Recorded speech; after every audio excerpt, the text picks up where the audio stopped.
evening, ladies and gentlemen. Welcome on. We've swapped sides. We're all the way around. But it doesn't matter.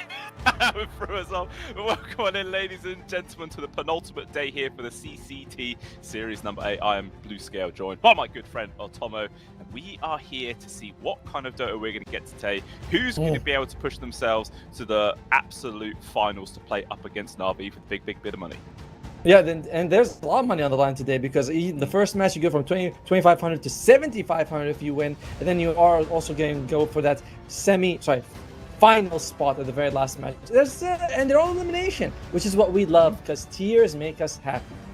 Oh, 100%. Like, the more people cry, it just means the game is more passionate and it's just more entertaining. So let the tears flow, Tomo. Let people cry, let people whinge. Hopefully, maybe we'll let people rage. That's also good fun.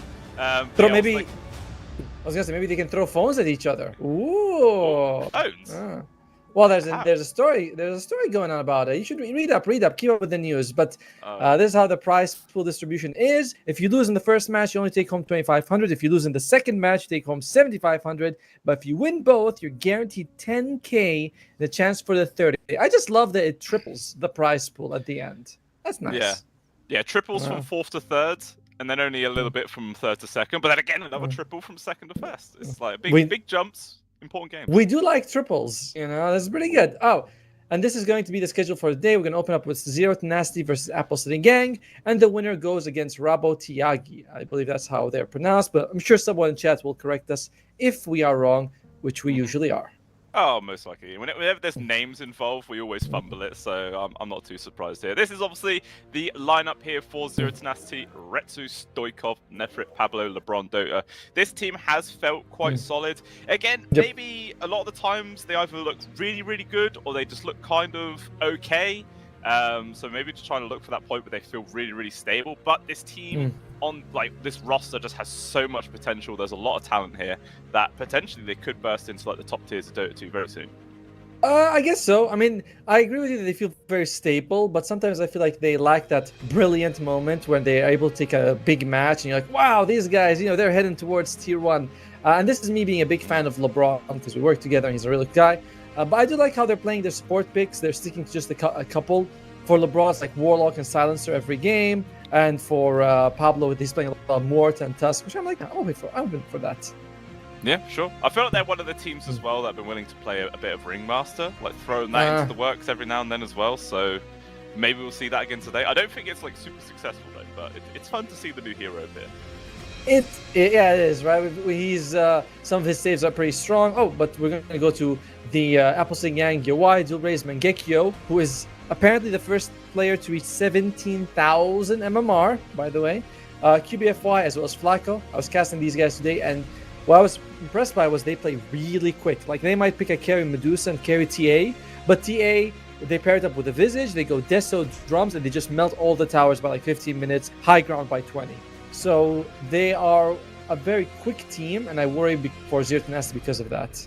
Yeah, I mean, I always find like the quick teams are the most entertaining ones to watch. Like, they don't care about sitting back, hitting creeps, trying to farm that way. It's all about looking for action, looking for kills, and progressing the game, which just leads to some really, really entertaining stuff. So, like you're saying, hopefully Apple City Gang are able to show us that kind of play style again today.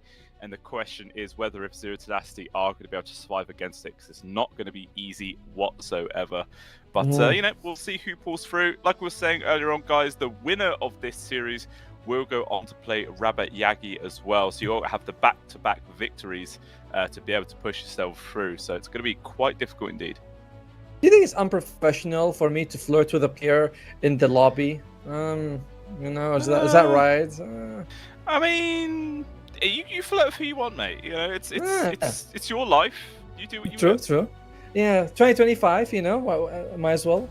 Yeah, as long as if the wife doesn't complain, maybe she likes it. Oh, she might be watching this. Oh dear. Oh no. I'm talking to someone. I'm just talking to someone. That's all. I believe that when these two met in this tournament, that in a recent CCT 7 or 6, Zero Tenacity won, but more recently they played in EPL, and Apple City Gang took that match. So they do seem evenly matched, but I don't know. It's weird. I just feel like I've seen Apple City Gang successful more often than I've seen Zero to Nasty do well. And that's why I'm not rooting for them. I'm rooting for Zero to Nasty, but I just can't help but feel like they're better.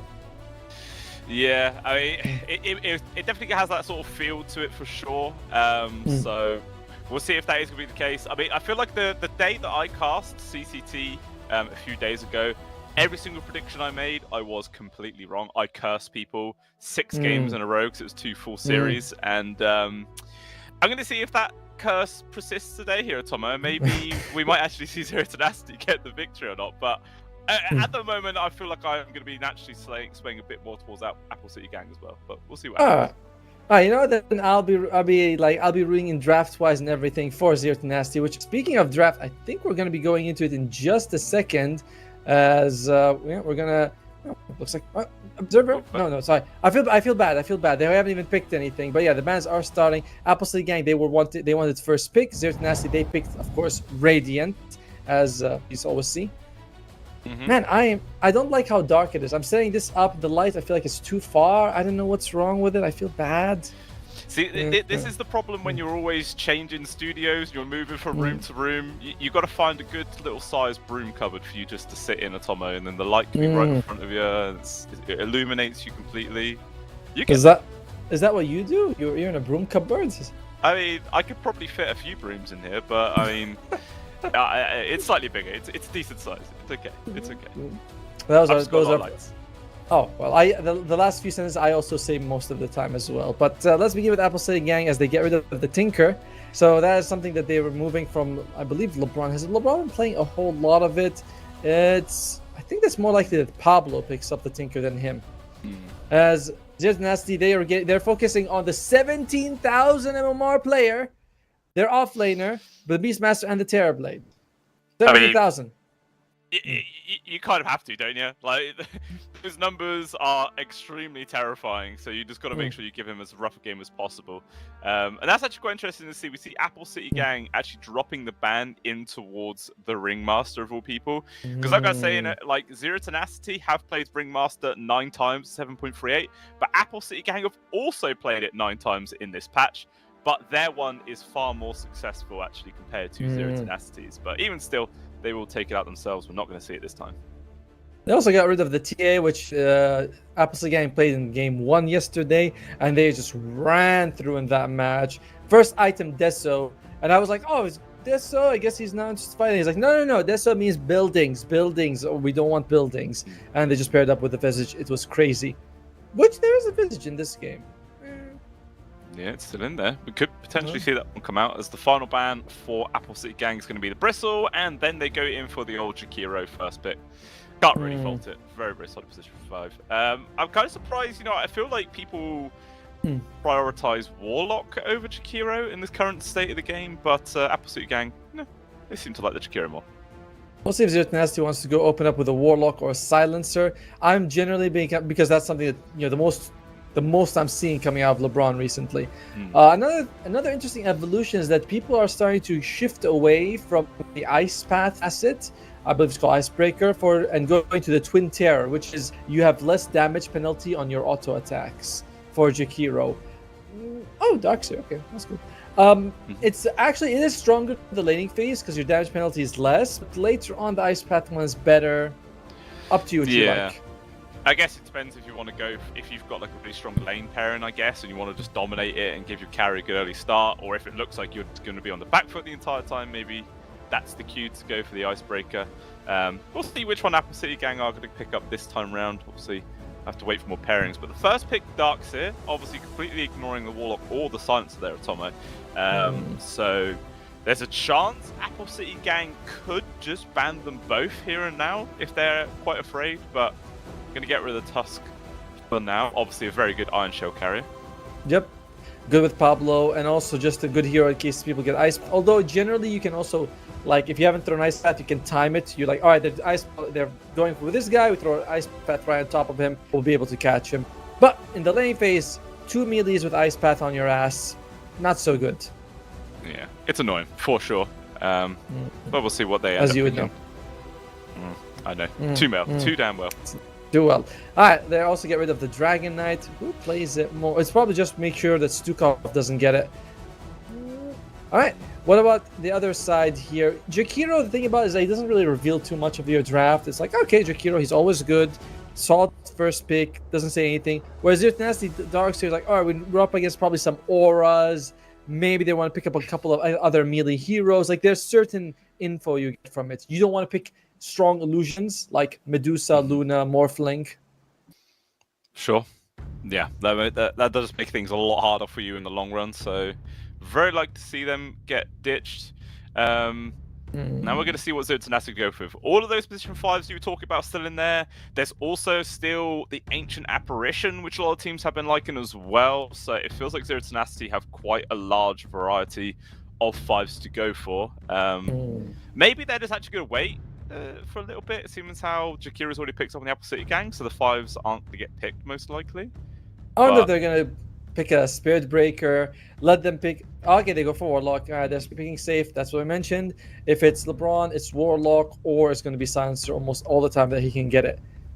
And honestly, like, this is insane team fight from the start, right? It's Fatal Bonds into Vacuum, into a Golem, into Wall. Like, there's a lot of power right from these two. Yeah, 100%. Like, already when it comes down to the 5v5s, we're going to be favoring Zero Tenacity here. So we'll see what Apple City Gang are going to be able to pick up to respond to that. There's obviously still a lot of team fighting off lanes they could go for, Magnus, something like that. But Ursa's actually going to be the first pick, or the second. It lanes perfectly fine against the Darkseer. He's going to have an alright time indeed. It doesn't, no matter what sort of position 4 I feel like Zero Tenacity are going to pick, I don't think they're going to be able to shut down this Ursa whatsoever. So should just be a pretty fun time there for UI. I mean, they might go for Muerta for Pablo here, and again, the melee heroes can be from someone else. It's solid because it has that slow in the circle. And if you're up against Ursa, you don't want to pick single target stuns. You want to put AOE effects, like for example, Warlock Upheaval. Whereas it doesn't matter that you have debuff immunity on your ulti. It's not immunity, but 50%. You're still gonna be affected because you're underneath it, constantly refreshing. You don't want to pick like. Oh, okay. There's the bounty hunter there. So tell me, Tom, have you got more than 950 games now on your bounty hunter? I have 960 now. No, played only 10. Actually, I'm kind of surprised. I thought it'd be more than that. It's been like a week. I haven't been playing a whole lot of bounty. To be fair with you, I've been playing a lot of like Silencer, Weaver, and Night Stalker 4. So not a whole lot of bounty hunter. Okay, poor little guy has been neglected. He has, but okay, to be fair, the other heroes feel like they do so much more in the lane. With your bounty and the lane is hard, you just sit there, you're like, maybe I'll go find the courier, I don't know. I rotate to another lane, level 2, 0.8 second stun, and that's it. So, he works really good when you snowball. Alright, Spin Breaker, we mentioned Spin Breaker, didn't we? Alright, yeah, you did. So that is going to be picked up. I feel like as well, they're going to feel like there's not going to be a Morphling coming out, considering how there's already an Ursa in the hands of Apple City Gang, so they haven't got to worry about giving away Bulldoze potential or having to pick up AA to counter a potential Morphling.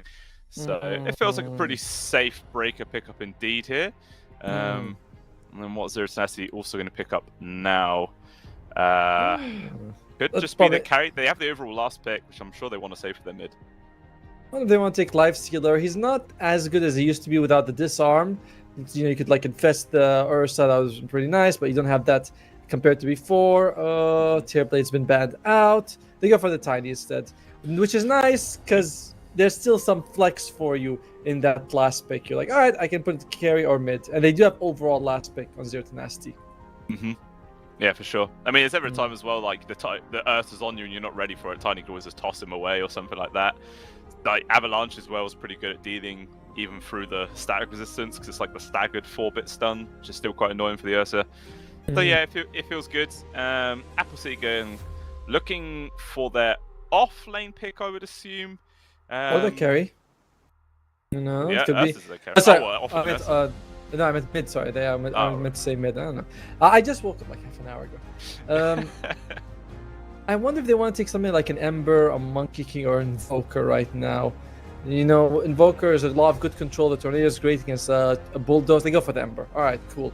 Because I was looking at Zero Tenacity, and their lockdown is solid, But Ember is pretty good against dodging most of it, and illusions of Ember are kind of ass to make. They're not really great. Yeah, for sure. All right, so of course, have I ever steered you wrong before? Once or twice, but I won't bring up the examples. Don't want to shame you. Hey, when it was dark, she looked pretty. What was I supposed to do? The hands tell a lot, All right, Apple City Gang. They're going to be manning. They get rid of the Monkey King, whereas Zero Nasty gets rid of the Medusa, because we did see Apple City Gang go for it yesterday, and they won, and they're like, all right, they're good with these heroes. Let's not give it to them. But overall, ACG wants an offlaner. Zero Nasty wants a carry or mid. You're up against an Ember, so you could take Huskar if you really want to.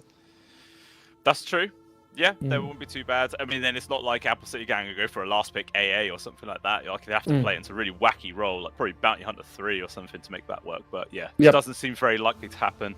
I wonder if Apple City Gang kind of require some team fight, because so far they have absolutely nothing. Like, they got Macropire, which can easily be dealt with because there's not really any lockdown on the entirety of Apple City Gang right now. So I'm wondering Hunter. if Tide or Mag might be quite good.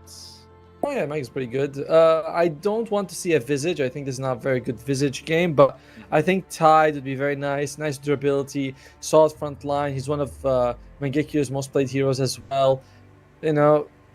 I'd just go for Tide. Another thing is that he can shrug off Fatal Bonds, which is also pretty helpful. Yeah. And another thing is we're seeing, if you're a bounty, you want to be fairly independent. You don't want to be babysitting your offlaner, being like, it's okay, buddy, it's okay, I'm right here, because you can't do too much. So Tide Hunter is independent. Yeah, you can just leave it to his own devices. So we'll see which one they go for. Apple City Gang looking for one final ban. Is it like guaranteed this Tiny is the carry, or is there a chance that it could go mid? Do you think? Oh yeah, it's very open. Yeah, I was gonna say it's fine versus the Ember Spirit either way. So Apple City Gang could drop that Huskar ban like you talked about. It doesn't seem too bad at all. Okay, they go to the Troll Warlord. They have 30 seconds. Again, I'm feeling very strongly it should be a Tide Hunter or something in that vein, like you mentioned. Magnus would also be good. Underlord is also fairly solid. I don't know if ACG plays it much. But yeah, that's the kind of heroes I'm looking at. Whereas on the other side, Visage. Oh, okay. Well, tell us why you weren't liking the Visage pick, Tomo. I don't feel like him and Bounty are kind of like, they're both kind of weak laners. You put them together, you get a weak lane. Warlock can definitely do well against them. Whatever carry you can pick can have a really good time now. I don't know. I just don't like it. And I don't think. Yesterday we saw him paired up with a TA Deso, so the building damage was intense. Here, Ember and Ursa, they don't give you that same destruction of building power. No, yeah, it looks far more skirmishing, kind of like docile. Here from Apple City Gang. Yeah, I feel like they just want to look for heroes more than buildings in this one. Obviously, Bounty with like the Ember pairing is going to be pretty strong. And Lina is going to be the hero of choice here from Zero Tenacity, which Stoikov is going to immediately pick up, take on into the mid lane, obviously up against Ember Spirit in the hands of Jewel Rays. So I feel like we're naturally going to be favouring Stoikov in that position. But now you've seen the entire draft for Tomo, what are you feeling? What do you think is going to happen? I mean, yes, I was wrong twice on ACG, but I'm like, let's do it again! Third time the charm. I think Zero Tenacity won the draft. I think my buddy LeBron, he got us something, he cooked something good for us today, which is nice and a bit rare as well. But anyway, it's something good. Solid team fight, good catch with the Spirit Breaker. You have great ion targets with the Tiny Later. It's just all good. It's all good. I like it. Yeah, it feels like I feel like this game could 100% go either way. Like in my mind, it's not a clear outdraft in either way. Like obviously, it feels like Zero Tenacity is going to have a slight edge, but I can 100% see situations where Apple Cities can also do quite well. Yeah, I don't know. I feel like I might just go Apple City, just because we were kind of naturally favouring before the series began, and if they can play this like skirmishing lineup quite well, we'll see. I think ACG is the better team, but this is a bit of a hard lineup to pull off. You know, Bounty, one of the things about him is that you like to be very elusive, and if you show yourself for just a millisecond, Spirit Breaker can get on top of you. Those are free kills a lot of times. Yeah. And just the lanes also look really solid. Visage Bounty is not great. Oh, classic. We're starting off with a pause. Immediate pause. That's just normal Dota 2. How happy are you though, Tomo, that your most and second pick hero in the same game? I mean, I'm just glad that the table didn't rise 6 inches. You know what I mean? But I'm very happy. I can barely hide my joy at the moment. More like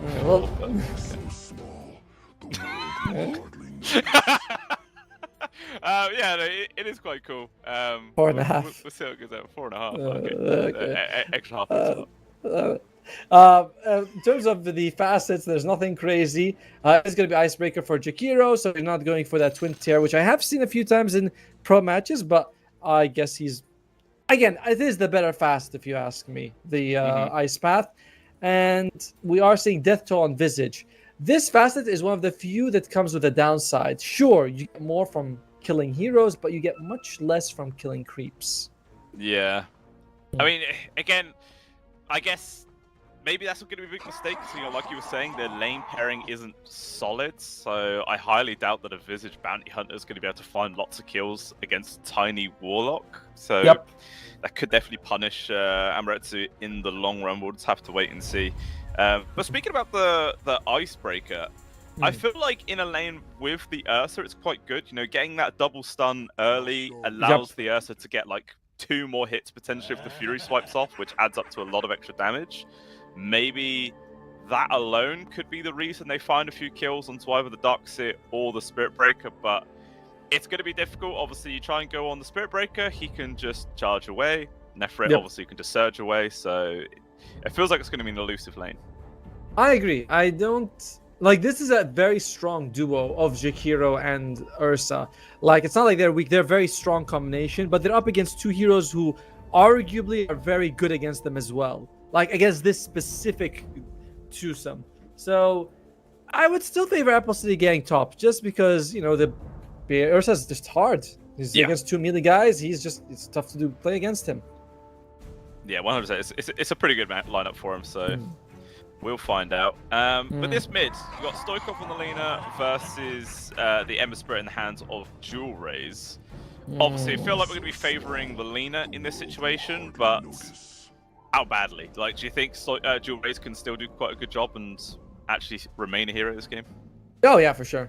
I think the Ember versus Lina matchup is not that bad for the Ember. It's no different than going up against like a Quap or a Puck. You know, we've seen Embers win these matchups sometimes. We favor the Lina, but she's also a relatively fragile hero with spells that are not impossible to dodge. So, and mid game, the Ember is going to do more for your team. He's much harder to catch, and he's more durable. So, Lina mid is meh to me. Meh.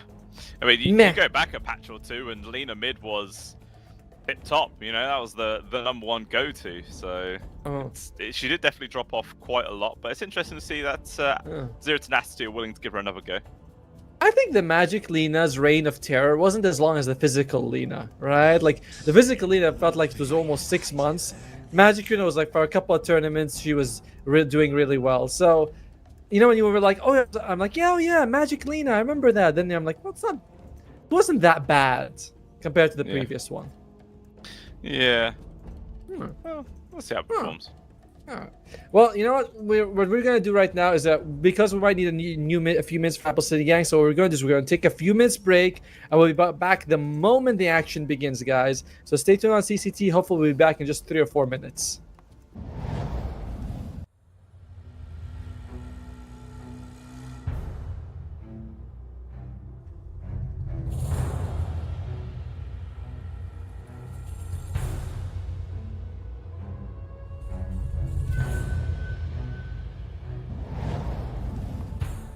Alright, 2 to 3 minutes later, we are back, and the game is now underway. Let's see what happens here, Atomic. I mean, why'd they even say they need a few minutes? Alright, yeah, they're all smoked up, seeing who they can find. Level 1, the Jakiro gives you a lot, but everyone else on ACG, not the best. Ursa's pretty good. On the other side, you have Fatal Bonds, which is nice, but you need some damage. All right, I'll say Zero Nasty probably would win a 1 versus 1. But when we saw the Ursa and Tiny. Sorry? What 1v1? Oh, I'm a 5v5. Oh, 5v5, right, okay. I was very confused. Oh, Pablo, dear. though, this is a 4v1 Atomo. This is not the ult he was after. He has the surge. He's going to try and use it to get away, but he will lose his life. Unfortunately, he did just give away the fact that there is an Observer Ward because they saw dual raise. So they know that there's going to be an easy D-Ward here. Once the Sentry Ward goes down, there you go. That was a little bit of a misplay there from Pablo. Well, it was a misplay because he died. If he had lived, we'd have been like, brilliant! Right? He took the chance that he could. By the way, that you said surge, you meant charge. You know, charge. We all make mistakes. Right. They're in the same lane, right? We're going to see a lot of those spells used in similar timings, so I'm just warming up for later on. Getting the old tongue working. Oh, okay. One nice thing about Spirit Breaker, if you guys don't know this, is that if you charge someone and they're about to die, you get assist gold regardless of how far away you are. And that's why, in general, level 1, I like to take charge over the bash. Because bash, while solid in the lane, you know, you're unlikely to go and bash at your hero a lot. But if someone dies on the other side, you charge, you get 50 gold extra. That's true. Well, that's like a whole creep in a bit. It is, and your KDA looks so much better. You can be like, Mom, did you see that? I have 30 assists this game. Extreme value. So we'll see which sort of lane we're going to end up getting the actual action from. It feels like there's always been quite a bit of skirmishing up towards the top, like quite a few blows being traded, but at the same time, it seems like Retsu as well as Amaretsu has been taking a lot of hits. Oh, I thought it was Amaterasu, not Amaretsu. Amaterasu, that works. Yeah. Yeah, both of his names are from Naruto. I don't know if you've seen it, but they're both abilities from one of the characters. Couple. Yeah, that's why. Because Flacco, he's getting a lot of abilities on him. Yeah, 100%. Iron Shell hits, charge, all they need, and Flacco does go down. Trying to contest this little pool of the creeps, but unfortunately, just gets caught with his pants down there and loses his life. Very unfortunate for himself. And now your Wise is going to get chased by Pablo underneath his tower. Just trying to be annoying more than anything else. Well, the double Ion Shell, you can just cut creeps by it and it doesn't take that long.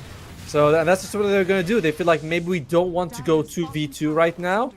And they're okay with this on Zero to Nasty. At the same time, ACG, now your Ursa is going to have to last under towers. To be fair, that's not as big of a problem as it used to be. Yeah. Oh, yeah. Making a little bit of a miss micro on the Curry there. He just loses it, just runs straight into the face of Nefret. So I think he had quite a few items on it as well. That's going to be very, very unfortunate for the Ursa indeed.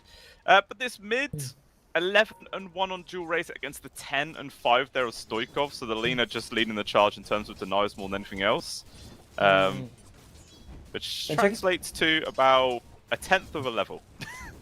Pick it up, by the way. He's also not going for points in Flame Guard. He believes I want to go for more chains just so I can get kills later on. I like it. That's an interesting way of going for it. I like it. Just look for kills, look for action, you know? None of this defensive crap, just run at people. That's fun. The best enemy is a dead enemy, so I want to kill them more, faster, better. And QBFY, level 1, walks into a sentry, he's going to take a bit of damage here, and oh dear. Yeah, couldn't quite get there in time to contest the Lotus, and ends up taking a beating for himself instead. Obviously, he does know that there is a sentry ward there at least, so that's useful information, Atomo. It is, but what can he do about it? Will he go D-ward? Will he just stay out of that area? I guess. But it's the problem of a bounty. You're just not a good laner. Nah. Oh, there you go. Okay, I mean, he even saw him. Retsu knew he was there because there's a sentry ward in the camp, but he just didn't actually react. I guess he wants to try and tell the bluff that the sentry's on the other side of the camp, maybe. Fair. Another thing is that I do like that he took the Janata level 2. I'm seeing some people take 2 points in the Shuriken by level 3, 2 Shuriken, 1 Invis. But with Janata, at least when you hit them, you annoy them a little bit. They're like, man, 14 gold again. Yeah, I feel like the sound as well was more triggering. Yes. Like money going. Although 4-minute water rune spawning, all the supports rotating to get this one. Flacco grabs the top, but Pablo is here trying to settle for it. Stoikov running an awkward angle. Actually, he used Damn! skill to try and get the last hit. We'll be able to kill Flacco for this. The Stoikov will still lose his life. I mean, yeah, that use of the dragon slave just killed 2 range creeps, I think. So he got money and then a last hit on the hero. Maybe it wasn't too bad. It's not. I mean, they had to rotate the bounty as well. So ACG sent 3 people and they lost 1. Zero Nasty sent only 2. And reminder, the Visage is not. I mean, he's farming, but it's not that great because he has that penalty. He has to snowball. I'm okay with how that went for Zero Nasty, who I backed, by the way. Just dropping that little bit in there. Yeah. Gotta get what I can. That's my team, guys. I don't own it. I don't own them or anything, but I think they might win. I mean, at the moment, yeah, why though on this Ursa looks like he has complete free lane up top. You can see they've abandoned it entirely at the top. And oh, dual raise does go down. A rotation comes in from Pablo yet again. Finds a kill on towards December Spirit. In fact, Pablo's already past his level 4 at 5 minutes in, which is pretty good for a support, to be fair. Yeah. I was to see. You go. No. God damn it! Bottom lane, lots of people. Yes, there is. 3 people from Apple City gang. Flacco is also here. There's no. Actually, no, there was a reserve ward on the high ground, so they saw the Jakira nearby. He even drops the sentry wall, which does spot the wall, but he doesn't actually see it because of the fog. Instead, they're still going to get this move on towards Retsu. This Tiny could lose his life for this one. He's so damn slow. Another use of the Soul Assumption, a couple of right clicks, he is dead. And they saw... that's weird. Okay, Pablo's in here as well, but I don't think anyone's going to lose their life because of this. I mean, Pablo might. Oh dear. Bulldoze. Trying to use the Bulldoze to run away. Good damage. These Soul Assumption hits are really stacking up, and Cubify gets the kill as well. So 2 for Apple City gang. And again, they saw this Jakiro because there was a high ground blocked by Tormentor Atomo, and Retsu still gets caught out by it. It's a bit of a mistake. It is, and Retsu's now 1,000 gold behind UI, which is pretty problematic because you do expect your Tiny to be a bit more active. You know, maybe nowadays they don't. They go for Echo Saber and Shard, but I would like to know that my carry has the option of getting a fast blink and joining me. So... we'll see. Wisdom Shrine's about to activate. LeBron. He's just being brave. He's just being brave. He's a brave man. But it doesn't look like we're going to get any Wisdom steals this game. Actually, Amaterasu is going to be the one to grab up the dire one, so wants to be able to get his level 6 a bit sooner, which he will now have. It's going to be a big upgrade for himself. Now there's actually 3 heroes up top for Apple City Gang this time around, so they're going to change where they're going to look for a kill. Do they have a lockdown, though, to be able to find Pablo or Nefret? It's going to be 2 very hard targets. Well, the Ice Path missing is going to be a big issue. Allows the surge rate. Charge. Easily cancelled. That was cute. They charge into it. He's like, I'm good. Wait, there's Ice Path. The new Ice Path, it also lasts longer than the old one with this facet. So, what is like 5 seconds on the ground? It's very disruptive for a Spirit Breaker. For sure. Quite difficult to deal with.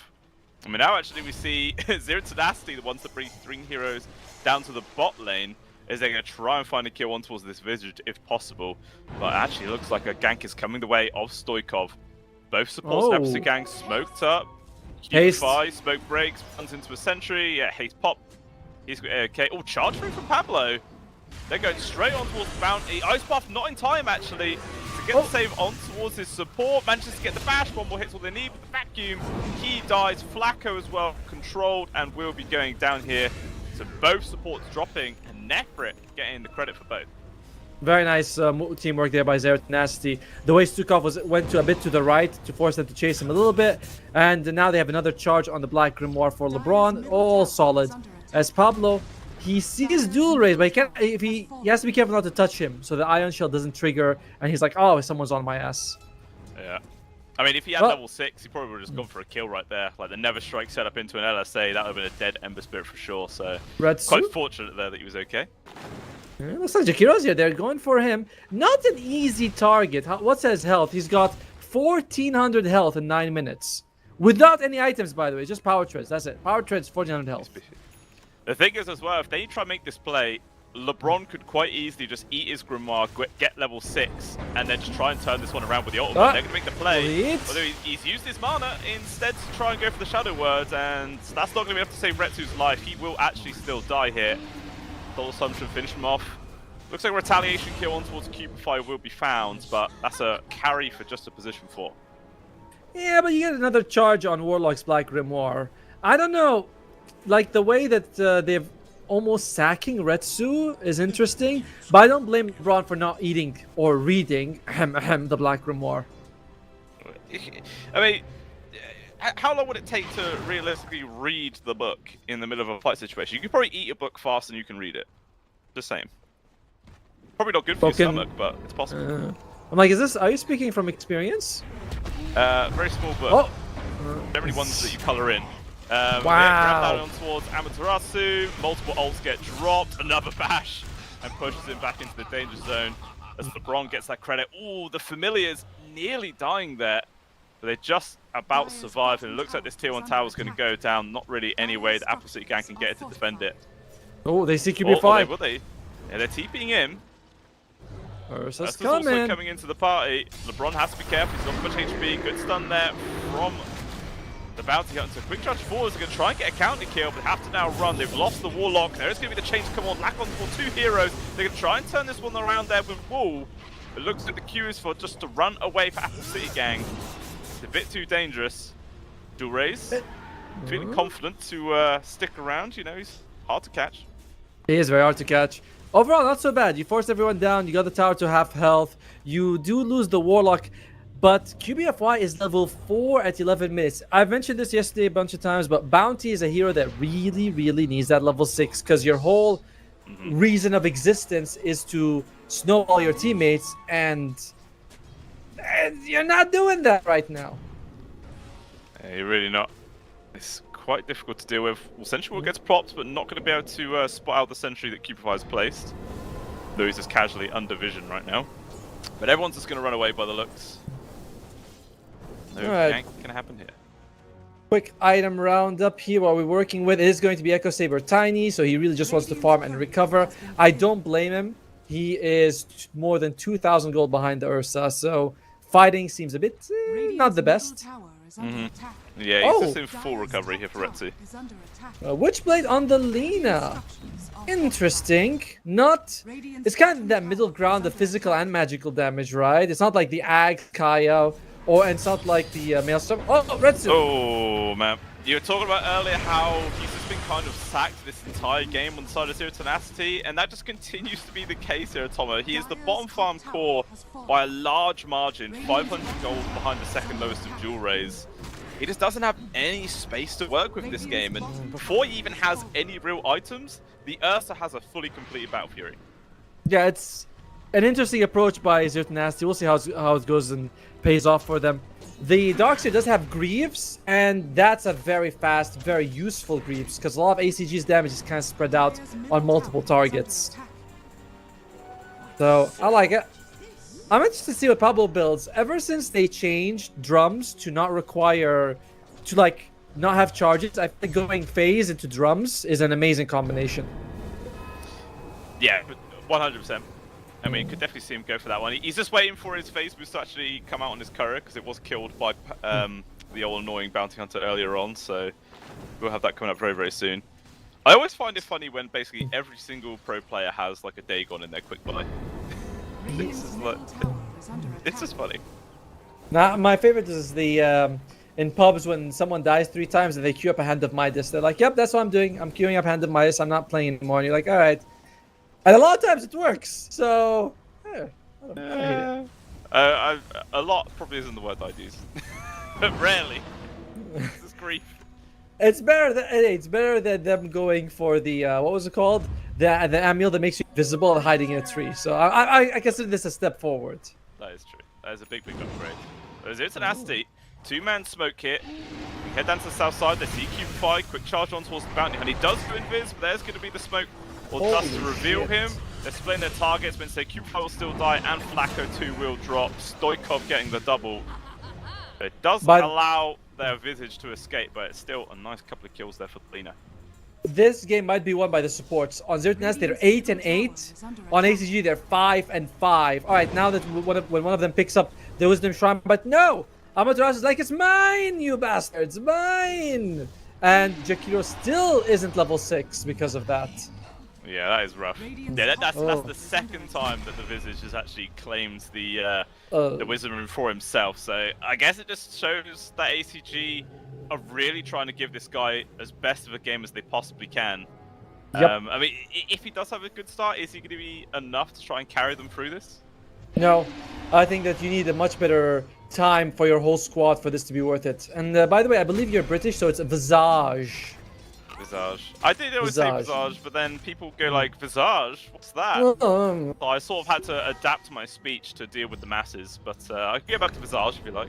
I like the plebs, right? You have to be like, they want what they want, though. They do, but it's up to us to deny them that.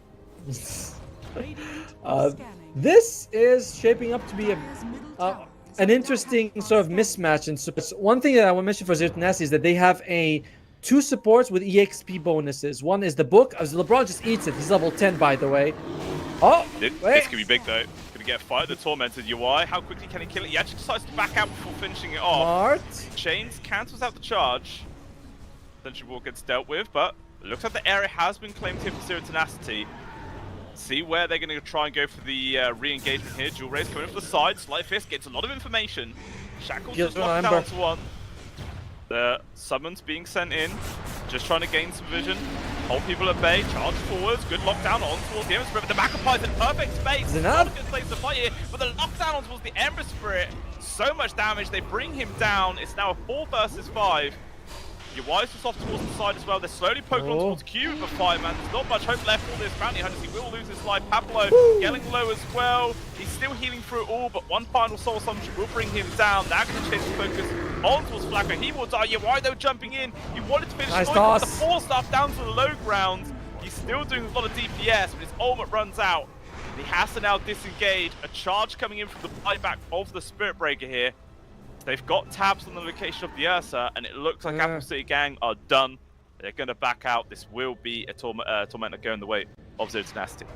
If they want it, they don't seem to be actually be going for it. The buyback from Pablo may have been a little too expensive, actually, because he wasn't able to achieve much with it. The fight was already over, and it did cut into a lot of the money he actually earned. Not feeling that one. But you can see the difference, right? QBFY doesn't do anything in these fights at the moment because his team is behind. Pablo charges in, 3-man stun. Yeah, it's big. There's so much AoE control. Oh, QBFY dropped Sentry Wards down at the bottom area, but he actually, I think he was on the wrong side of a tree, so we didn't even see the Observe Ward. So Zero Tenacity still have a ward there, which is very unfortunate. But Red Suit, the Tiny, has been found. It looks like he's going to go back to his old ways of just being free food really here for the side of Apple City Gang. And surely now that will be the chance to go for this Tormentor. Actually, maybe not. Why is he mid? He's not even hit. These deaths, by the way, they are expensive. That kill was worth 1,000 gold for ACG because it was a track kill. Like, I think you could sack Retsu earlier. You can't sack him now the track is online. Yeah, it's very painful. By the way, an interesting move by Pablo. He's going for a Yule Scepter on the Spirit Breaker. Reminder, this item lasts full duration, even on a Ursa who's enraged. Oh, Flacco! The last Every time. millisecond, he still dies. Yeah, that's unfortunate. And he's not even the one that gets the shard. That's just real insult to injury there. I would say that early on, right at this point, the bounty shard is not that great. Because it's only level 1 Shadow Walk, you don't even have the level 15 talent. I would have rather seen the Jakiro one, just so that he can actually do a bit more damage in the fight. Yeah, I agree as well. I feel like for now it's going to be a much better choice. We'll fight up top though. Okay. UI just pops the Rage, he's going to be fine. Dual Race comes in. Shackles on towards Pablo, it lasts so damn long. And a quick move forwards there from UI. Was that the blink reveal? I think it was. I don't think he'd used it before then, so just catches him out. By the way, Nefret wasn't able to actually get him inside the AoE of the Guardian Grief, so he didn't actually heal him. Aww. Can you imagine your offense like, don't worry guys, I'll get this heal, we win, and he'll be like, I'm not healing you though. Damn Space Cow. Just giving away free milk all the damn time. Useless. That's how it feels. And obviously, the fact that he bought back in the last fight means he's like dead for a full minute in total, which is quite sad. Like, there's nothing worse than being off the map that long as a supporter, only 19 minutes into the game. It looks like Appleseed Gang continue to apply pressure. Stoikov. Well, I think they caught the very edge of the vision, but they didn't make the jump. Very close. Like, if it took one more second for the Stoikov to kill this creature, he'd be dead. The Lina is going to go for Hurricane Pike, which is nice against the Ursa. You can push him away again. Pushes aren't affected by those status immunities. What's called status resistances. You just push him the same thing. And my God, your Y is farmed. Yeah, man, he is so damn beefy. And now they're going to give him an Aegis on top of everything else. I mean, there is a TP coming mid here for the side of Zero Tenacity. And Appleseed Gang are actually going to back out the pit. I feel like they probably could have killed this by the time they turned up. They're going to re-engage into this one. Maybe those be quick. all they're going to need. There's going to be the break of the smoke, dodges all the stuns. Pablo just charging into the pit. Protan's on the floor, but Aegis picks up here by the Ursa. Good rough drop there by LeBron. Pablo will die though, still here from UI, who's trapped inside the pit. He's controlled up and he's going to lose that first life already. LeBron's just picking people off here. Easy work, and now immediately UI respawns and dies yet again. And that's a huge punish coming out here from Zero Tenacity. I've got to admire the size of Pablo's guts just now, because he just charges in, bulldozes, goes in. He's like, I don't see anyone I can charge to. I'm going to go in. Tries to charge out of it so he can stun multiple people. Doesn't work, but it is very good move by him. Man, that's all on Pablo being that brave. You're just picking it up because you really love Spirit Breaker. I mean, was it not a good play? Come on. It was. Information gained for the whole team, and yeah, just led up to that one being so damn easy. And there's the thing, you know, despite how farmed your Y is, if you just get stuck in those awkward positions, we could see how quickly he does actually die. Yep. He's trying to go for the BKB next, which will have about 600 gold, which is not too far. Maybe then we'll see a different change to how those outcomes will happen. Couple items coming out. Warlock is got the Solar Crest, and Shiva's Guard is the next item for the Dark Seer, whereas Pablo's still working on the Yule Scepter. On the other side, Jakiro close to the Glimmer, which is going to be very nice against all this magic damage. And Bounty also going for a Yule Scepter. He's just like, what's Pablo doing? Seems good to me. Yeah. Well, I mean, actually, yeah. Well, I guess cancel charge, which is nice. It's just a solid item. No matter what use is always good. You know, if a fight begins, you use one guy, it's 5 versus 4 for a couple of seconds. Yeah. That's true. I mean, that's definitely true. And Visage has a Boots of Bearing and a Pipe. But he's 5-1 and 4. Somehow I don't feel like I'm seeing the Visage impact as much as I'd like. Would you say the Boots of Bearing is actually worth getting, considering how Drums just has infinite charges? Like, how much is the recipe to complete the items? Like, quite a bit, isn't it? It's 16 or 1700. It's good for running out of upheaval. So I guess that's the value of it. Yeah. So what's it, like an extra 8% movement speed, 15 attack speed, a 15-second shorter cooldown? That's not bad. No, Boots of Bearing, you get it because you want the endurance active ability. That's all. The unslowable thing is the big deal. Everything else is kind of like nice. I like the fact that your healing doesn't break. You end up with a lot of regen. Like he's got like 30, almost 40 health regen between the Pipe and the Boots of Bearing. That's a lot. That's quite a bit. So I like that part. I used to buy it just because I'm like, look at me, my healing is going on, and then I still die in 2 seconds. I'm like, all right, I'm still a fragile support. yeah. You need to survive a long old time before that actually makes much of a difference when you have like 900 HP. Doesn't feel good. No, does it? What's the win percentage saying? Win percentage 73 in favor of Zero Tenacity. Honestly, between their strong team fights and the fact their supports are scaling very nicely, Pablo not so much because he died 2 fights in a row, but they're doing very nicely. Mm-hmm. Oh, 100%. Like, you can see up there in terms of net worth, it is pretty much all green. UI's in there. Amaterasu's not far behind, but really the only core that's struggling, who hasn't even hit that 10k mark, is Jewel Rays, who's trying to go for a Sanjin Yasha as his next item, which might help a little bit, but I feel like there's just so many AoE stuns. BKB might also be good for him. Yeah, but he's got like a good, the best two items for an Ember, right? The Mage Slayer into Sanjin Yashi. This is the best build for Ember right now. So even though your net worth is lower, you have the good items for the net worth, if that makes sense. Yeah. LeBron, he's going for a ballsy item. He wants to blink.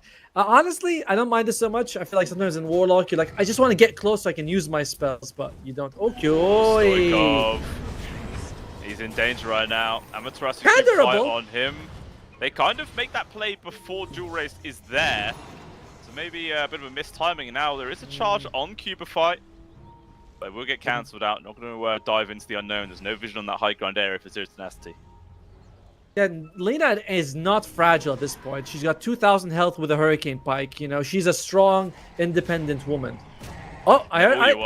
Nether Strike. Nether Strike, charge. He's able to get off the ultimate though, so disjoints a lot of those stuns. And now it looks like the call for Zero Tenacity is like, okay, we didn't chain stun him, so let's just back out. Don't want to risk it. Fair point. As Lena's also getting very close to the Revenant's Brooch. And that was interesting, by the way. He actually charged towards the creeps and used the Greater Bash from it to get the Ursa, but anyway, didn't really result in too much for them. No, ends up backing out. I mean, they still hold on to this like 5k gold lead, which they've had for a few minutes right now. It's not really changing. Maybe it will now as Cubify has been found by the dual support here of Zero Tenacity. Yule's up in the air, but look at this. Flacco as well as UI are nearby. Evil. But they're actually not going to make this play. Instead, quick Laguna Blade to the face. Will finish him off. Easy kill. And yeah, Stoikov is really just accelerating farm tremendously. Has Chrysalis. What's coming out in the courier for him? Completed Revenant's Brooch. By the way, I know that a lot of people don't look at Upheaval for Warlock as one of his best spells, because Veiled Bonds is super nice, Golem's super good, but Upheaval, when you can channel it for a few seconds, it does a lot in these fights. It maxed out at 110 damage a second with what? 100% slow. That's very slow. It's very slow. It's so slow, quite, you might be considered fast.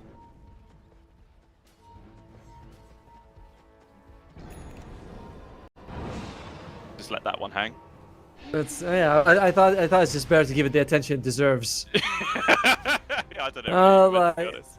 I was like, no, let him stew in that one for a bit, I shot my shot. Sometimes it hits, sometimes it misses. Sometimes the shot misses so much it actually hits, right? That's it. That is it. Hit someone in the background, and you still get a kill. That's how it works. But yeah, now there's been a few items picked up here for Zero Tenacity. They might make a play very soon. Actually, Nefrit is only 200 gold away from having Shiva's Guard completed as well. Maybe that's going to be the cue they make a play. But actually, talk about making plays. Apple City Gang are the ones who are going to go for a smoke move. Now, here's the thing. We're approaching the stage of the game where all ACG has is a very scary Ursa and not much else. Everyone else is feeling like a support at this point. Embers reducing their damage, taking some attention. Visage the same. The supports are just disabling. On the other side, though, you've got real threats on everyone. A Shiva's on Darkseer is scary. Lena's a lot of damage. Tiny's a lot of damage. Oh, cute. Pablo? Who can he find? I don't see too much right now. Straight. Yeah, about making much initiations as the bounty hunter has been caught out. Once again, Stoikov getting that credit. I mean, it's just the nature of a bounty hunter, right? You're trying to gain vision, you're trying to be in places you shouldn't be, and every now and then you do get caught. It's just the way the hero works a lot of times. It is, but it's not what you want at this point of the game when you're behind, right? Like, these are just free kills you're giving to the enemy side. But it's like you mentioned, it's the nature of the hero. He can't do much else. He's a shit hero. You should know. You've played him 960 times. You love playing shit heroes. Let me tell you about my position for Doom. Oh, so good. I mean, it's really the other team. It pisses off my offlaner every time, and then we end up winning.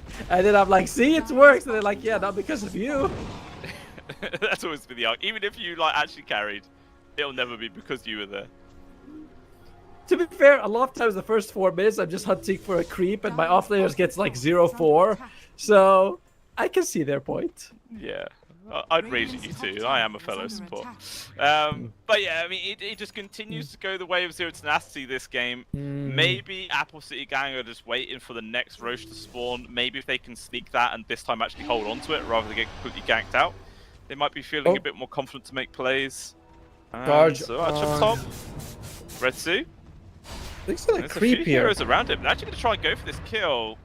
They will back out, and rightly so. Like, they're right next to a tier 1 tower. The entire Zero Tenacity squad could have just come in and turned that one around very easily. I don't, you know, Retsu's died so much. You click on him though. He's got 3.7 health, 7,000 with the Sanjin Yasha BKB. That is, I believe, juicy is what we call people like him. Yeah, juicy indeed. I mean, he's only like 1,000 gold behind the Ursa as well, considering how, like you were saying, he was just dumpstered at the start of the game, completely sacrificed. But he's been able to make some good moves with his team. He's had a lot of space to work with, and he is a scary hero yet again. Trying to go in for the Harpoon next, which you'll have up in about 1,000 gold. But another fire here. Okay. Good against the Bulldoze, removes the heal, removes the Surge and the Ion Shell. It's not amazing against the Hurricane Pike, because you still push people away, but, you know, that's still fine. It's okay. There's no, like, Glimmers or Solars or Ghost Scepters to remove. So it's not the best Nullifier game, but still good. I mean, there's one Yules and there's one Solar Crest. Yeah, but the Yules is offensive. You're not going to be able to remove it. Well, I mean, it depends. It might be a defensive Yules. Who knows? But we might have a little gank coming through here.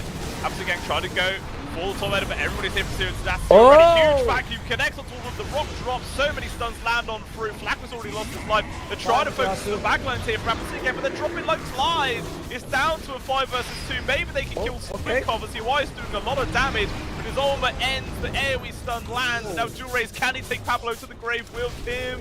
The answer is no, Atomo, and it's a 5-for-1 exchange. Zero Tenacity with the huge win. Oh, look at this start. Firstly, again, as always, this is at the very end, he was able to get that charge onto 2 people. Our observer was like, let me just catch the tail end of that one. That's all we need. Valve makes that live. Oh, they do get the shard. That is something. They get the shard. Yes, but at this point, Jakiro's shard isn't actually worth that much because you're really not going to be right-clicking anyone. No, yeah, it's like 1,400 net worth, which really is not anything at all. It's just a complete waste. And yeah, Zero Tenacity used that to further the lead even more in this game, bumping up the lead now to 10,000 gold. And Roshan looking like he's going to spawn in like 10 seconds time. Apple City Gang might all be alive in time to contest this one. Actually, doesn't look like Zero Tenacity going to go straight in for it, as Retsu just finds a freebie here on towards Cubify. That's another one down. Roshan is up. He's in the top lane, but he will be moving in just a few seconds. I mentioned this before, but it only feels like UI does anything for ACG. Everyone else is just enabling him. But it's not enough. It is not enough. Yeah, it's difficult right now. It does kind of feel like it's going to be the Ursa versus the world, but we've seen it's just very hard for the Ursa to stay on top of people and actually kill him. There's so many things that Zero Tenacity have to just control him up in an AoE setting. Very hard to deal with indeed. I love Pablo's item build. A Yules with a BKB, with Bulldoze, you're able to really get on top of someone, control them, right? Like your BKB, they can't do anything to you. Yules Scepter, and just can go in and out of fights. I like it. I like it a lot. This is it's different, but it's good. Definitely is. And now, Roshan is on the menu here, which I'm sure... I mean, for Zero Tenacity, I imagine you're giving Stoikov this Aegis, right, rather than Retsu? Probably. Like, Stoikov was the only person who died. He's a lot more fragile. But Retsu is your carry, and killing him twice might be a nightmare for ACG. I think both... Yeah, Retsu wants it. Okay. At this point, I want to win. I think giving it to Retsu secures my victory more than Stoikov. Oh, well, it looks like they might try and go for a kill on towards Pablo up top here from the side of Apple City Gang. It's not exactly a high priority kill, but if they can get him, it would be some free money. Okay, Q5 start things off, try and hold him at bay. Okay, that's... But wow. Not That was Dire's bottom tower is okay. under No one was really nearby, and they weren't there in time to help him. They did get a tower though. Yeah, that's their real gank target. They were going after the tier 1, but they are losing their tier 3 the bot lane. Instead, LeBron gets shredded here by UI. Stand his ground now with the BKB. And they might lose the first life here of Retsu. 4-star trying to bring him out. And actual buyback also used the Warlocks. They really want to take this fight. Vacuum out Okay. 4 people. It's absolutely massive here Nice from goal. Neferit. They're locked in. And look at how quickly they disintegrate Atomo. 3 people dead, 2 of them without a buyback. And this is a full set of barracks guaranteed. Maybe even 2, because I'm pretty sure they do still have the Roshan banner to use as well. Dude, this like Nefert's just. I don't know. Everyone's just not plays so well. LeBron, he buys back. He gets them all on the edge of the golem after an amazing vacuum. And I think Apples again, they weren't ready for it. They're like, oh crap, we're not backed up in time. And just all the buildings you could ask for. Probably not gonna make a creep it. There's still a glyph available for ACG. Yeah, but the thing is, like, no one's dealing with this wave bottom Atomo. Like, the backdoor protection's not going to come down. Finally, Jewel Rays heads over there to deal with it, and then the glyph is going to be used as well. But, yeah, Zero Tenacity, they get several more kills, 2 full sets of barracks, a couple more items also coming into the hands. This just looks nigh on impossible right now for the side of Apple City Gang to try and deal with. The win probability is now up to 96%. I can't help but feel like it was just a lot of pressure in the bottom lane that ACG, they put on Retsu, but they also sacrificed QBFY a lot. And remember, he hit level 6 at 14 minutes. So there were no track kills for the first, 14 minutes of the game. It's a tough one. It's a tough one. Yeah, 100%. Like, maybe if this Ember Spirit was destroyed his lane and was actually really strong, maybe him and the Bounty Hunter could have been making a lot more of a difference. But unfortunately for Jewel Rays, even he's been struggling to try and become real effective here in this game. Zero Tenacity have been able to deal with him every single time. Oh. Did the Familiar survive? Oh yeah, they did get out there. My VMix froze for a second. There we go. It's back to normal. It's all back. Yeah. Well, alright. Now what are we going to be able to do here for ACG? This is a tough one. There is no golem, at least. That's something. But they're just going to start siege anyway. Retsu has no fear in the world. Yawai jumps on in, trying to get rid of the Roshan banner, which he will successfully do. But Retsu still has this ages long time. Another good vacuum, lands on towards 3. The DPS really pumping away from Stoikov, but Neferit trying to get himself there with his own BKB used. But the only casualty is going to be Flacco, but Zero Tenacity continues to push the tower. But Yawai jumps in the back once again, looking for Stoikov. Can they actually find him right now? He's still able to retreat, and now Yawai's in no man's land, no ultimate, no BKBs, trying to run, but not fast enough. He will die. He's going to be forced to use his buyback. First life of the Tiny has been taken away at the very least. Slow land on towards Jewel Rays. He's trying to back out. Once again, the Ursa's jumping in, but there's just so many easy ways to control him. Push back mid-air and dead for the second time. And that, without a doubt, would be the GG. Jewel Rays able to take out the Lena. But again, he has nothing left in the tank to survive. He will die. All 3 cores gone. No hope here for Apple City Gang in game 1. In a game where you only have one core who's scaling and doing a good job, which is UI, Spirit Breaker is an incredible hero. Because you just say, Spirit Breaker, all I need you to do is make sure that guy's life is miserable. Spirit Breaker's like, I'm perfect for it. I'm naturally annoying. And UI, he's just the only charge target, the only Nether Strike target, the only one who's being used every time his ultimate comes out. And, I mean, Pablo, fantastic work. Just focusing on who he needs to the entire game. Yeah, 100%. Just really does show why this hero is quite annoying in a lot of situations, as you were saying. Just makes one person super miserable, which I'm sure the entirety of Apple City Gang do feel right now. There's obviously Zero Tenacity do destroy them quite handily here in game number 1. Yep. We were both kind of naturally favouring Apple City Gang before going to the series. Obviously, you were still rooting for Zero Tenacity because you know you were always biased, but still a very solid game for them. But 100% there are ways for Apple City Gang to recover for game number 2. Yeah, I mean, we said the draft is a little bit better for Zero Tenacity because the lane phase, the Visage and the Bounty are just such a weak lane. And even though it actually went okay for them, It didn't really. It was only for a few minutes. They were killing Retsu, but didn't translate to QB5 getting levels. The sports were level 8 on Zero to Nasty, while ACG was a 5. So we're seeing golems and nether strikes. On the other side, we're not even seeing tracks come out. Yeah, that did seem like a big problem. Just maybe that one off-lane pairing could have been the thing that just made it all spiral out of control here for Apple City Gang. Who knows? But guys, we will find out what adjustments they will be making into game number 2. We're going to have a short break and then we shall return to see if they can push it to a third game or whether there will be a 2-0. We'll return very soon.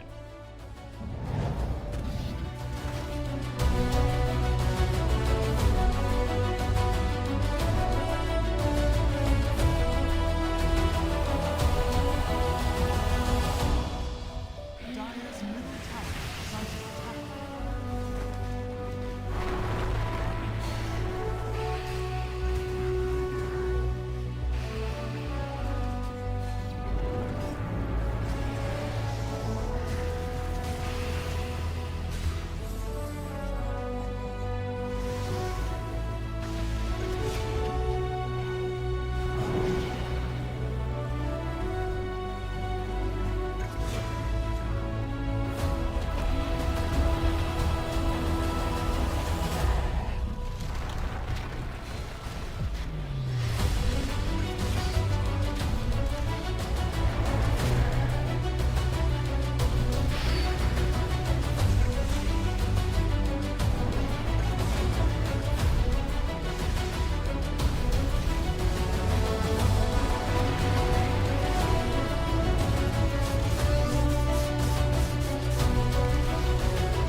turn, ladies and gentlemen. Welcome back. We are straight on into the draft here. Game number 2 already underway, and let's see what sort of adjustments are going to be made here from Apple City Gang in this draft. Obviously, the sort of gameplay that they attempted to do last time meant that they had to have a really good laning phase and start off with some strong tempo. It just did not happen at all, and Apple City Gang was able to, no, Zero Nasty, sorry, was able to run away with it in the end. So we'll see what's going to happen here. Yeah, and I like what Apple City from the start. They recognized that Nefrit's Darkseid was the biggest problem, and I can't blame them. Every vacuum I saw was a 4-man vacuum. Not 2, not 3, not a stinking 1. It was 4. 4-man. Yeah, that alone is scary enough. Just drop the respect bag, get that out of the game, and just do not play with that this time around. But, you know, I'm sure he knows how to play several other heroes. So we'll see what other sort of exciting gameplay he's going to be able to bring us here in this one. Yeah. I mean, what's his next prioritized offlaner? Let's see. If he doesn't get it, Beastmaster, Bristleback, and Primal Beast are the next 3 heroes he plays a lot of. As Apple City Gang, they also say, yo, that Warlock, no, never again. Never again. I do think that LeBron did have a fantastic game, but a lot of it was set up because of the vacuum. Like, it's if you miss a golem on 4 people who've been vacuumed, you know, it's iffy. That's on yeah, you. it's a bit iffy. But it don't happen all too often. But this time round, the Ringmaster is available after the banning phase. No one has decided to get rid of it, and immediately Apple City Gang do snap him up. And as I was talking about earlier, these guys have a 78% win rate on this hero, so they have a very, very good time with it. So we'll see how well that does perform. Zero Tenacity, though, they respond by going for Bristleback, their second most picked hero in all of 7.38. Yep, and I mean, yeah, you took away his Dark Series. Like, I'm gonna go with it's going to be an off lane Bristleback. Probably gonna go for the Aura build. We'll see. It's also a hero that still damages whoever gets caught in the. It looks like a coffin to me, by the way. I know it's supposed to be like some sort of magic buck, but it looks like a coffin when he puts them in the escape act. Yeah, just a big, tall, thin box. Yeah. See, I was sneezing earlier on, and I blew up Atomo's eardrums of it, and now he's deciding to go for some sneezes. I've infected you. How is that? I did close the mic on VMix, so at least the wonderful audience do not get to hear how sad that was. But you enjoy. It was very cute. It was like a, achoo! You know, imagine Pikachu comes on out. That's what that sounded like. Could you do that again? No. Someone else can clip it, and that's the only way you're going to hear that one. Because I've heard the sneeze like that, but it's more like from certain Japanese shows I've watched. Achoo! You know, that's good stuff.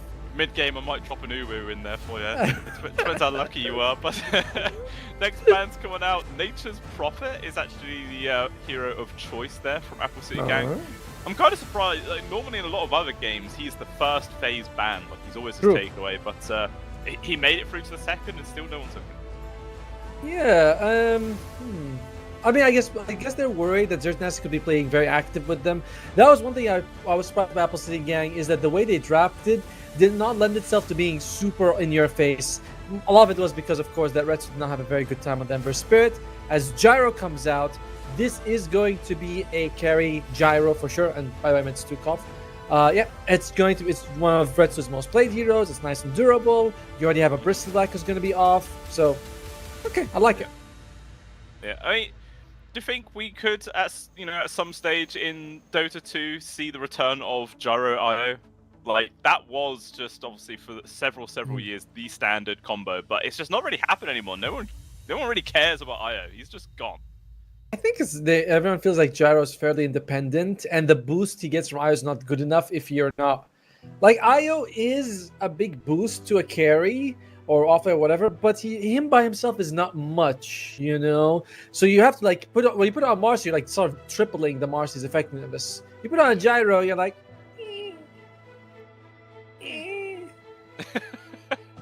Not sold at all. No. Oh, they're a little bit more active for QBFY. They're giving him the Tusk. As we mentioned, his 2 most played heroes are the Tusk and the Bounty. Bounty, not so good last game. They're saying, let's go for the Tusk. Yeah, I think the Tusk was actually banned in the last game. Yes, I think it was actually Apple City Gang that banned it against Zero Tenacity. So they snap it up themselves. This time around, also going to be able to grab their Lycan, because that was the final phase ban that came out for Zero Tenacity as well. So we'll see how well this hero does perform into the hands instead. Obviously, Amaterasu, he's just he's liking zoo heroes today. That's He is. I think you might need to start getting those big controls like Puck right now, because you have two of your cores can't lock people down very well, and you're up against Snowball, Escape Act, and Lycan running around. I don't know if you can move the Gyro to 4, put the Burst by carry, pick a Mars, but you need to start getting those big circles. You know, I know you like them big circles, like Enigma, Mars, Puck. These are the ones I'm thinking about. Yeah, but you're forgetting about probably the best counter in the game to a Zoo Lycan though, Tomo. Enchantress with happy little friends. Ah! Is that even still a thing? I don't know. I haven't seen Enchantress in that damn long. I don't even know if it still is. Hang on. I think it is a thing, but not sure if anyone gets it. But alright, Zert Nasty, you pick Earthshaker. I like this. I think this is going to be a 4 Earthshaker. I think Pablo plays a bit. I'm checking my records in just a second. Yes, he does play 4 Earthshaker, but you still need a Winter Wyvern or something of that nature. Oh! Okay. Dragon Knight.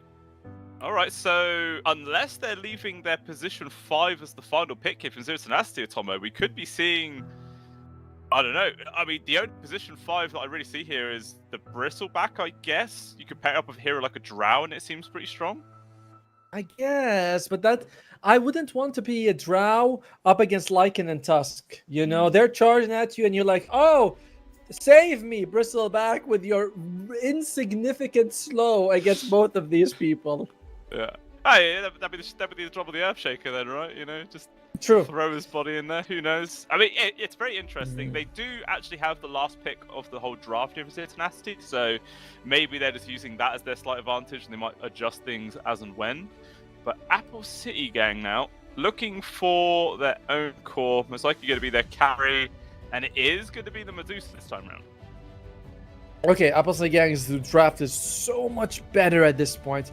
Two heroes are on my mind. Either you pick a Puck mid, and the there's 2 supports there, or you take a Winter Wyvern and already have your core settled. But it has to be one of these two that comes out for Zero Tenacity.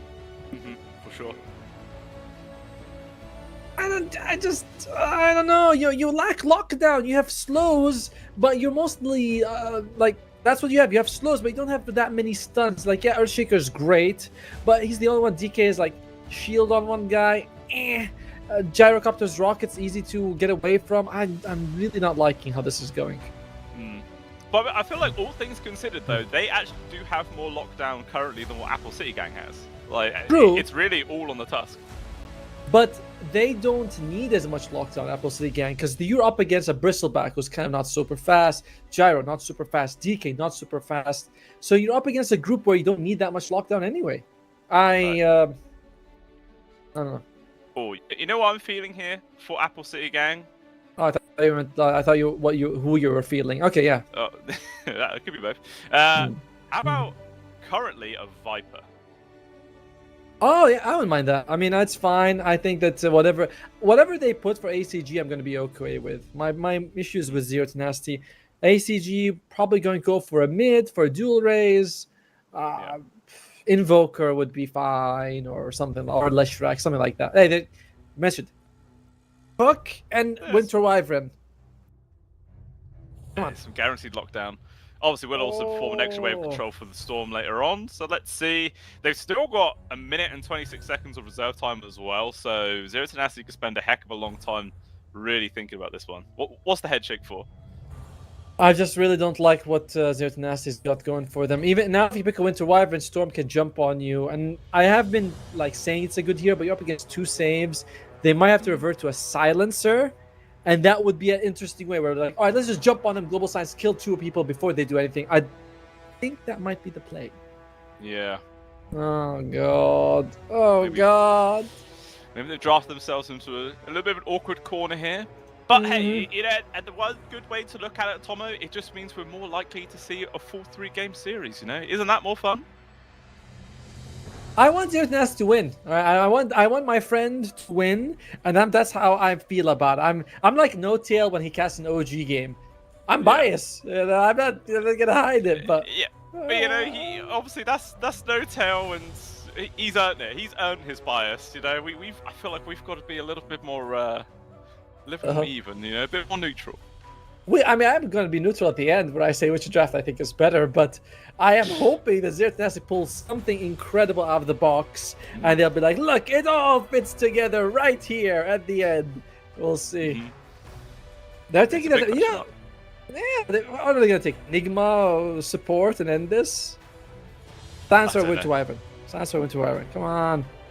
They go for Ember. Oh, so the sports are Earthshaker and Bristleback? Give it a sec. Okay. Yeah, Retsu Okay. playing carry.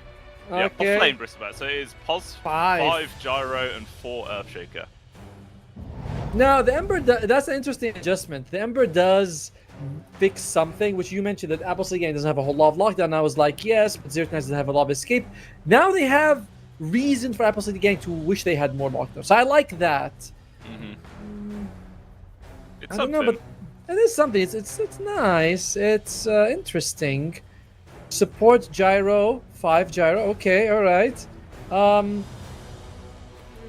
I still think ACG walked away with this one. Yeah, I mean, it doesn't really feel like there's a huge answer to this Medusa in the hands of UI for this game. Like, it feels like it should just have kind of a fun time, sitting in the middle, right-clicking people away. You'll have the Lycan run around being a nuisance. Eventually as well, dual raise. You know, if the game goes long enough, you get Axe as well. So it's just more control and protection for the Medusa. Yeah, it does feel quite solid here for Apple City Gang. But again, you know, my curses consist here, Thomas. So I don't know if I actually want to say a name. I don't know if I want to curse anyone. Why is everyone? You know, everyone I cast with, they're like, "Oh, this is so hard.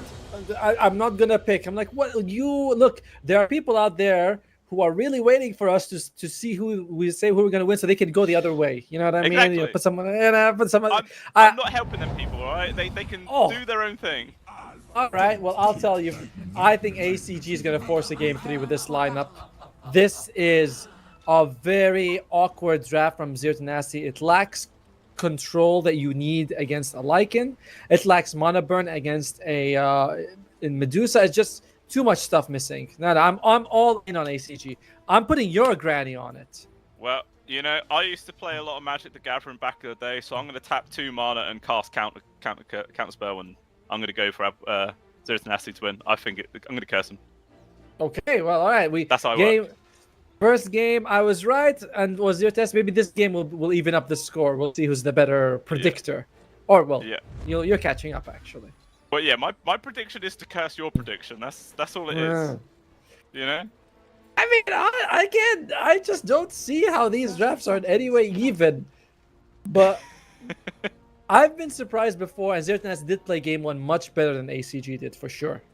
Yeah. I mean, you think about it, the entirety of that last game, Retsu,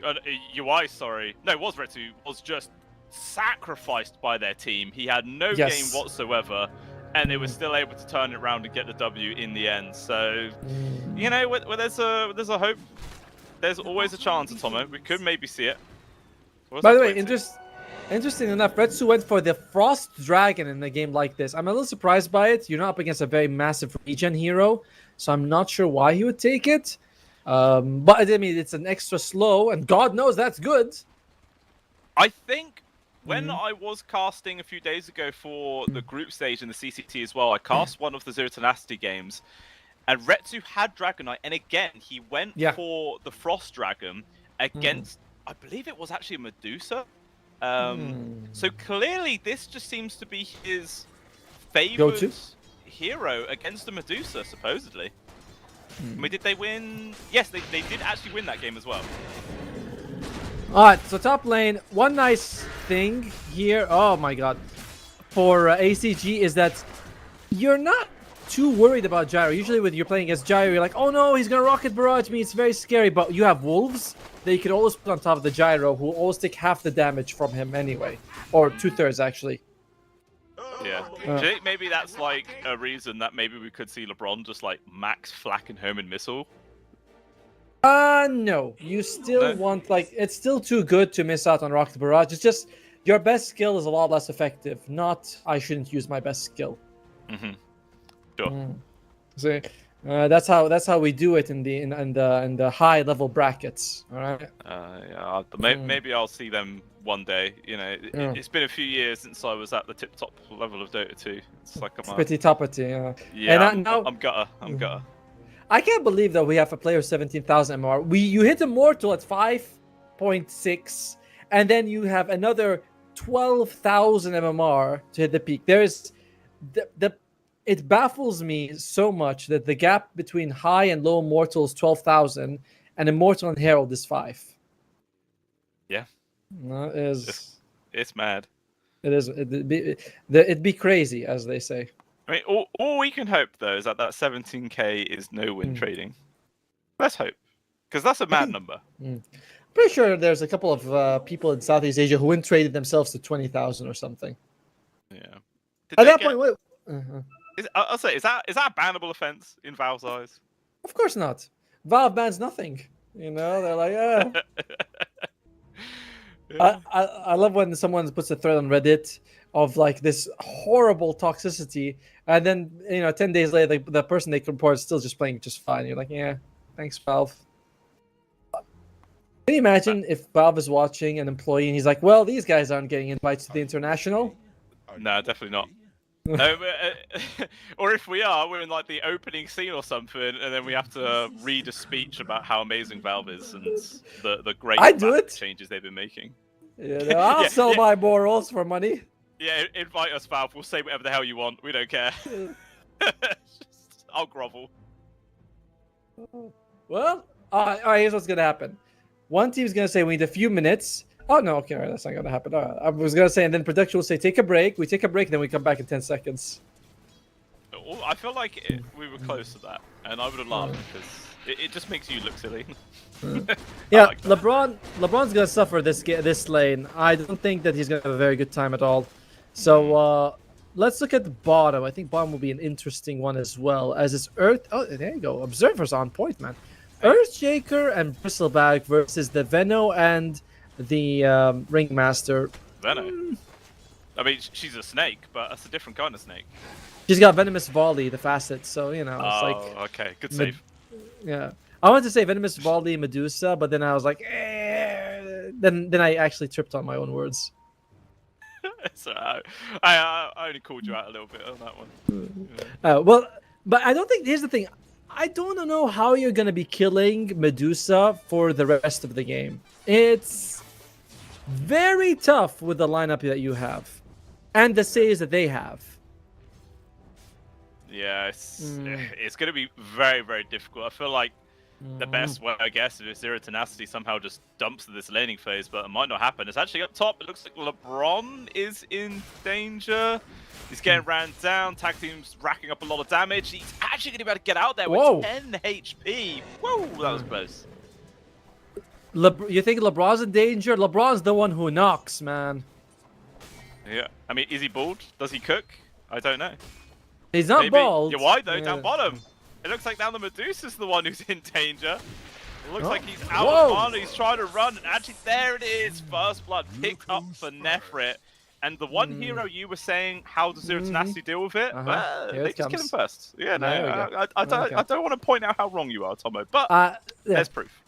Keep going. I know LeBron lives, but I was like, he's the first guy who's gonna die, and he lives. And UI was like, he'll never die, he just dies. All right, fine. It might happen in the laning phase, but I'm telling you, UI won't die later in the game. Yeah, let's wait for him to have a couple of items. He has 3 branches and a magic wand, so like we can excuse it.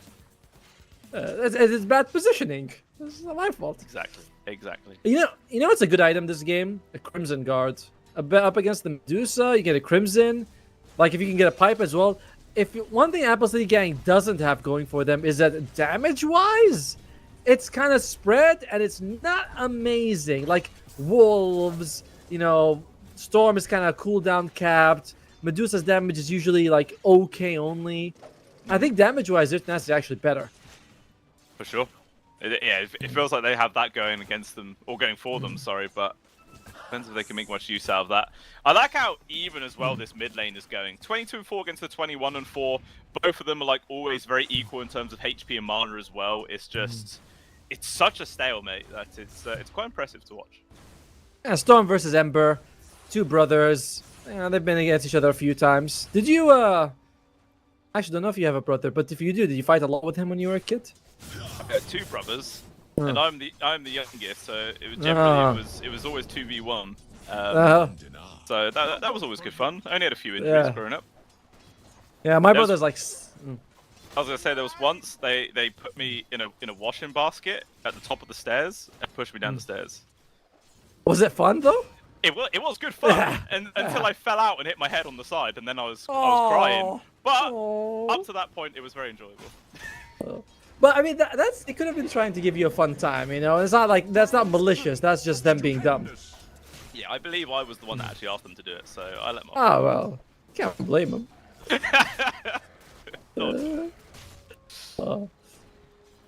My brother is 7 years older than me, and if I ever beat him in a video game, he'd kick my ass. You know, we'd play like Street Fighter or anything, and if I win, he'd Street Fighter me in real life. Damn. Oh, wasn't fun. Hadouken in the face. Absolutely. Sure. Oh, LeBron up top. Looks like he's in danger. Child's forward, good shard block. Amaterasu's trying to finish him off. They will be able to get the kill, but look at this TP rotation coming in from Pablo. And it looks like the Lycan's going to get separated. Oh, there we go. Get himself out there. So the Fisher might actually block out Retsu here. There's a chance for him to escape. Flacco is also nearby. Good whip on towards 2. And now it looks like they have to try to disengage. Cupify has been caught. Good Stone Trump. He's able to get off the snowball, but it doesn't matter. So he's dead either way. But that's quite a few rotations coming out, and it's still a trade, I guess, favoring Apple City Gang here. That's not exactly what Zero to Nasty was hoping for at all, you know? They almost get a kill on Amaterasu, which would have been worth it 1-for-1, but they don't. Oh, well, this is worth it. Yeah. Runs down Flacco. Easy peasy, lemon squeezy. Bit of extra gold there for LeBron. Good job, buddy. And now, good fish block here onto Amaterasu. Can he snowball him? How is there a gap there? Gaben, leave. I can see it right there. It's very obvious there's a gap. All right, it's not long enough. Yeah, but I mean that was a very thin gap. I kind of wish they add like a model animation where they walk sideways through those gaps. That would be amazing. You know, or like you can also have it like when you go through like two trees that are very close together or something like that. That would be pretty awesome. Yeah. As Stukov, he is rotating top. Scanned though. They did know he was coming. Okay. Yeah, he's just got to jump back to his lane, I feel. Although actually, Retsu's also charging in. They're just trying to fortify the area. 7-minute Wisdom is about to spawn. Cubify wants to go up there to contest it, but they know there is no hope. And that 2 Wisdoms going the way of Zero Tenacity. Beautiful move. Like, absolutely amazing. Zero Tenacity, despite how much I'm not a fan of their line of their draft, they are playing everything to perfection. That was a great rotation by Stukov. 100%. I mean, it does kind of mean there's been a bit more space for dual raids, as you can see in the CS chart as well. 56-4 now for the Storm against the 44-7 there of the Stoikov. So it's a bit of extra goals going into the hands of the Storm Spirit. But in terms of actual net worth, they're very even. But up top, Amaterasu gonna get dove underneath the tower. He will die. LeBron loses life for this one, but it's a worthy trade at the end of the day. Although more rotations are coming on up as dual raids is here, and it will actually be a 2-for-1. So Apple City Gang, maybe they're actually happy with this at the end of the day. I think so, but then you do lose the Lycan, who at the moment is your least farmed core, and he's as important, I guess, as the Storm Spirit that he has a good game. You know why? If he suffers, it's fine. He'll go jungle, doesn't matter. But Lycan, you are expected to do stuff around the map. Yeah. What is Nefert building? Is he going for the Crimson Guard? He's going for the Vanguard. He could go for Heaven's Halberd, and that's good against the Medusa. He could go for the Crimson Guard. That's useful for the whole team. I prefer the Crimson. I think that would be more useful early on, which is when you need it. Yeah, 100%. But like you were saying, either way, it's going to be useful. I mean, is there a world where he actually goes for both? Do you think? Like, have the Disarm against Lycan Medusa as well as the Crimson?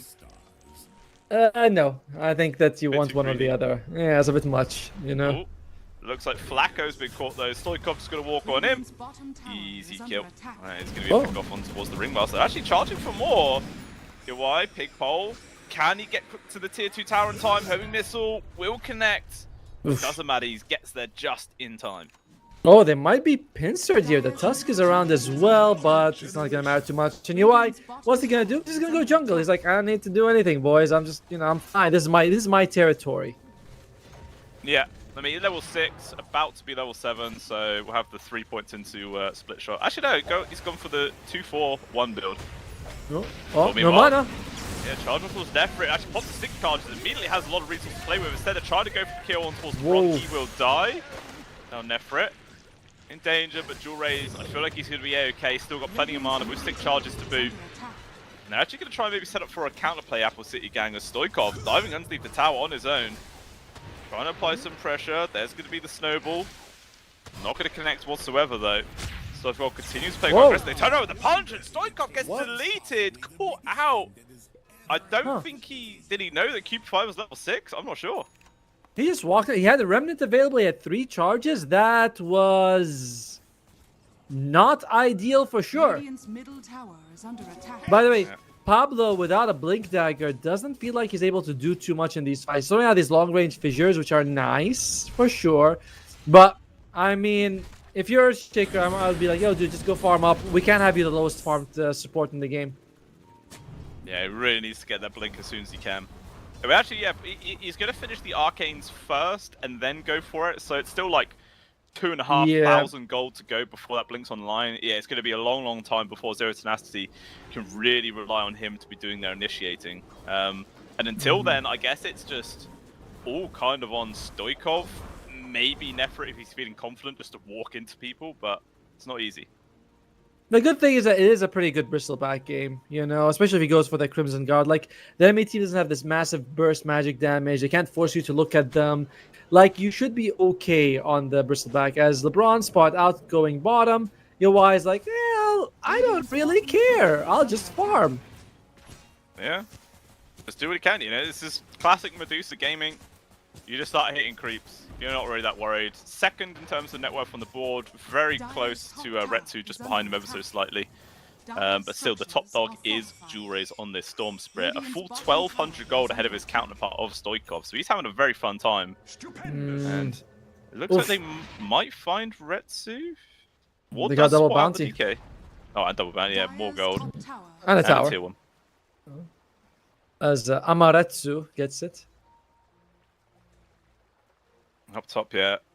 Like, look at this. Like, Jewel Rays is just stalking Retsu right now. A couple other teammates coming on. They're all smoked up. They need some fast TP rotations here for Zero Tenacity to try and keep their DK alive. Not a single one's being used, and that is just a guaranteed death as a result. Flacco getting the credit.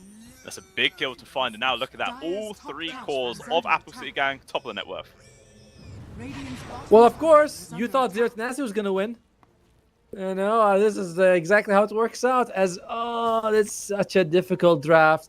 If you're Zero Tenacity, you have multiple problems. The first is I gotta deal with Lycan. Lycan's taking buildings. Lycan's a problem. The second is I gotta find this Medusan killer, but I have no mana burn.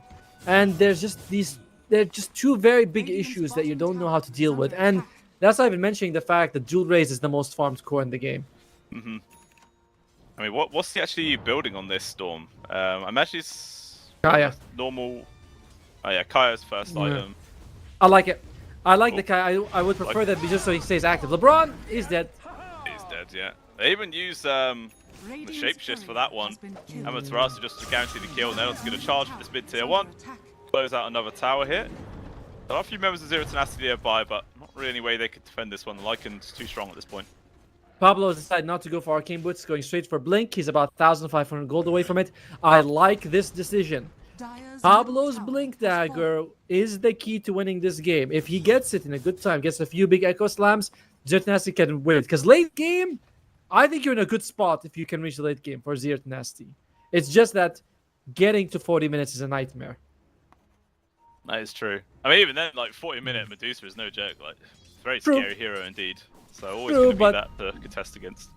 Yeah, but Lycan kind of falls off a little bit. Bristleback is always going to be good. I'm fine with it. And by the way, Bristleback, he has almost got the Crimson Guard. A big boost to their team fight. That is true.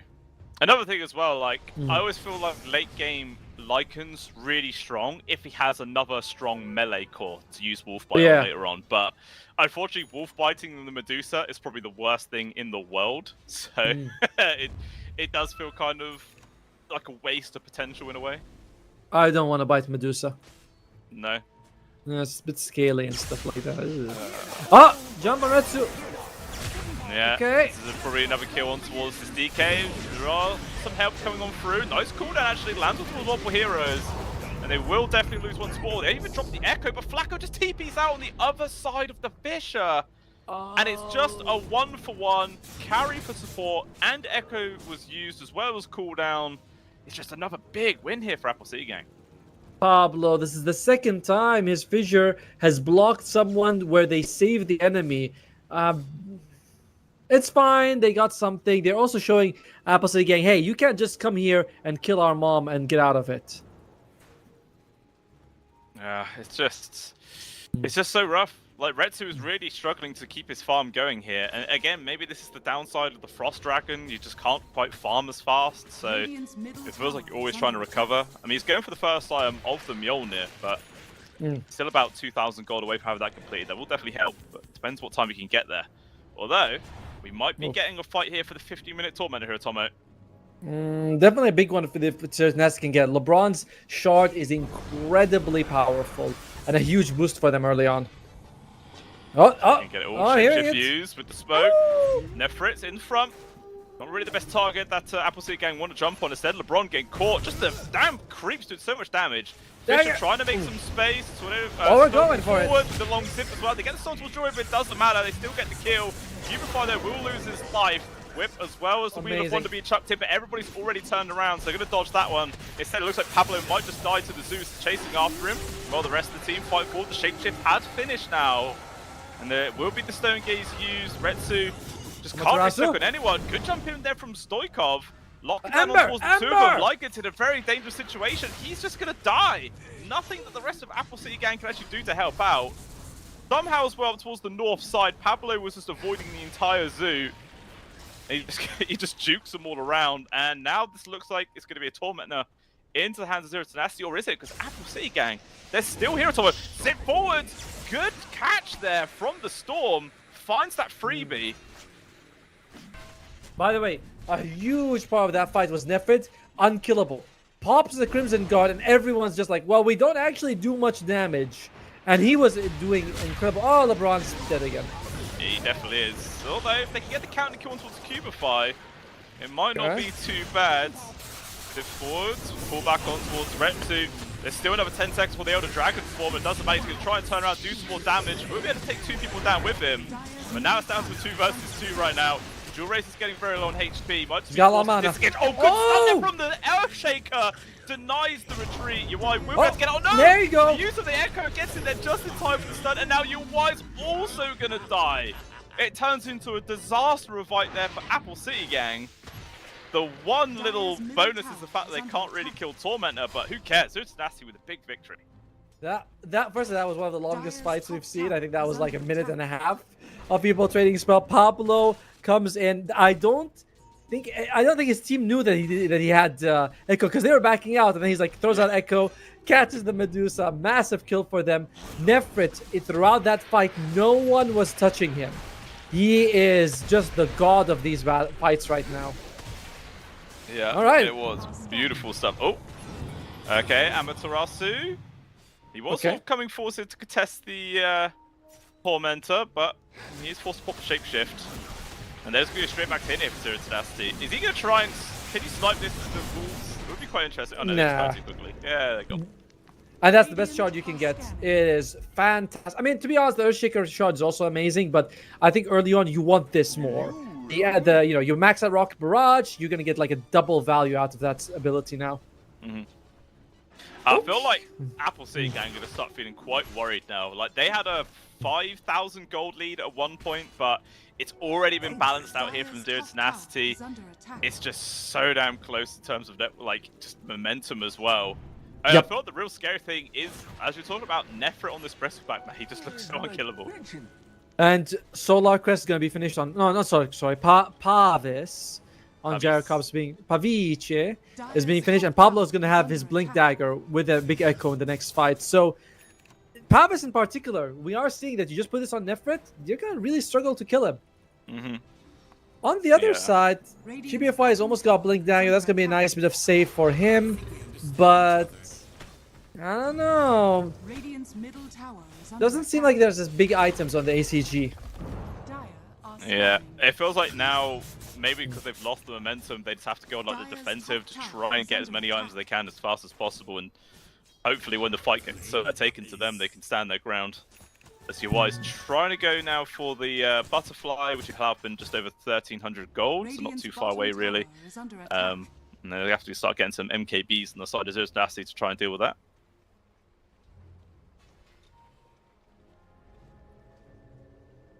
Well, I think the silence model a little bit here. Why not? You know, don't need to talk all the time, right? Yeah. No, silence. Yeah, it's nice sometimes. You know, you're like, oh, this is pretty good.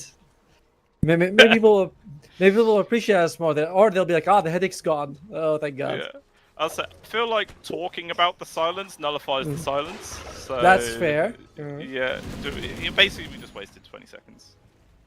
Dire's top tower is under attack. By the way, so like, I'm excited to see what sort of creep he goes for. Yesterday, I think he went for the Granite Golem, which I think is the best. Oh, big jump. Yeah, 2 raise. Got plenty of mana to work with, so he's alright, he's alright. That's going to be a problem no matter what. That this Storm is just not an easy catch at all. And I guess they've got 3 pretty good Abyssal Blade carriers. The Radius Stoikov. Looks like he's just found a complete freebie on Flacco here. Okay, just catches a Ringmaster out of position. That's some tasty free money. He'll take that one up every day of the week. Thank you very much. Odd. That's like was there, but yeah, he's probably just pushing, trying to use that Tame the Beast ability. Roshan. Actually going to start here with Zero Tenacity. The Wolves, I don't think actually got into the pit to realise this is starting up. But you can see there's a few members of Apple City Gang in the general vicinity, but they're just not going to read that this is happening in time. The Medusa illusions are going to come on through. They will actually not get into the pit to see the HP of Roche. Might be able to make a move. Oh, will Storm jump in? Can Storm make a giant jump? QBFY, he's around, smoked up. I don't... Oh, alright. We are doing something. Yeah, we're the one that already used here, and everybody's backed out for Sotanasi. Not going to get called out from this one.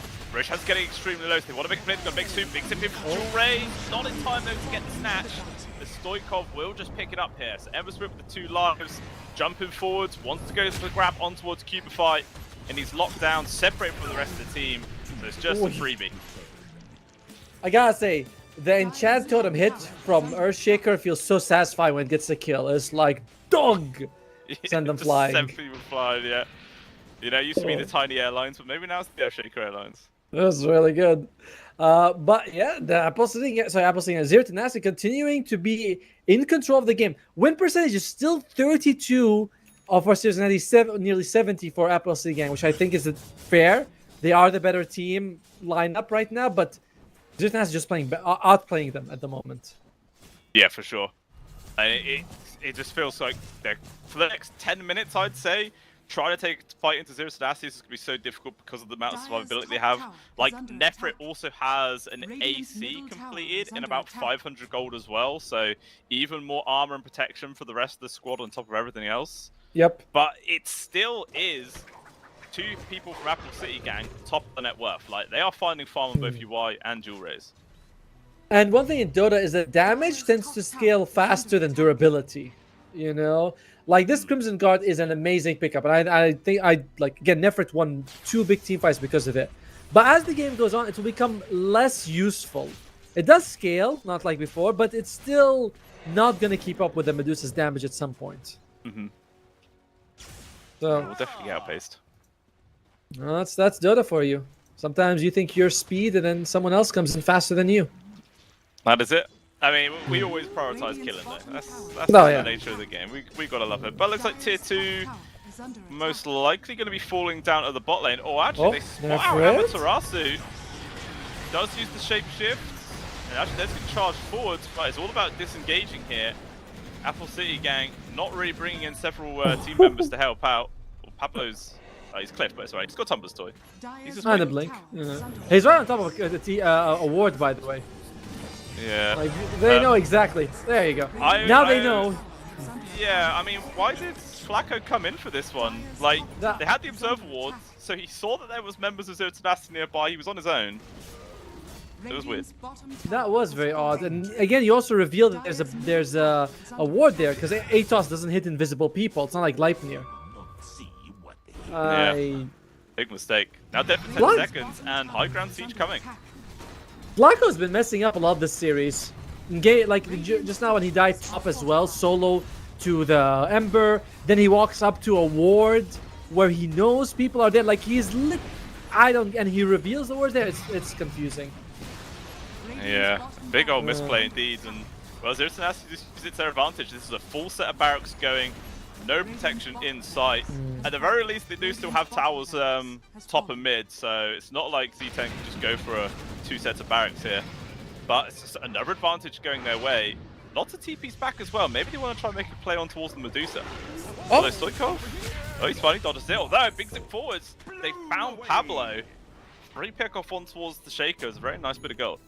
I've never seen that before. The flying torment, the flying thing that he leaves behind. Usually it's on the ground. It's pretty cool. It's just up in the sky. You got punched and he dies midair. There it is. Yeah. That's some Terraria physics right there. It's good, man. I love it. This is awesome. But to be completely fair with you, the innate ability of Earthshaker's kind of ass. Which one is it? I can't remember. It's when you die, you leave that totem, it gets the XP in the area. Ooh. That's amazing. It's ass. Yeah, it's pretty trash. It's pretty trash. I guess the idea would be if you can jump in, echo, and die first, and then your team cleans house. You don't have to value your life so much because you can get all the XP, but... Yeah, I say bring back classic Bloodstone. The ability to sacrifice yourself. That's it. Why not, right? If you can do this Earthshaker, like when you die, you actually give regen mana to everyone. I'm like, alright, let's do that. Not bad. It's valid.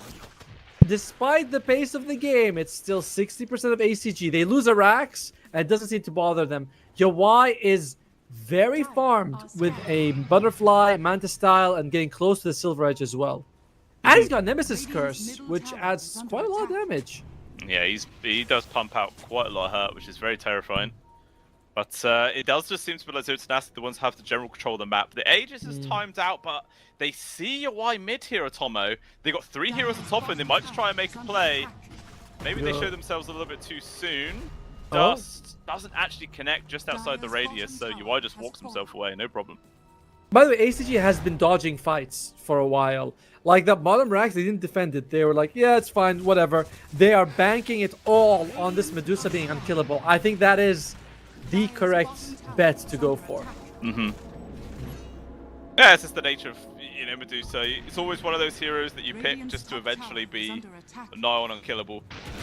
But we'll find out. Top tier 1 goes down, and they're probably going to look for the top tier 2 as well. Question is for Apple City Gang, do they just continue to push in a lane of their own, or are they going to have to come back and defend their high ground soon? I think you're probably going to have to come back and defend.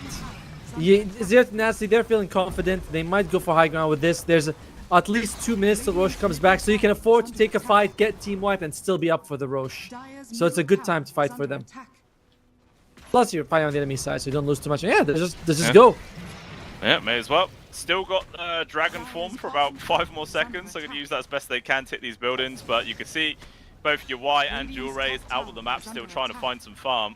Glyph won't be used. They're just going to back off for now. Yeah, I don't think they would have given them the second racks anyway. They're like, yeah, whatever, waste some of your time. We'll be farming here. We're cool with it. Yeah. All right, Silver Edge is finished on the Medusa, and it's a pretty good game for it. Bristleback as well as DK. I've seen some Silver Edge Medusas, and I'm like, what are you breaking? But in a game like this, very worth it. As I do believe they also get the Shrine of Wisdom. No. Jewel Race got his as well. Yeah, I mean, when is the timing for Apple City Gang to be the ones making the plays? Like, is it the Silver Edge timing? I don't know if Silver Edge is going to be enough. So far, they seem content to give as much as Zero Tenacity wants, because they are out farming them all over the map. They are actually out farming them significantly. So they are relying on the late game. I imagine that the Apple Gang are okay with the pace. It's Zero Tenacity who has to make a move happen. Probably next rush has to result in another set of barracks.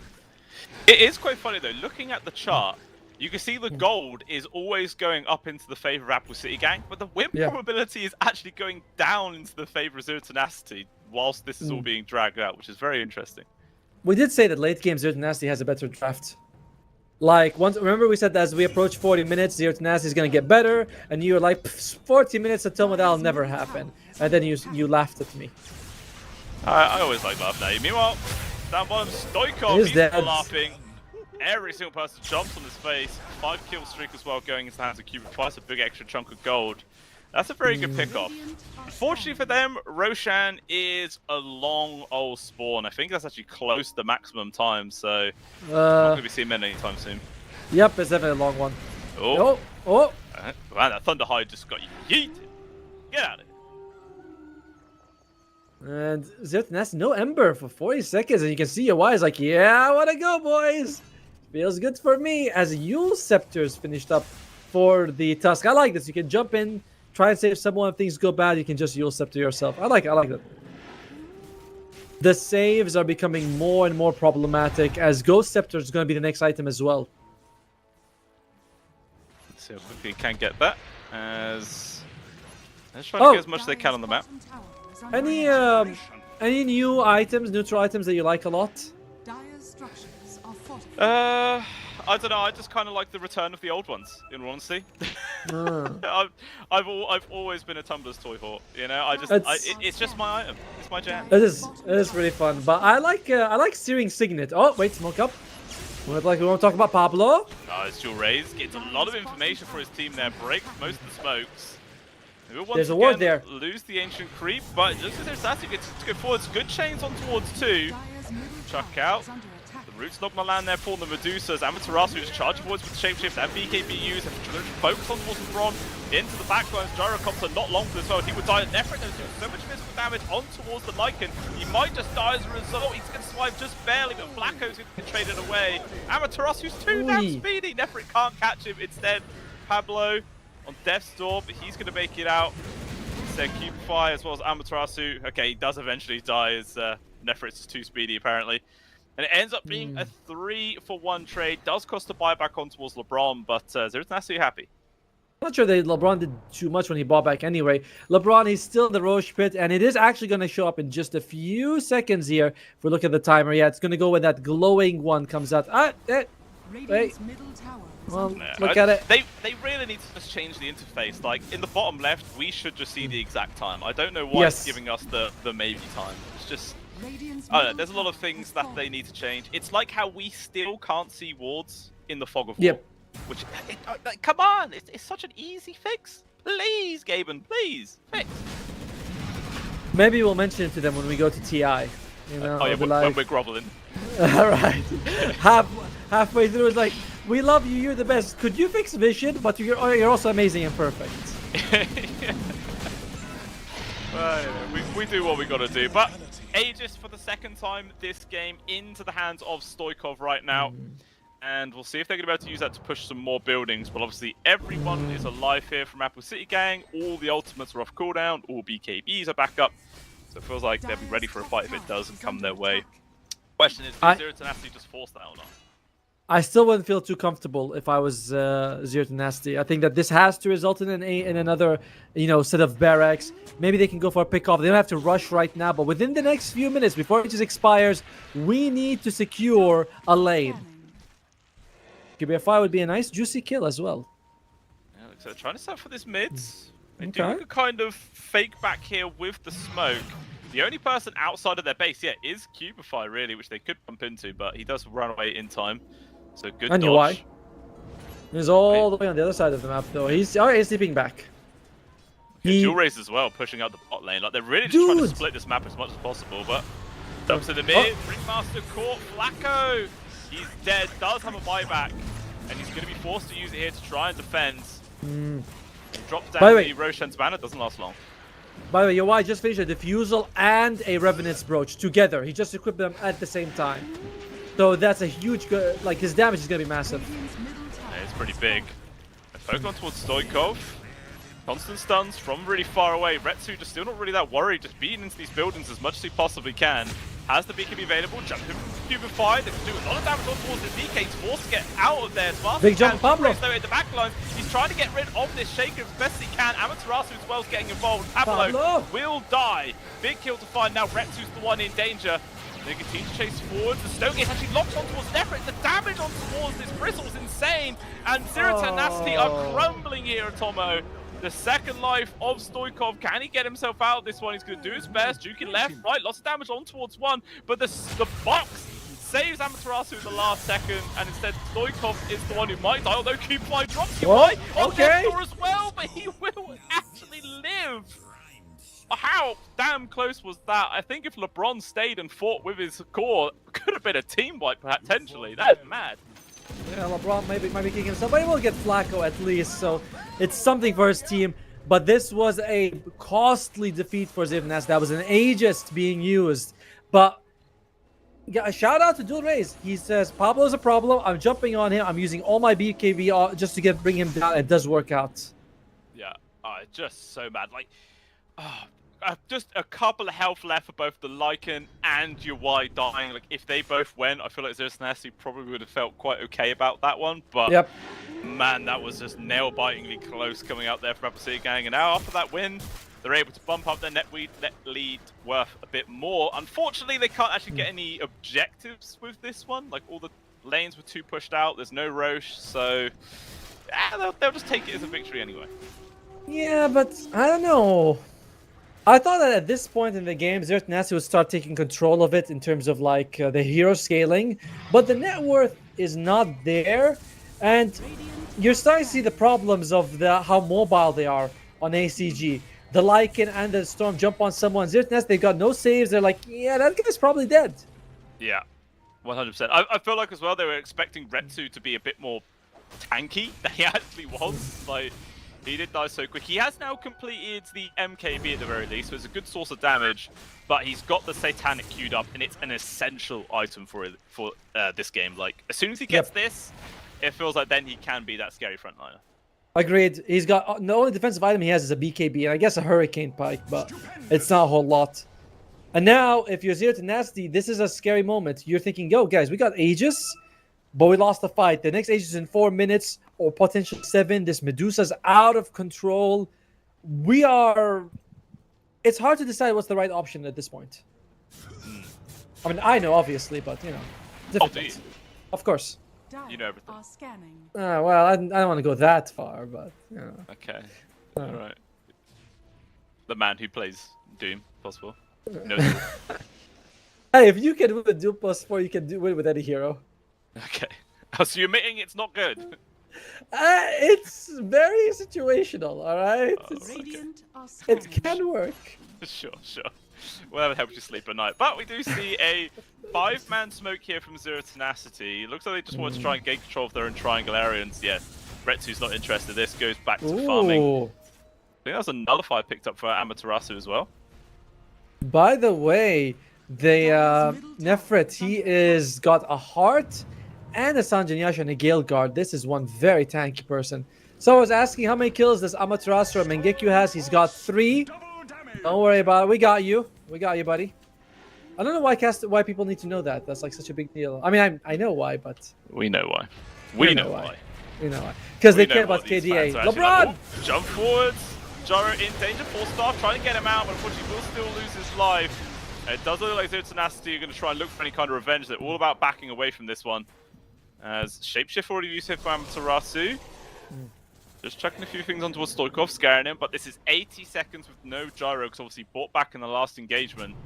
And Apple City Gang, they know this. To see if they could take this as a 4 versus 5. Looking for any box out position. Quick jump in.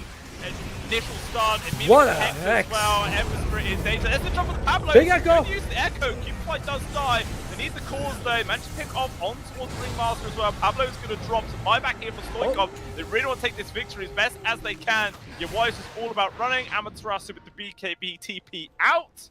And it's actually a very big win here for Apple Seeking. They forced 2 buybacks, although they saw Yawai up at this top lane with that Observer wards. They have a Jit now. They're going to hunt for him. Yawai, if he tries to stop to farm, he actually just goes for the immediate TP out. Good restraint. Took off. He zigged when he should have zagged. And he's the one with the gem, so he could have, maybe if he had guessed right, he would have caught him. A very unfortunate situation for UI to run away. But again, it's a victory for Zero Tenacity. As buybacks are forced out, they lost more people. It was an amazing echo from Pablo, but not enough. How would you feel about Stoikov, rather than going for a BKB, going for an Aeon disc? I'm okay with that. That's fine. Will be a solid item. I don't think that we can expect a nullifier from the other side anyway. Oh, there is. There's already one in the hands of Amaterasu, actually. Never mind. It's not good. Oh yeah, you're right. No, well. All right. I want to know how you win this game. Go. All right. 5-man Helm of the Dominator. You go get that mana burn creep and you send them all on Medusa. In an easy win. Easy win, he says. Easy. Like, yeah. That's a lot of gold. That's a lot of time. That's a lot of luck. It's like 10,000 gold, and you just have to hope that creep spawns 5 times in a row. What's the issue here? I feel like you really need to be on Gaben's good side for something like that to happen, and I don't know if these guys are right now, because at the moment Zero Tenacity has been hemorrhaging gold and space. Still, Gaben, though, says that this game is 50-50, despite how well Apple City Gang have been able to bounce back. I'll trust Gaben when he fixes the vision for wards. It's all pinnacle on that. But next Roche, how quick is it going to be? Actually, very, very fast. It's up in about 20 seconds time here. We'll see which side can actually get it. As Zero Tenacity, they're going for this smoke wraparound. Once again, Flacco's going to be the target. He's able to get up the escape act at the very least. Force up down to low ground. Good space to go. Big tip in the backline here for Jewel Rays, focusing on towards this Earthshaker. He just really wants to kill this Shaker again and again, and he is gone. No buyback. Raider 1-for-1. Now Retsu forced to go down to low ground. It doesn't matter. Amaterasu's Q-Bar is waiting for him. LeBron also loses life. Now Nefrit, he's meant to be tanky here at Tomo, but he's still dying so quick. A Hex on towards the Ember as well. I think we're calling it. And it looks like it is a team-wide good game is called. An Apple City game banks back, and it's a 1-for-1. It was way too hard of a draft for Zero Tenacity to pull off in this one. Like, they got outdrafted massively from the start of the game. The lanes were okay. They actually had a lead at some point. It was great itemizing. Like, Zero Tenacity played very well, but they drafted very badly. And some of us saw it coming from a mile away, and other people thought that Zero Tenacity was going to win this too. Oh, come on. Wait, I was relying on the curse, and unfortunately the curse didn't happen, and you know. But hey, it means I'm curse free, which is something. I'll take that as a victory in my books. But yeah, obviously Apple City Gang, tremendous draft, very well played. Despite the fact that they were behind for a fair bit of the game at the start, they just made some very calculated engagements and were able to regain the lead. And yeah, Zero Tenacity. They went for this quite greedy draft, and unfortunately for them, it didn't actually end up working out in the end. So, who knows? You know, but I always love to see a full 3-game series. That's really what I'm after. Entertaining Dota. I don't care who else wins. Just make them fun. It was a good game for sure, but just look back. I'm like, man, if you're Zero Tenacity, you drafted into a corner from very early on. I felt like they were going. You know, I think if I'm the 3rd pick, I was like, you can still salvage this. We can still get something good. But they're like, no. And going mass slows against Lycan, going no mana burn against Medusa. That's inside. Yeah. I mean, looking at the damage chart as well on the side of Zero Tenacity, it was just like all really Stoikov doing the damage. 31,800 damage. The 2nd place was Retsu on just 13.8. Like, he had over double the damage of his carry coming in from the mid lane. He was trying his absolute best, but unfortunately just was not really enough to make up the difference there, and yeah, just clinched out the game either way. But guys, that is just game number 2. We will be seeing a 3rd one, a best of 1, to see who can push themselves forward here in the lower brackets. We'll find out after a short break, guys. We'll return very soon.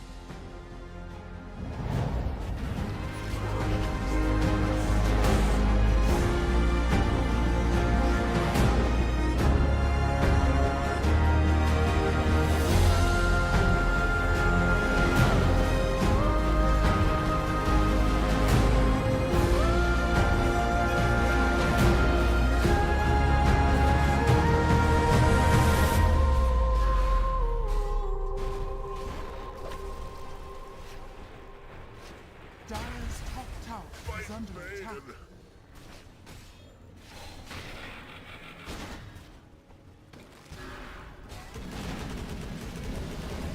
That's just part of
Welcome back, ladies and gentlemen. We are now down to a best of one here between Zero Tenacity and Apple City Gang to see who can push themselves through to the lower bracket finals and attempt to get through to the actual grand finals to win the big odd money. Obviously, just winning this series alone is a big jump in prize. You go from 2.5k to 7.5k.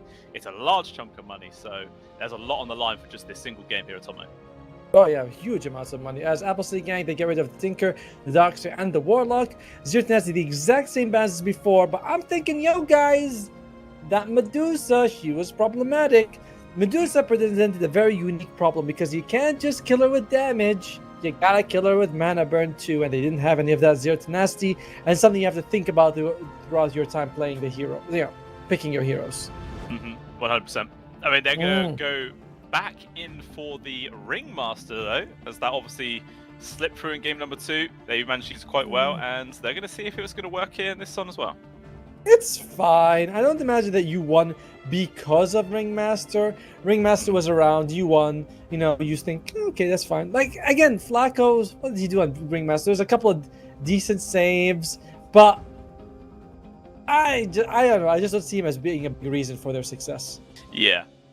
Yeah, I think I agree. He was there, but hey, we can't argue with the statistics of Tomo. You know, they have a good time with it. That's now their 10th game and 8th win with Ringmaster. So, you know, despite the fact that maybe it's not him doing all the work, it's still doing something. Yeah, it's like when me and you play together and we lose 4 games in a row. It's not because you're bad, but you are around when we lose. Yeah. Exactly. You know, we've got to play like a good 100 games together to, you know, get a good pool of, you know, evidence there to see if it's really me. But I want to go back to Herald. I don't want to lose 100 games in a row. Actually, are they not fun? Actually, if I lose 100 games, I won't be Herald. I'll be fine. Okay. Bristleback is being picked up by Zero Tenacity, their first pick. And again, this is extremely similar to the previous set of bans and picks from both teams so far. Like, these are the exact same bans we saw in game 2, the exact same picks so far. Nefrit was the star of the show for Zero Tenacity. He did so much, but this is not... He wasn't playing to scale, and he shouldn't have. He played his role perfectly, but it wasn't enough. Yeah, like he really built to be that like unkillable core, just providing all the utility for the rest of the team, which, yeah, like you're saying, he did do. But unfortunately, Retsu as well, Stoikov couldn't really do enough. Well, I mean, Stoikov was doing a lot. Like I was saying at the end of the game, he ended it with like 33,500 damage, and the second place was Retsu's like 13,000. So he had like over double his carry's damage, and it still just wasn't quite enough. So hopefully this time around, you know, he'll have his cores actually doing what they're supposed to be doing. Well, sometimes the mic, for some reason for you, fluctuates, so it gets a bit lower. And I'm like, oh yes, all right, there you go. He got me good. Another thing is that mana burn does not actually equate to damage done in the stats at the end. So even if you do kill Medusa, it'll be like, oh, you did 300 damage to Medusa. You're like, what? No, I had like 7,000. You're like, yeah, but it's all mana burn, so it doesn't count. That's true. All right, let's see here. Zero Tenacity, they can pick one hero. They've been taking their time on this one. I personally feel like, you know, Silencer's always good. If you're not sure, Silencer's like TPT top, number 1. Gyro, okay. All right, so kind of rinse repeating. If this is going to be a run it back again, I would not favor Zero Tenacity the second time either. You know, I mean, like, I don't think that it's a draft problem. Doing it again, yes, you might win the second time, but you're still putting on a huge amount of pressure on yourself to go up against a stronger draft. For sure. I mean, yeah, like there's still the Medusa in there. There's still the Storm, all that stuff they used.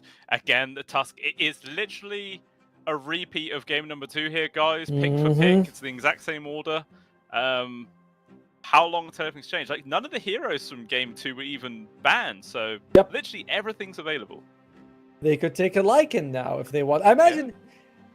I wouldn't want the Medusa now. I want the Medusa a bit later because I want it to be the last pick in this phase so I can ban out a few heroes. They take the Lycan, which is what we just said you should do. Because ACG is drafting on point. Yeah, that again, like it worked last game. Just send it back. Why the hell not? All right, Zero Tenacity. Do they do the exact same thing, Dragon Knight into Earthshaker. Yeah. or do they change something? I feel like they're gonna change. Like they might put the DK back in, but I feel like they might change Pablo's Shaker. Like he did get a couple of kills, but there were a few points where his fishes were just a bit more of a hindrance, and I don't know if they want to play it twice.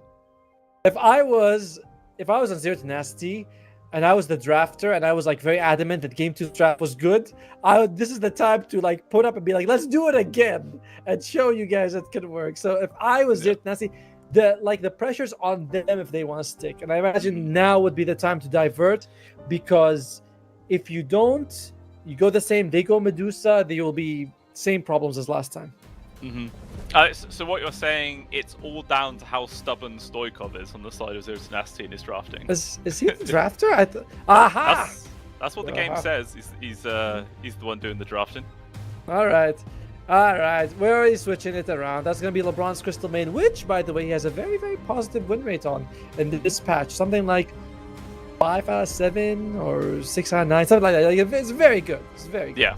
I mean, I suppose the only thing with that pick now is that it does sort of cement that this is going to be a core gyro, right? Because there's no way you'd have gyro and maiden both as your supports. That feels a bit too greedy. Do you think it's good? I mean, I suppose it'd be laning with Nefret on the bristle. Okay, no Earthshaker means that it could very well, be the carry gyro right now. In which case, they're looking for their mid as the final pick for Zero Tenacity, and they do also have the last pick of the draft. I mean, if I was ACG, I'd be like, yo, let's run it back. They haven't resolved any of the Medusa problem. They have one pick now, which is the same issue they had last time. None of these heroes wants to build Diffusal. None of them have mana burn naturally. None of them will, get creeps. They go, no, let's go for the Morphling. Okay, that's fine, but it's a lot more risky. You are up against minimal lockdown, so that's nice, but it is risky if you go full Agi and something catches you off guard. Yeah, like a Fisher through the trees that sets up for everything else. Dump on your face. Maybe they can see the Morphling get picked off that way. But, you feel confident there's not going to be anything like a AA coming out at this late in the draft. Storm Spirit as Pangolier gets banned. Well, you want to see AA come out on Zero Tenacity side? It could. I mean, you put the Earthshaker and the Gyro and the Bristleback as cores. You take AA4. AA4 is very viable. Unfortunately, AA might be good against Morphling, but it's garbage against the Tusk and the Lycan, who have saves, and also the Lycan just feasts on the Age Apparition, makes them snowballs, ice cubes. Yeah, 100%. Yeah, I mean, like I said, it could be done, but it is extremely risky, and I don't know if Cincinnati are going to put themselves in that kind of position. Doom was banned. You seem so excited about that. Well, they need a mid laner right now for ACG. I wonder if they're going to go for something like a Monkey King, I want to say. Is that or Ember? I mean, a Monkey King or Ember, you're pretty mobile. You're up against heroes that don't do so well. I feel like that's fine no matter either one that you go for. I mean, how do you feel about if they just went for a Puck? Because they don't really have a huge amount of teamfight lockdown right now. It's really only the Ringmaster with the Wheel of Wonder. Wheel of Wonder. Yeah, Puck's always good. I've always been of the theory that Puck and Kunkka fit any draft, anytime, no matter what, and they're never bad. Yeah. It's like, I've never seen a Kunkka be like, Kunkka, oh good, or Puck, always good. Yeah, for sure. And still a minute and 30 seconds of reserve time here for Apple City Gang, so really are thinking about it. But like I said, either one of those I feel like could work. I feel like out of the two, Puck is probably safer because you can't just get countered out by like a mid monkey or something like that. Someone just dumps his melee heroes, like even a Huskar actually to some degree would be pretty solid. Yeah, right. They pick Puck, you take Sniper, you instantly lose because they have like all these jumpers. Because Sniper is one of the few heroes who destroys Puck in the lane. You just your shrapnel is very low duration but high damage. Puck hates that. Your stats are so much better than the Puck, your attack range, but ACG taking their time. What we've settled on what? Ember, Puck. What else? Monkey King we said is also pretty good. Yeah. I'd say just go for the Puck if I was absolutely going to be honest. I'd say that's good enough. I don't see any reason why it's not good. Someone's asking, why is there a delay? Well, the delay is because we don't have cameras on players watching them, so they could tab out, watch the Twitch, and then watch what items are being built, where wards are being planted, Roshan timers, blah blah blah blah blah, and puck comes out. So that's why there's a 6-minute delay between us and you guys, which we don't like because we don't get to interact instantly with you people. Yeah, which is why you're going to hear that 6 minutes after you put the message in. But exactly, it's just the nature of the online tournaments are always like that. The man's name is Certified Animal. Like, all right, I like some of the names in Dota. Dragon Knight comes out for Zero Tenacity. Oh wow. Okay, so the only thing changed for Zero Tenacity's entire draft was the QoP, the CM. Sorry. Yeah, the CM, which was the Ember Spirit, which is now been changed up. So it is going to be Stoikov rolling with the mid DK. Nefrit once again on Bristleback, Retsu playing the carry Gyro, all seems quite standard there. And again on the side of Apple City Gang, pretty much everybody playing the exact same sort of roles as last time. UI on the Morphling, and then Puck will be going mid. Okay, this time, oh look at that, this time Zero Tenacity on the DK, they've actually gone for Corrosive Dragon. Oh, I don't know if that's going to make much of a difference, but okay. I mean, this feels incredibly similar to the previous game, but there is one silver line, for Zero Tenacity, is that they're not dealing with a Medusa, they're dealing with a Morphling, which, yes, has its own set of problems, but they're kind of like, they're more of the same problem rather than a completely separate problem. Sure. You know what I mean? So you're like, oh, we just need way more damage. Whereas Medusa, you're like, I need more things that I can't get. Yeah. I feel like it's easier sometimes to shut down a Morpher than it is a Medusa. Like, all it will take is like Pablo to have a blink, echo, stun control before a strength morph comes out, and that will probably just be a dead Morphling. Unless, of course, Flacco just spends a vast majority of his time following around with the Saber Calic of the Escape Act. I mean, actually, even that Cubify also has the save with the Snowball, so maybe bursting him down might not be the easiest thing in the world, but there are definite ways for Zero Tenacity to get him. Why would you go Corrosive Dragon against Morphling when the Frost Dragon reduces healing? That is unusual. Why would you go Frost Dragon against Medusa when Medusa doesn't care at all about healing? There's some decisions here that I'm like, I don't know. Sometimes you think you're like, am I too low MMR to get it, or are the players being a little too clever for their own good? It's I do feel like Corrosive Dragon was always the staple of mid DKs because you kind of go for that high tempo, you push towers. Like when it first came out, like it was always the Corrosive one until eventually it just became globally renowned that Fire Dragon was just the best, and no one ever touched Corrosive again. But maybe with this old style DK, I say old, it's like a year at that. Maybe Stoikov can use this, build some early pressure, take down some early towers, join the side lanes, get an early advantage for the team. We'll just have to wait and see how it works out. Now, to be fair, the Corrosive Dragon does reduce armor, which synergizes very, very nicely with the Snot Rocket. Like, that is nice. That's good combination. I'm pleased with that. But it still feels like it's less valuable than just getting Frost and making sure he doesn't regenerate. Because reducing regen is the same as dealing more damage. That is true. Yeah, it 100% adds up. I don't know. Maybe they don't care about the regen on the Morphling because they're just going to try and burst him every time. Maybe that's the whole game plan. Just forget about taking long fights, make it as quick as possible. 30 seconds to battle. I mean, it's risky, but I mean, if they can make that work, then all of a sudden the pick does make sense. I guess. We'll look at the lane stage. Sorry, the lanes very soon as they shape up, but Amaterasu, he's being brave right now. Now, see, if you guys support Doom, you could eat those wolves and benefit a lot of gold. Oh, yeah. But then that means you're taking level 1 Devour and you're not very useful after that. Are you kidding? Level 1 Devour is a skill. Okay, maybe as a support, but I can't remember the last time I saw a core Doom take Devour level 1.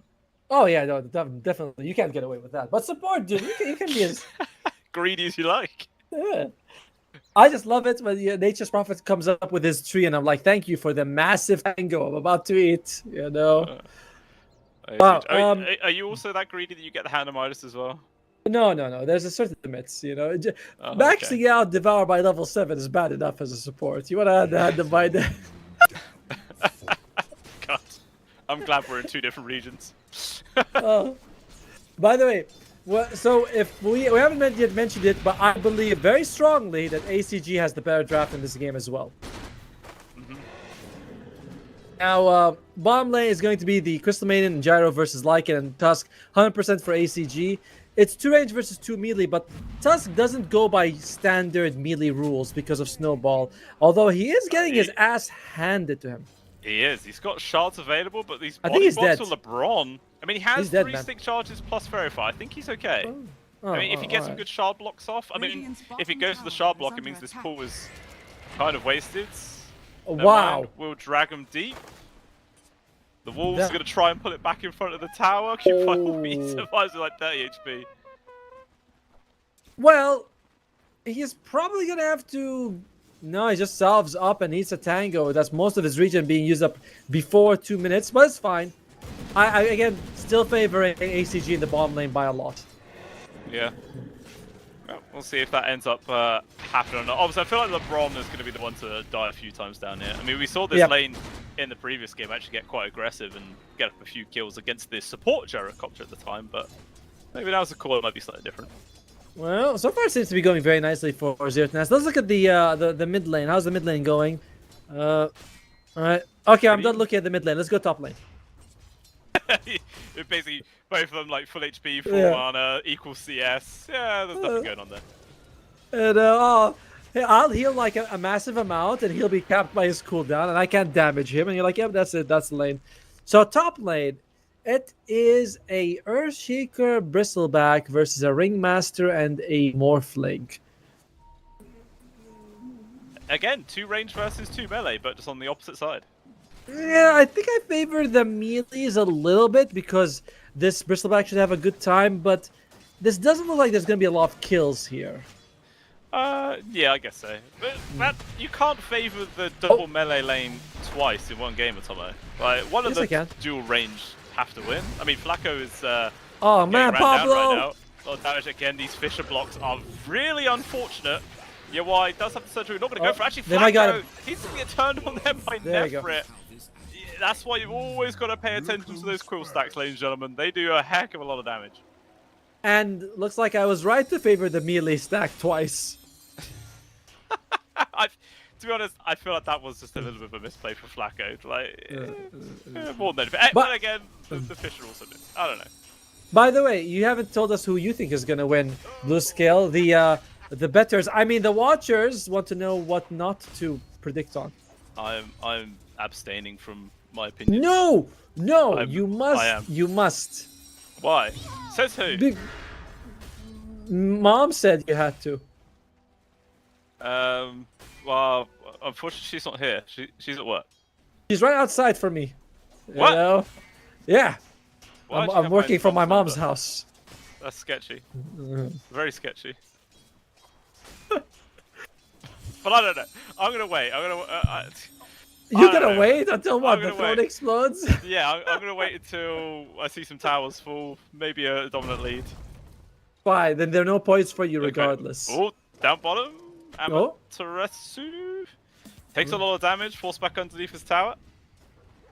Lots of aggression yet again. And we can actually see all 3 calls on the side of Zidsassy, top of the CS. And the person struggling the most is Amaterasu on this Lycan. Just hasn't really been able to get much CS going this time. And, you know, maybe they're losing against the dual range, Atomo. They might be right at the moment. I mean, they haven't lost their lives, but yeah, getting half the CS as the enemy core, very much not what you want as a Lycan. But he's not as reliant on a good laning stage as a Visage is. So, while this is not okay, this is somewhat acceptable. Somewhat. Yep. Yeah, but still, the mid is exactly even. 27 to 6 to 27 to 2. Stoikov taking a little bit more damage, but again, you know, 3 points into Worm's Wrath. Actually, that does nothing actually defensively anymore. It's all about the innate. But he's doing okay. Actually, both supports rotate in from Apple City Gang there. Jeez. Oh, to be fair, it's much easier to kill the Dragon Knight than it is for the supports to kill the puck. So wait, is Fly dead? He's getting dove underneath his tower. Control. That's a lot. And they got him. Hit. One more. Wow. Easy damage. Good try. Good punish on the missing supports, and even at the bot lane, Amaterasu dies. So it feels like now Apple City Gang, they have to kill this bit to make this worthwhile. Stoikov has finally been dove, but in comes the reinforcements. There's going to get a drop of the use of the ulti. Puck's in an awkward spot, trying to jump away to the orb. We'll be able to get it. So, okay, the two supports that rotate mid, they are able to kill the enemy mid, but they still lose a life for it, and they lose their carry and offlaner. It's just not worthwhile. No, it isn't. Like, overall, you think, oh, well, Puck lived and they killed DK for a price of a tusk. But overall, the map movements...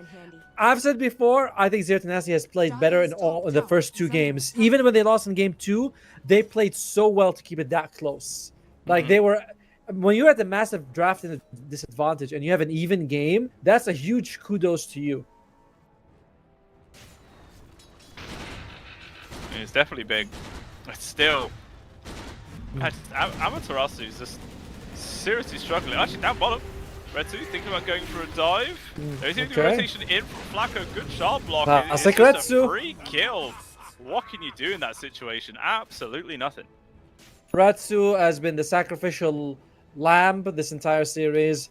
As much as I praise Zero Tenacity just now, it has not been Ratsu's day. No, it really hasn't. Guys, it's been the butt of every single gank, and continues to happen here in the second game. But hey, I mean, he's still doing slightly better than that of your white. He's basically 1,000 gold ahead of his counterpart carry. Yeah, despite everything, he's still very happy. And Gyrocopter tends to farm faster than Morphling. Oh, did you see that Morphling? He had the hand of Midas Cute. God. Oh no. It was a misclick, Tomo. Calm down. But Midas! Stop it. It's just... It's not happening. Oh. Alright, let's see. What are we looking at in terms of items? Jacob is going for the crits first. This has become more and more common. Before it used to be like, you go Ags first line, but now it's crits first if you can get it. DK is just going to go for the power treads. It has to be Stoikov being very active this game, Yes. Like a Mage Slayer into a Blink Dagger has to be the items. Yeah. I mean, can you see some case we actually go for the Blink first instead? I'm fine with that. As long as he gets those two items, I'm okay with no matter what the order is. It's not really relevant. As Bristleback, we're going to go for... He has Vanguard, but in a game like this, Crimson is not as good as it was in the previous game. Yeah. Oh, he's re-queued it, Atomo. It's back. My brother. That's what we want to see. Goddamn greedy puddle. Morphling needs a remodel. No hero needs a remodel more than Morphling. He looks like some weird jello. He does not look like water at all. No. It's the same model from Warcraft 3, pretty much. Warcraft 3 was actually better because he changed color. Well, that's valid, actually. That was awesome. And remember, we were limited by Warcraft 3's engine. What are we limited to by now? Hoodwink's ass has more particles than Morphling's entire body. I mean, priorities. Yeah, of course, naturally, I say. Lena's feet probably has more particles than Morphling's body. Yeah, I feel like you're listing a lot of different tastes, shall we say there, Tomo. It's something on your mind. Whoops. We're not going to go anymore. Reds is about to get in trouble. Let's end there. Gang coming on towards the bot lane, but immediately gets turned around. Cubify regretting life immediately. As Stoikov actually TP's in, but too late to actually get a +1 onto anyone. And just kind of ends up wasting his time here. I mean, this is the time that he should really be pushing this middle tier 1 with the Corrosive Dragon, but he's used his first usage, and the mid tier 1 is still full HP Atomo. Feels like that should not be happening. He's going Mid Slayer though, so at least I like what he's building as UI. You are in danger. Look at this getting ran down. A very short range waveform, and that's not going to save him at all. He will die. Good to actually efficient use there from Pablo. Connects on towards 2.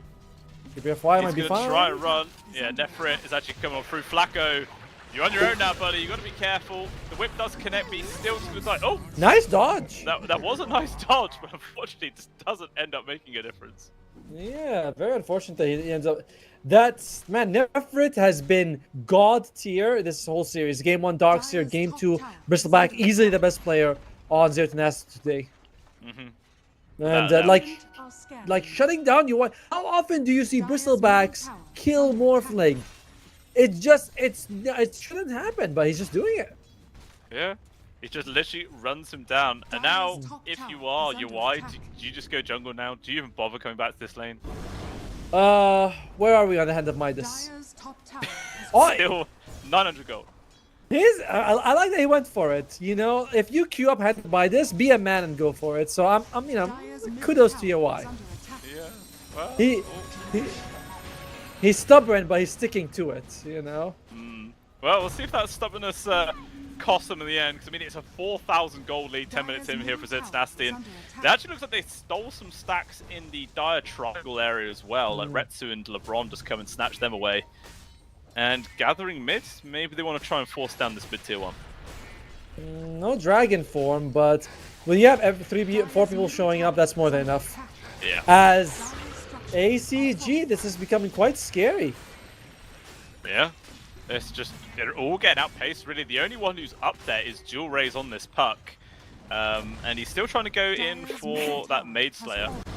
He's a little ways away.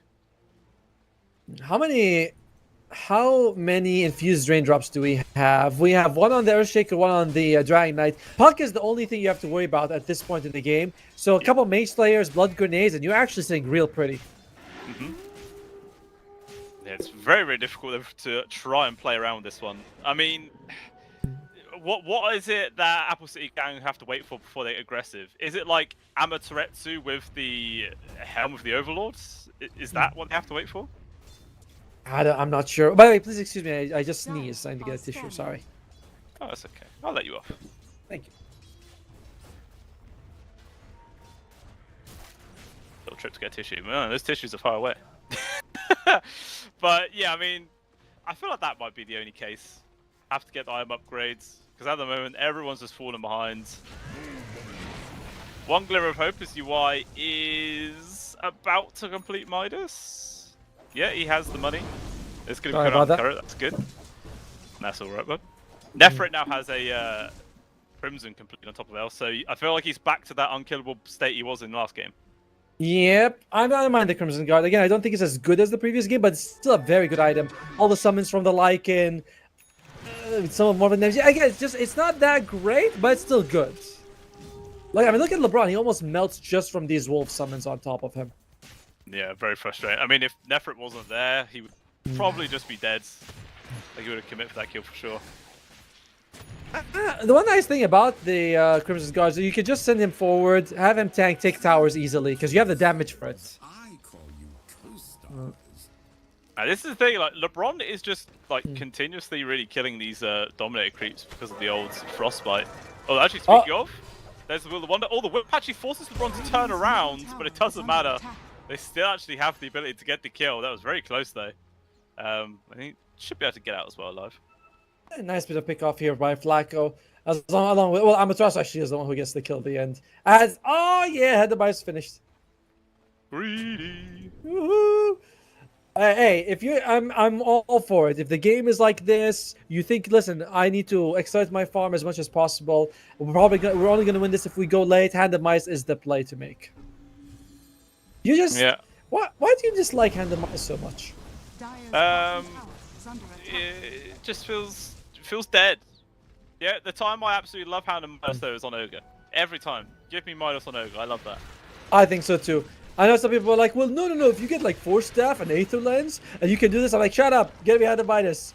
Nothing feels better than that triple Hand of Midas that you get. Oh, so good. Oh, God, yeah. Late game, quad Hand of Midas, find all tier 5 neutral items. Well, back in the day you used to be able to. Not anymore. But that was always fun.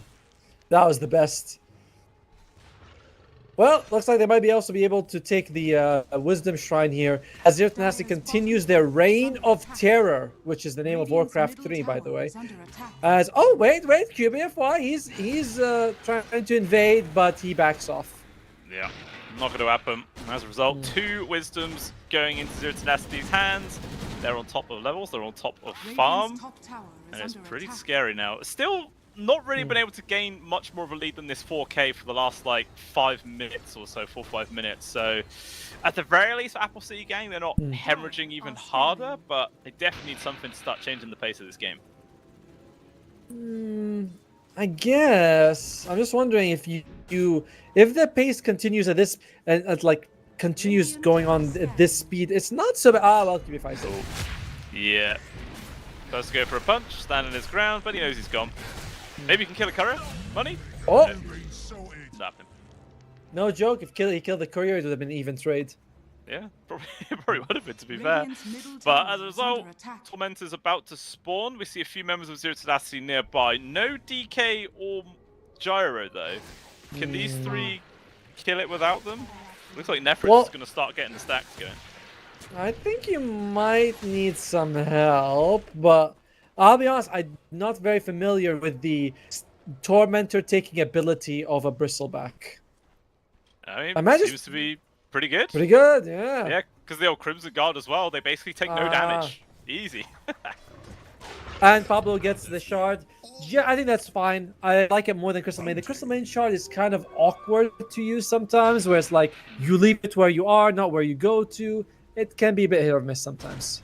I mean, super good versus Tusk and Lycan though. Like you get the AoE Frostbite against all the creeps is great. You get out of shards. It can also help you dodge Wheel of Wonder. It's not bad. Every time they say you say Wheel of Wonder, I remember Aladdin and the Cave of Wonders at the start of the movie. I don't know. Makes me think of that. Is that your favorite film? Not my favorite film, but I think it's probably the best Disney film. It's got the best music. It's got the best plot. It's the funniest. Amaterasu. Oh, he's able to get off the shapeshift, but unfortunately there's just way too many stuns to deal with. Lockdown and killed. Also losing the Satyr creeps. That's another 250 gold into the hands of Zero Tenacity. And they're going to get a tier 2. That is just a massive victory. Bump their lead up by maybe a couple of thousand. Very soon, Pablo might overtake Amaterasu. Now, to be fair, he did get a free shard. So that's a huge factor. But it still does not bode well for ACG. 100%. It's, however, yeah, horrible. But the hand of Midas is paying off. We're almost at the Mantis style for a Morphling. Yeah, I mean, he's still 1,000 gold behind Retsu, and you know, 1,700 of his net worth is wrapped up in 35 attack speeds. Yeah, it's okay. Is it? I thought it was. Oh, it is 35. Oh, I thought it was 41. But oh, there you go. Alright, it's on LeBron. Not the best kill, and actually Retsu's going to respond by probably getting a kill himself. Crits lands. One more right click's all he needs, and there you go. He finds the kill. Cooper Fight also losing his life. So it's a 2-for-1, all support, and they're going to roll straight into Roche Pit afterwards and Tomo to try and get another advantage. It just, everything is going the way of Zero Tenacity here in this game. And do you know what? I think Zero Tenacity are going to win this one. That's my prediction. I told you it'd come eventually. Bold. Yep. Risky, right? Yeah. Well, I'm sticking to that. I think ACG is going to take it. Their lack of lockdown for a puck is going to be good, and Morphling is slowly catching up to Retsu. Remember, he was 1,000 gold behind at like 8-9 minutes, and he's still only that. But he's getting there. And late game, remember, Morphling versus Gyro. You transform to the Morphling, you have this maxed out flak cannon. You transform to Earthshaker. You got Fissure and Enchantum. This is a great Morphling game. It is. It sounds like you're huffing that copium. Hey, I would love to see Zero Tenacity win because they have my best friend in the world, LeBron, who promised to share half the money with me. But wow, yeah, that's a generous guy. That's why he's my best friend. Wow. Okay. So people are your friends as long as if they pay you. Jeez. I'd definitely make a good certain profession guy. I'd say so. Very I hear worrying. Oh, Amaterasu connected. The Endoseg destroys all the creeps around. Amaterasu still damn well alive though. And now it's actually the DK is taking a lot of damage. Wheel of Wonder coming through. No one's going to connect, but it doesn't matter. There's enough damage I will pay. It actually connects on towards 2 supports. And eventually Stoikov dies here for the life of Cupify. So far so good here for Apple City Gang. They will also be losing the Ringmaster, so it is a 2-for-1, but killing the enemy DK is big. He's not actually the most farmed core though, so it's about even, I'd say. True, but you still gets amplified by the fact that you're 7,000 gold behind. If you look at it, they actually made more gold and EXP on Apple City Gang for that one kill. They trade 2-for-1 and they walk away victorious. And what was it? 70 gold and 100 experience. I mean, it's something. It helps. Yeah. I mean, we're trading 2-for-1. What do you expect it to be? 20 times as much? No, we're trading 2-for-1 and they come out ahead. But you also have to think that the two supports aren't farming, whereas the other team only has one guy not farming. So you do tend to lose that way. Sure. By the way, notice that the moment you said Zertas is going to win, ACG gets a kill. Like, the moment you said it. And then the moment you say that I say that, Dual Raze dies for the first time this game. So who's the real cursor, Tommy? You. Oh, yeah, that's probably still true, but I got my own back. That's something. And yeah, it was just very unfortunate there for Dual Raze, really. Like, he chucked the orb back, but the rest of Zero Tenacity just predicted where it was going, and yeah, they just pounced him. Easiest kill in the world. Nefra as well, though, on this Bristleback. He's got the Crimson Guard and now Pipe finished. He is all about the auras and damage protection for his team. All right. Zero Tenacity, they're at the strongest stage of the game relative to the enemy side because the Pipe is incredible with the Crimson Guard. I was like, Crimson's Crimson and Pipe together in this game. If you're Zero Tenacity, you should start thinking about ending it right now.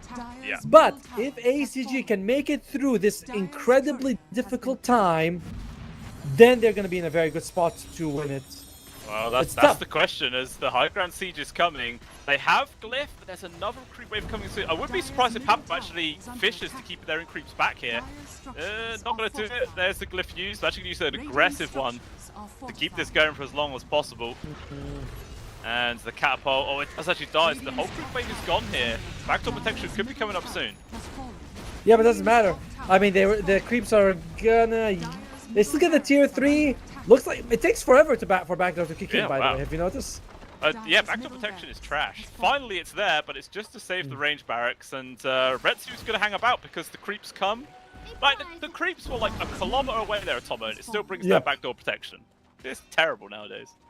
Well, what I love is that when you think about logically, backdoor protection should activate when the people do show up, not when they're not there. You know, it's like, why? This is the worst defense system I've ever seen. Yeah, it is definitely dumb as Hamateretsu now also gets caught out.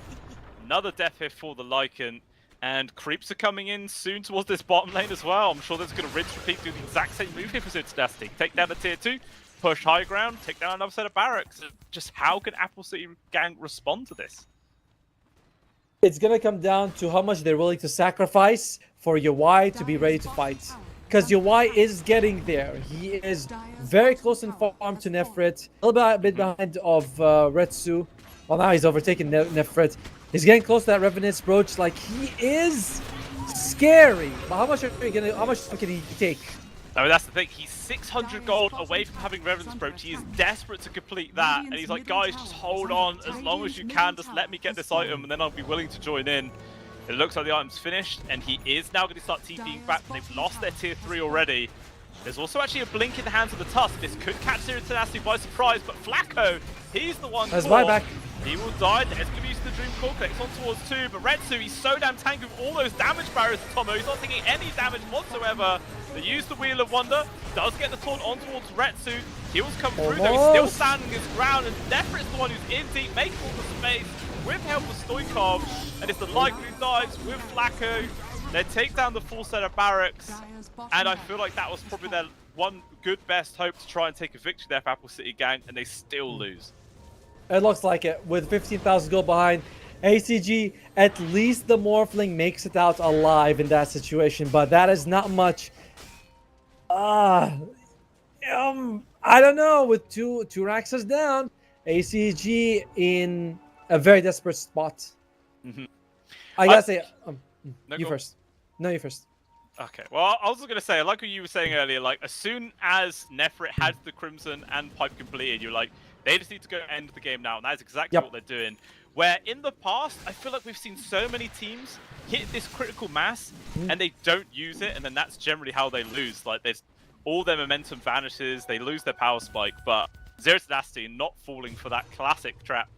And they're just going for it right now. This is exactly what I wanted to see.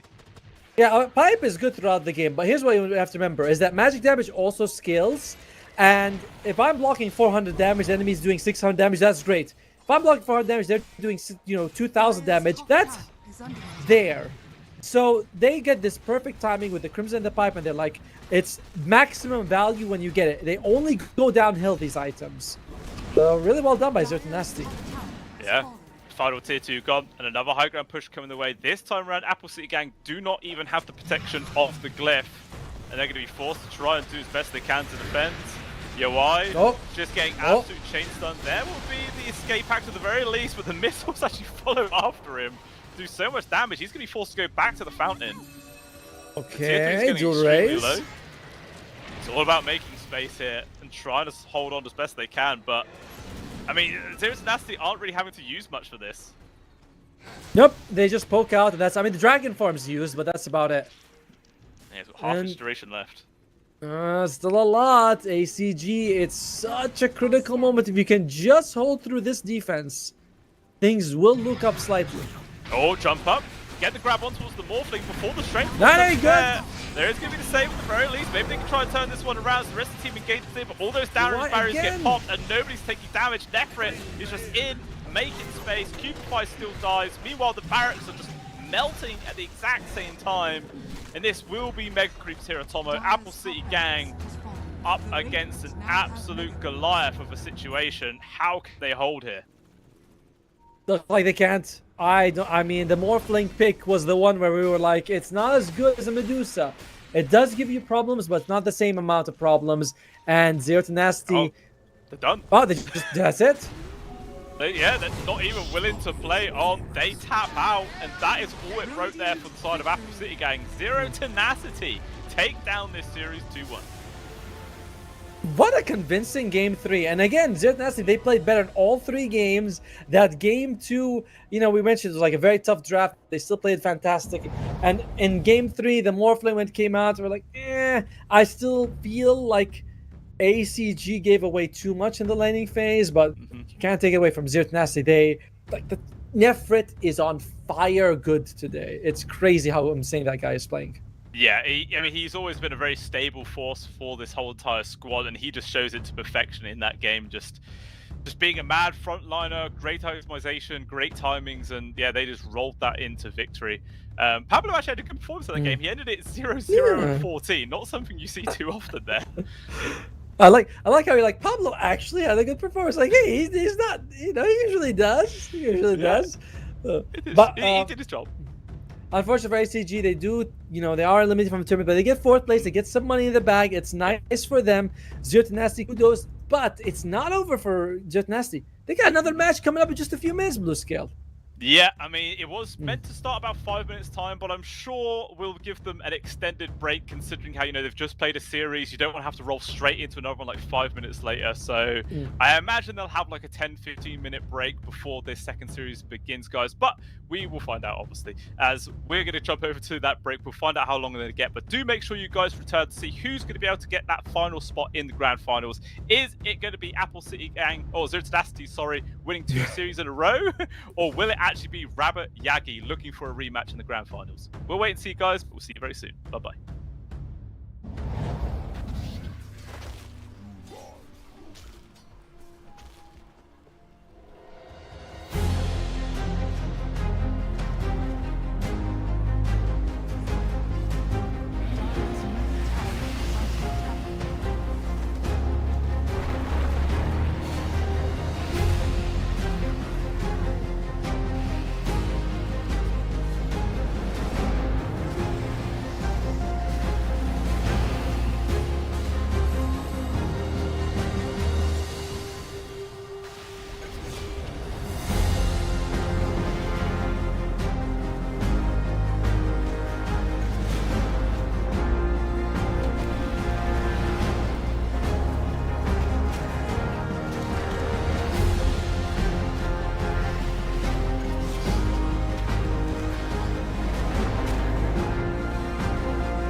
back, ladies and gentlemen. The second and last game of the day just around the corner. And we are going to see, once again, Zero Tenacity coming on for this one, see if they can get 2 wins in a row. But they are going to be up against Rabbit Yagi this time round. And these guys have been performing extremely well themselves. So this is not going to be an easy series at all. Yep, Rabo Yagi, they've been, they took out Endgame, no, not Endgame, OG, Apple City Gang, and Navi. They actually had a very long series to beat Apple City Gang, 72-minute game. Now, I'll be very honest, I don't know this team. I haven't seen them play. I have seen Asdecor before, but that's about it. Yeah, I think I got to cast one of their games. Like a few days ago, where they were playing up against Winter Bears, and they obviously did 2-1 them. They were all like quite long games, I think like 30 minutes, 50 minutes, and a 40-minute game, so all very long. But they just seemed like a very well-rounded team. They've got good coordination, and to be honest, quite surprising considering how, again, they're not really well-known players, but these could be a lot of rising stars. Yeah, I've seen Asdecor. I haven't seen the rest. This is an all-Russian squad as well, which is kind of cool that you have all from same group. And because I was like, oh look, that's the flag right there for Miral. But as you mentioned, they have seemed like they're looking pretty well-rounded, and now we have Zero Tenacity. Can't even all have one color shirt. No, it's quite disappointing, but it's all at least black or red, and in case of Stoikov, it's black and red, so that's something, right? It is something for sure. It's a nice color scheme they're going on for there. They looked a lot better today than I thought. I expected them to lose to Apple City Gang. They won. Kudos to them. They have tripled their earnings from this tournament, and Nefret has been the star of the show on his off-lane picks, whether it's the Darkseer or the Bristleback. 100%. And I feel like Rabbit Yagi are probably going to know that themselves, and they're going to be coming into this series being, right, let's target this guy down, let's try and draft him into oblivion, or at least, if he does get a good hero, maybe just bring several heroes all the time, gank him, shut down his game, and just hope he doesn't ever come online. By the way, between the two shirts, which do you like one? The black with the red logo or the red with the white logo? I think the red with the white logo makes more sense because of their actual Zero Tenacity logo is more right and red. There's not any black on it. Yeah, but it's also, I don't know. Maybe it's just because LeBron's so handsome that when he wears it, it looks better. Oh yeah, it seems to be a big old favorite for you, doesn't it, Tomo? You got a little glimmer in your eye for old LeBron. You gotta, actually, that's an eye infection I'm recovering from.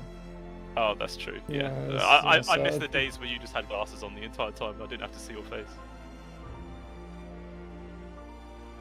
I don't mean it. I'm only joking. But we do have a game going soon. No, don't be sad, Otomo. It's from a place of love.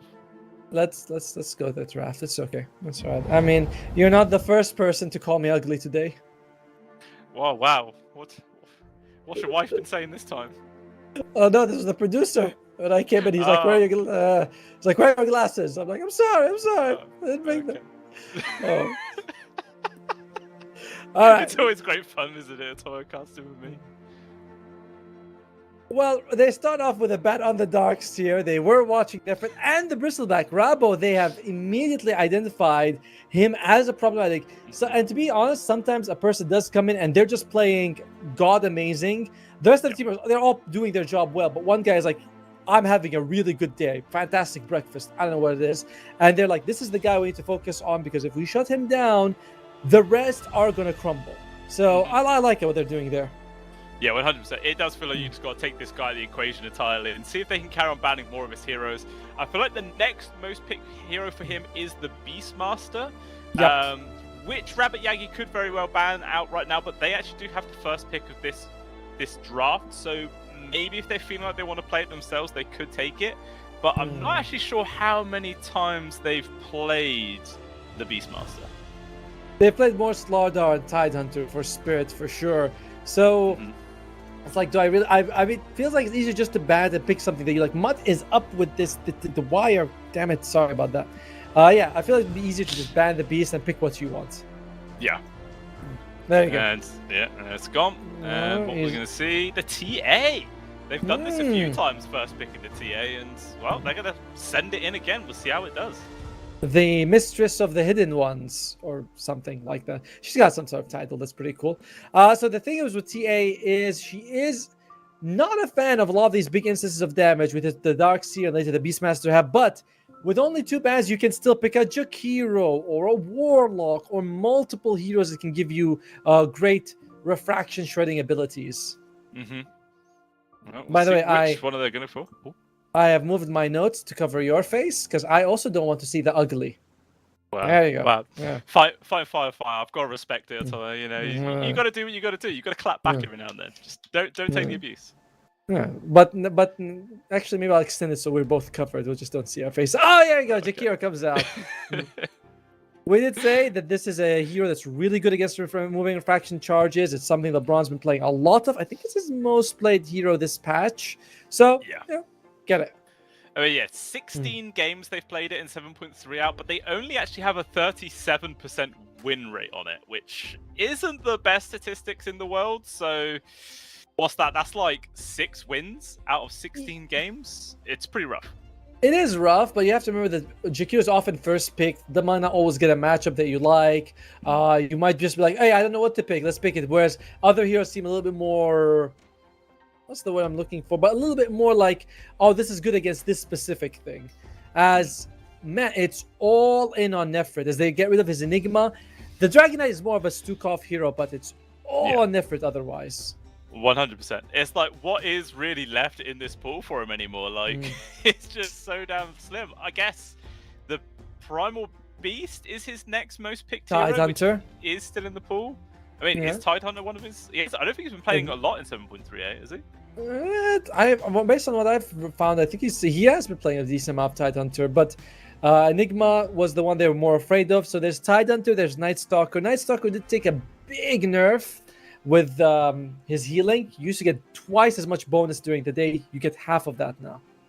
Yeah, it's quite punishing. Is this why you always play as support now? You always like playing weird supports? I do like playing weird supports. Here's the thing. I mean, I don't want to reach... I mean, I am already 8k. I don't want to reach 9k or 10k and be like, I just played the same as everyone else, but I press the buttons faster. I want to do it my own way. And if it's gonna be Centaur, Primal, and Doom, I'm riding those guys to 9k. Don't worry. Yeah, fair. Well, yeah, you've got to be a trendsetter, Tomo. Don't follow anybody. Primal. But there it is. The Primal Beast has been picked up, so I'm sure that is Nefrit's hero.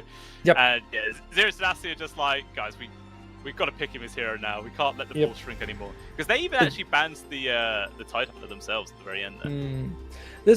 There's really the off-lane hero pool has really shrunk. Like Rabo doesn't have to pick an off-laner now because you know their enemy already picked one, but there ain't much choices left. It really doesn't feel it. As CM and Tiny are their 2 heroes of choice. Okay, there is a Brewmaster, which is fine, I suppose. Brewmaster's okay. Pango off and Phoenix off, but I always feel like those are better picked in other roles, honestly. Yeah. Have they been playing much Centaur? I think they've actually... I think in one of the games I cast, they played Sand King off lane, and it was actually really good. I need to double check myself, and I'm not just making stuff up. As usual. But I love the hair. Love it. Big fan. Oh, thank you very much. It's very nice. Glowing, right? Yeah, that's very cool. I'm jealous. You have very nice hair. That's alright. I'll give it to you if you like one day. Just... Yeah, can I have it when you're done with it? You know, yeah, sure. I don't mind sharing with you, buddy. I'll do that any day. Well, speaking of sharing, Zero to Nasty, they're taking the Ringmaster that was played against them twice. Probably going to be Pablo's hero. A bit different from what he was playing before, right? The Earthshaker and the Spirit Breaker feel like very jump-in heroes, whereas the Ringmaster's more like, oh, I'm just... Okay, bro, okay, you go in. All right, I'll stay behind, no problem. So, we shall see. Yeah, I guess they wanted some kind of save to the potential like burst initiation coming out from Rabbit Yagi. You know, like TA and Tiny both can delete people quite quickly, so the escape hack will help a bit in that regard. Maybe that's the thinking.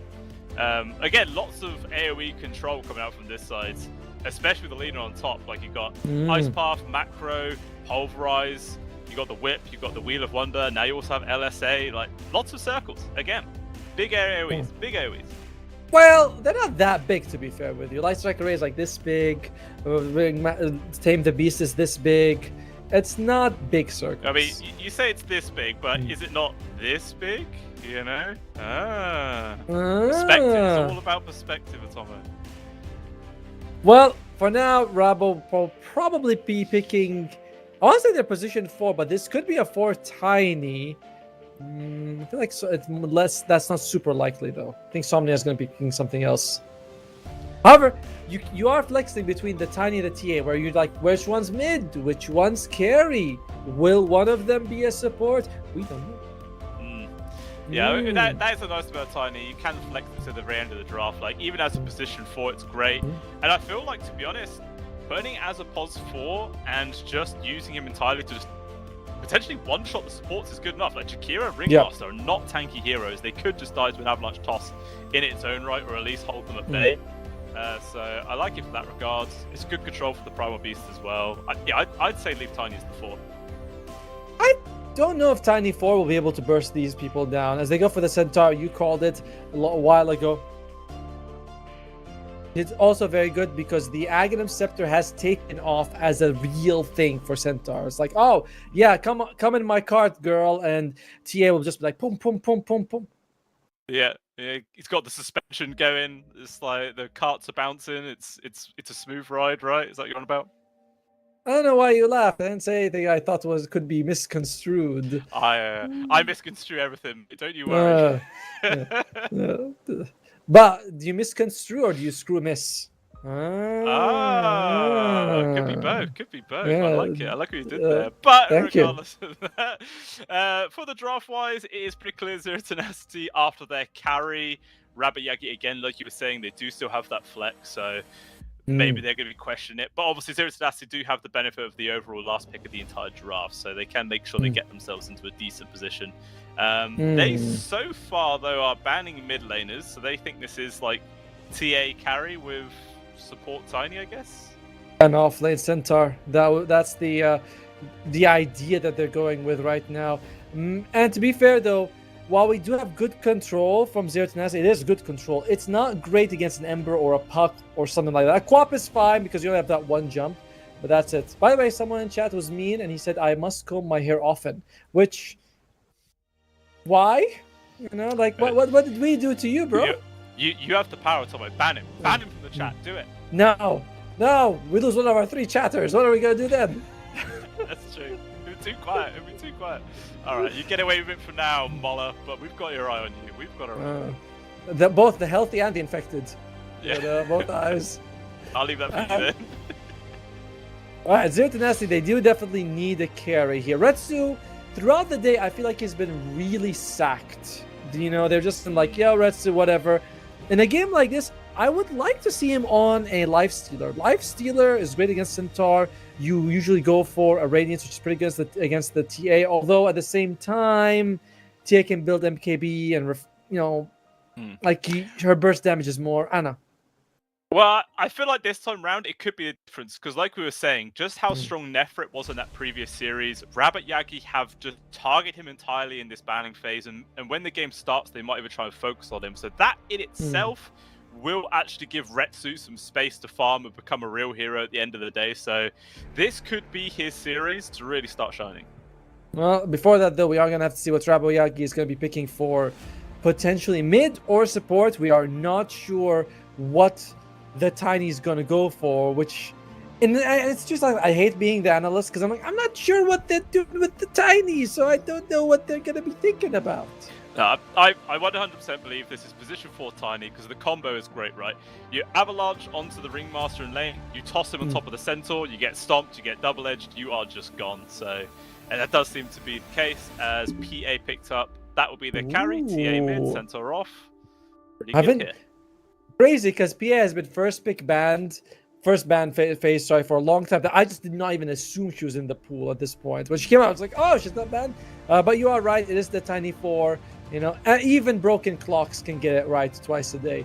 As on the other, all right, let's see the second try. What's Zero Tenacity picking as a carry? I mean, how would you feel about the Medusa? 'Cause it's still in the pool. Is it okay in this draft, do you think? It's a good lot. I mean, you're probably going to get TA Deso, which amplifies the physical damage, but I don't know. It's just, yeah, you know. Aha! Ha! Yeah. Ah. I don't know what these sound effects mean. What? Well, I said live soon like half an hour ago, but I did. What? Now he has a. Okay, I remember. Thank you. All right, so Lifestealer. My issue, while I like Lifestealer in this game, I think Lifestealer is a very solid pick because he shreds Centaur in the lane. The problem with him is that he's not very good at staying on top of targets between the PA jump, TA blink, and the Stampede. It's not going to be easy for Lifestealer to be like, yo, I want to just get on top of them. You know, I want to eat this bovine, not bovine. He's a Centaur, the horse. I mean, yeah. he is a bovine. It's like the he's well, is he part? No, I suppose he's a horse. Yeah, no, you're right. You're wrong. He's how? Right. I can even bovine. Yeah, he's equestrian. There we go. That's the word. But by the way, someone else said that they're asking about my shampoo. That guy we're getting close to banning people. You know, so. I have a very thin skin and like fragile ego. I can't take it. No, it's alright, man. I fully support the ban hammer. Like you drop it where you see fit. Guillotine these fools. Take them out. Oh, well, we will soon enough. But for now, we're looking. Oh, Nefret might be going for Provoke the Beast. I believe this is the one where you get charges as you're silenced and stunned or something like that. It's different from the other facet, and we'll see if he's going to stick to it for now. But for now, draft-wise, I like the Lifestealer, but I can't help but feel like it's not enough. And I want Zirtas to win. I'm still favoring the other team draft-wise. Yeah, I mean, in the lane, it makes sense. Like, it's going to be able to do quite decently versus the Centaur, but later on versus the PA plus TA, I feel like the A's are just going to be able to outdo him and make it quite difficult indeed. So unless he has like a real strong start, it could be quite difficult. And we'll just find out how well they are to perform. But we'll see if Zertanasti can get a W after winning that series earlier on, or whether or not Rabbit Yagi will start this one off with a win. I like, by the way, Nefret, when I was thinking about Provoke the Beast, because you get so much armor off of it, you get what? I'm trying to see, where's the armor that you get? Bonus armor. Don't you get bonus armor? Oh, yeah, 5. You get 5 armor. You get 30 armor if you activate it. That's pretty good against the mostly physical damage you're playing against. Yeah, 100%. I mean, you say, like, the disables count, yeah, the silence. Yeah, that is actually the perfect talent against the lineup of Rabbit Yagi. Like, you got all the stuns from the Centaur, you got the slows from the PA, you got the roots from the CM, you got more stuns from the Tiny, and then you have silences from Morelli. It's perfect. I like it. It's a good choice for sure. By the way, it's a facet, not talent. You know, a couple of these people who are asking about hairs probably just fainted when you said talent instead of facet. I can dish it out too, baby. Wait, what are you targeting me for? I was on your side. Oh, well, I'm hoping that they jump on you instead. You know? you coward! It's supposed to be a team. Are we?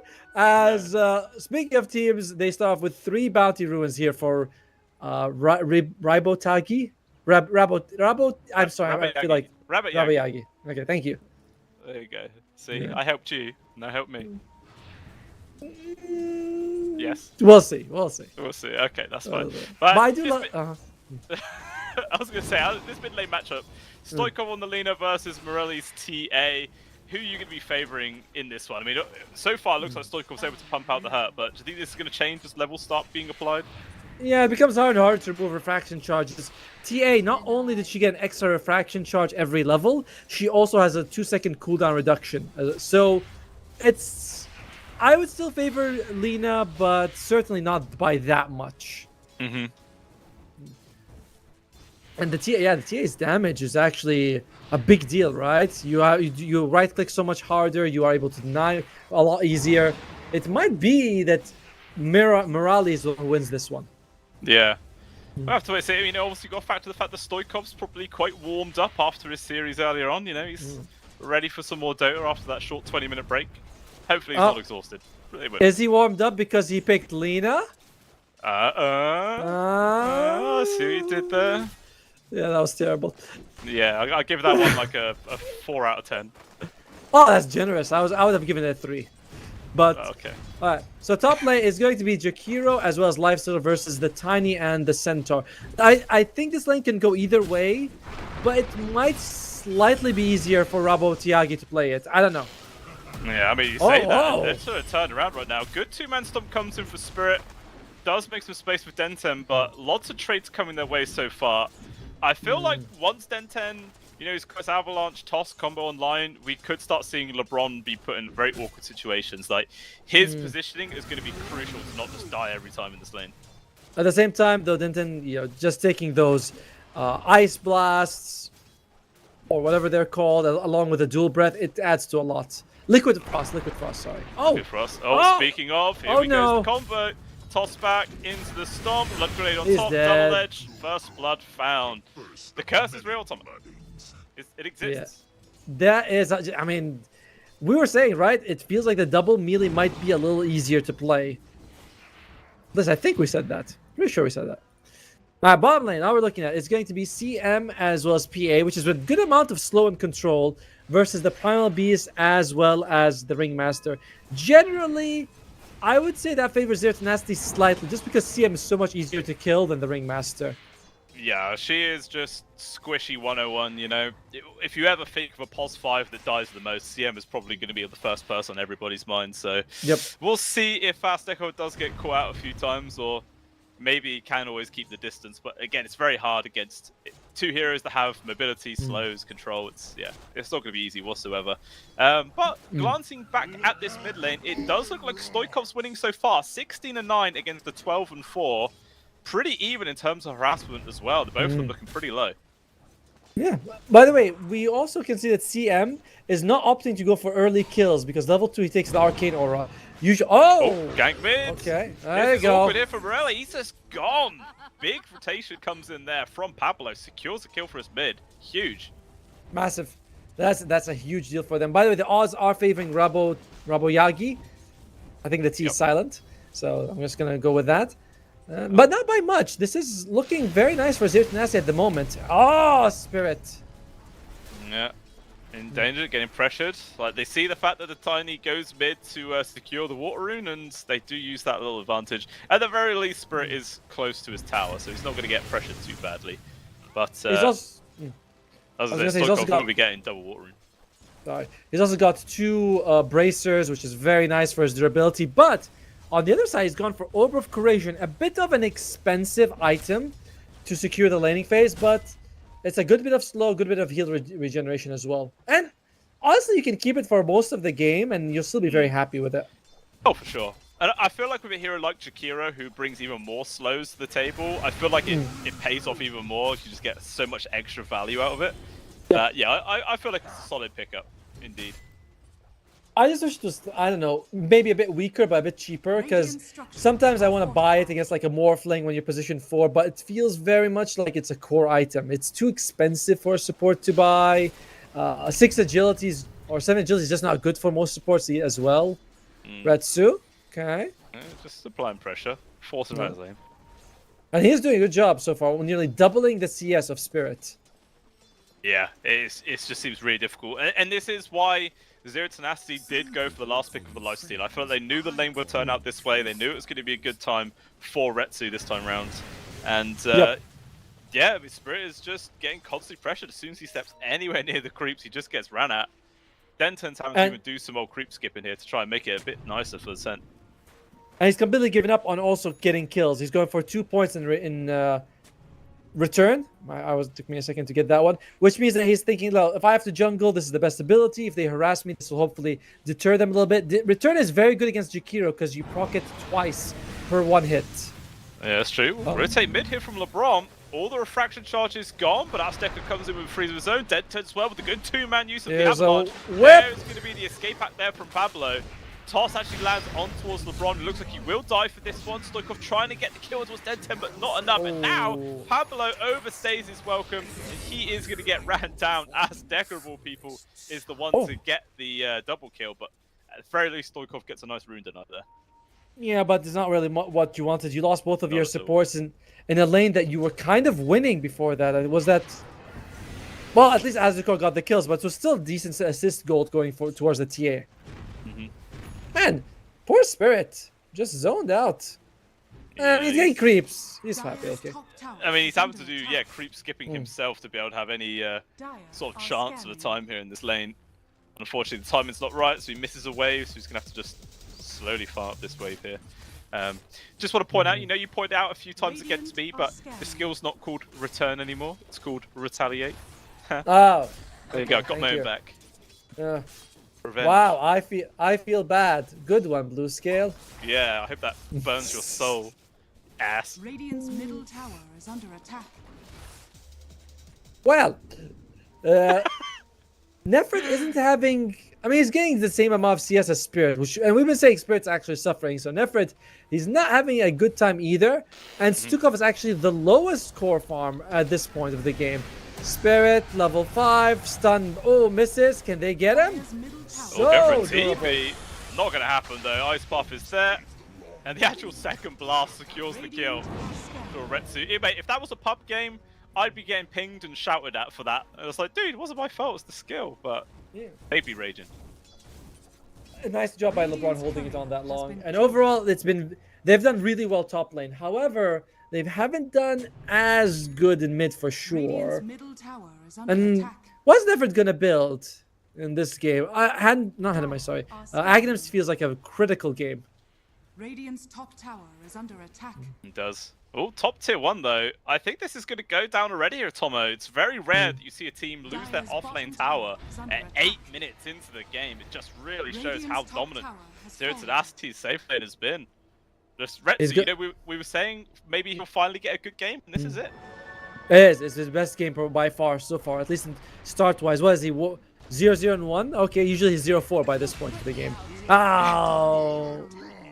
That's tough. Had you but Yeah, eyes to Stockholm Loser Life is quite punishing. Once again, a rotation here from Den 10 secures a core kill. Very nicely done. Okay. They're going for it. There's Spirit taking some damage. Yeah, they're going to just dive onto him, man. It's just so rough. He's so Spirit. tanky. Not going to be able to get away. Another kill secured here by LeBron. Retsu's frothing at the mouth. He's like, guys, where's my money? Although this could be big. Going to try and steal a triple stack here on the edge. That's a quad stack. This is a lot of gold. They can't let this happen here for Zero Tenacity. They've lost all the small creeps, but if they can save the big ones, that's going to be good enough. There's there. Nefrit. He catches off the escape, go for the pole prize lockdown on towards the TA. Morelli's trying to run, but he's actually able to get the distance here. He's a tanky man. Retsu also joining the fray, attempting a TP, and Morelli is gone. And even looks like Den 10, he doesn't have a TP though. It's only a matter of time before he dies here. Oh, Whip just gets it through the trees, so it does basically require the entire team to rotate in, but they get a kill and they at least secure their big creeps. Yeah, and also there's the radiant wards in that area aren't going to be ultra useful because no one goes there that often. But yeah, I think I like it. The overall how it went for Zero Tenacity. Is under attack. All right, let's see what's Lifestealer going for. It's just going to be Radiance. This is a scary game for Lifestealer, man. Up against heavy physical from the TA and the PA. It's like, yeah, you get some mischance from the Radiance, but they have burst and you don't. It's up to the leader to bring one down for you, and you go one man versus woman or whatever Lifestealer is, and try to win that one. Yeah, just do the best you can, really. Actually, I think that's the thing we've not even mentioned. Like, we haven't paid a single note to the PA this entire game because Snow's just been kind of doing his own thing this entire time, just farming away. He's still only a couple hundred gold behind that of Retsu, and he's going to be able to get his Battle Fury online in about 800 gold. So the timing is pretty good. It's not bad. Azduko wants to rush the Aghanim shot on the Crystal Main. I think that's going to be interesting to see. Morale wants a Blink Dagger. He already has an Orb of Corrosion, Dragon Lance. He's like, oh, Nefrit, bomb he lane. just gets jumped on underneath the tower. A lot of control, a lot of damage, and it ends up being a free kill. Again, the supports just keep taking all the kills this game or something. Bottom tower is As under it should be. attack. You know, it's like you get all the creeps. Can we get a few kills? Yeah, I always called it lane tax. That's what it is. Nefrit is going first item BKB. I like this. there's no control on the enemy side against it. So if you can just BKB run in, you are, and of course you use your uproar, you're kind of unkillable for those few seconds. True. But is that not like counterintuitive with the facet he's gone for, provoke the beast? Because surely once you've got that activated, you won't get any charges of this. I mean, if you're silenced, right? You're silenced, you BKB, then you uproar. I think that's fine. I understand what you mean, but you have to use them to survive. Yeah. I'm not gonna be like, I'm not BKBing, guys. I'm gonna wait for uproar to be available, and then I'll see. Well, I was just thinking like maybe like a Sanjin Yash or something. You know, go more into the status resistance to make it more worthwhile. Is what I was thinking. Fair point. But I think BKB first is the right choice for Nefrit. Then he can go for Sanjin Yasha and Aghanim Scepter. Oh man, they're really. Nefrit, yeah, there's a lot of people here from Robbie Yaki. They're going for another steal onto his H's. This time it's a triple stack. And Zero's Nasty once again going to defend it. They've lost one of the big creeps, dropping all the spells. They just use Stampede to run away as everyone from Zero's Nasty to come on through. And again, they pretty much lose everything apart from two big creeps. So it's just so annoying here. Who's stacking? Stop! No more stacks. No. I feel like maybe it's okay if they actually have some vision in the area, but Zero Tenacity have no sentries. Oh, no observer wards, sorry. They don't know this is happening. It's like they keep stacking there, then it keeps getting taken. They go, well, what are we gonna do this time? Oh, maybe they're getting some revenge. They're gonna invade the Radiant Triangle. Okay, never mind. They're not actually able to push it over the high ground there. Some Reddit's just going to focus on towards LeBron. Escape hack just in time there to keep the Shakira alive, but it doesn't matter. Denton comes in with a good avalanche on towards 3. They also lose Soykov backlines, and that is the worst possible situation that could have happened there for Zero's Audacity. They just lose 4 for absolutely nothing. That wasn't even like with a Stampede or anything. They just walked up to there, and Reds is so close to Radiance. He already has the relic, but not the time for it. You're up against heavy physical, the evasion would have gone a long way for you. And you can't go there without Nefrit. Nefrit's kind of your big tank, with everyone else being a little bit too fragile to frontline. Yeah, for sure. I mean, like, he was clearly like, I don't want to fight, I want to get this BKB, but the rest of the teammates are like, let's try and make a play, and yeah, now all of a sudden it's 4,000 gold advantage here for Robert Yagi. It's very difficult to go up against right now. Look at Morelli, man. He's constantly just farming up the Dire Triangle. Every single time there's a stack made, he just comes over and farms it. It's so irritating. I feel like I've never seen this before, where the guy keeps going in and gets double. I mean, they're stacking again. Pablo, please, bro, stop. There are ways to do this that are less obvious. Yeah, I mean, he's already a double stack on the Ancient. He's hanging around. He might go for a triple. Yeah, it's punishing. God. But and to be honest, they're not that great at taking stacks on Zero Tenacity. They're not a good squad for it. Oh, the dagger hits, but looks like they're not going for stone. I mean, if you compare TA and PA, and even Centaur to what Lina Lifesteal, it's nowhere near. It's nowhere close. Oh well. You know, if at first it doesn't succeed, try again, right? Yeah. And if at the 5th time it doesn't succeed, maybe, you know, you're Pablo. And maybe GG go next. As the core. Get the free shards, tasty. He was going to buy it, but now he can just finish up the drums instead without having to worry about it after. In a game like this, it's a nice bit of movement to get away from, like, the Wheel of Wonder, a charging Primal Beast. It's just, it's good. It's a solid shard. Not my favorite, but pretty good when people are coming at you. Yeah, for sure. It does have some good potential in this game. And yeah, 6,000 gold lead now, 15 minutes into the game. Top 2 cores are obviously on the side of Rabiaki by quite a large margin. Like, Snow on this PA, man, his farm has really just come out of nowhere. And he is accelerating extremely fast. Only 400 gold away from his own BKB, which is going to be very, very impactful in these coming T-fights. Meanwhile, the Lifestealer has only just now finished his Radiance. Like you were saying, he probably would have had it online a minute or two sooner if it wasn't for that awkward triangle engagement. And definitely has slowed down this game despite his pretty much free start to the game. But this might be a good timing for them. If they can go in, Primal Beast with a Lifestealer inside, BKB, pulverizing, grabbing, killing, Zero Tenacity could take a fight soon. There's no BKBs on the other side. It's a good timing. It's a good power spike, but we'll see if they believe the same thing.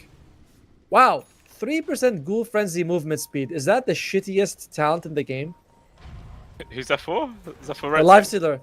Yeah, he's got 4 stats or as a talent or 3% movement speed. I'm like, 3% movement speed? Really? Wow. That's That's pretty garbage. it does. Oh, they spot them. Gonna get a call first. The rest of the team will come through. BKB's pop. They're gonna try and lock it down, but Snow pops his own in response. He's gonna stand it and take the fight. And now Nefrit's wanting to get it low. They will lose the life of Denton. Nice save. If they can take this fight, it's gonna be good enough. And now using Stampede just to disengage. Azteco's ult man is doing so much damage to Retsu. Nice Wheel of Wonder does make the space, and actually they're gonna be able to turn it around and get 2 kills themselves. Ends up being a pretty messy fight. 3 for 2 there, favoring Zero Tenacity in the end, which is quite surprising. That was just looking all Rabbit Yagi for the start. It was. I mean, we've seen Efrit.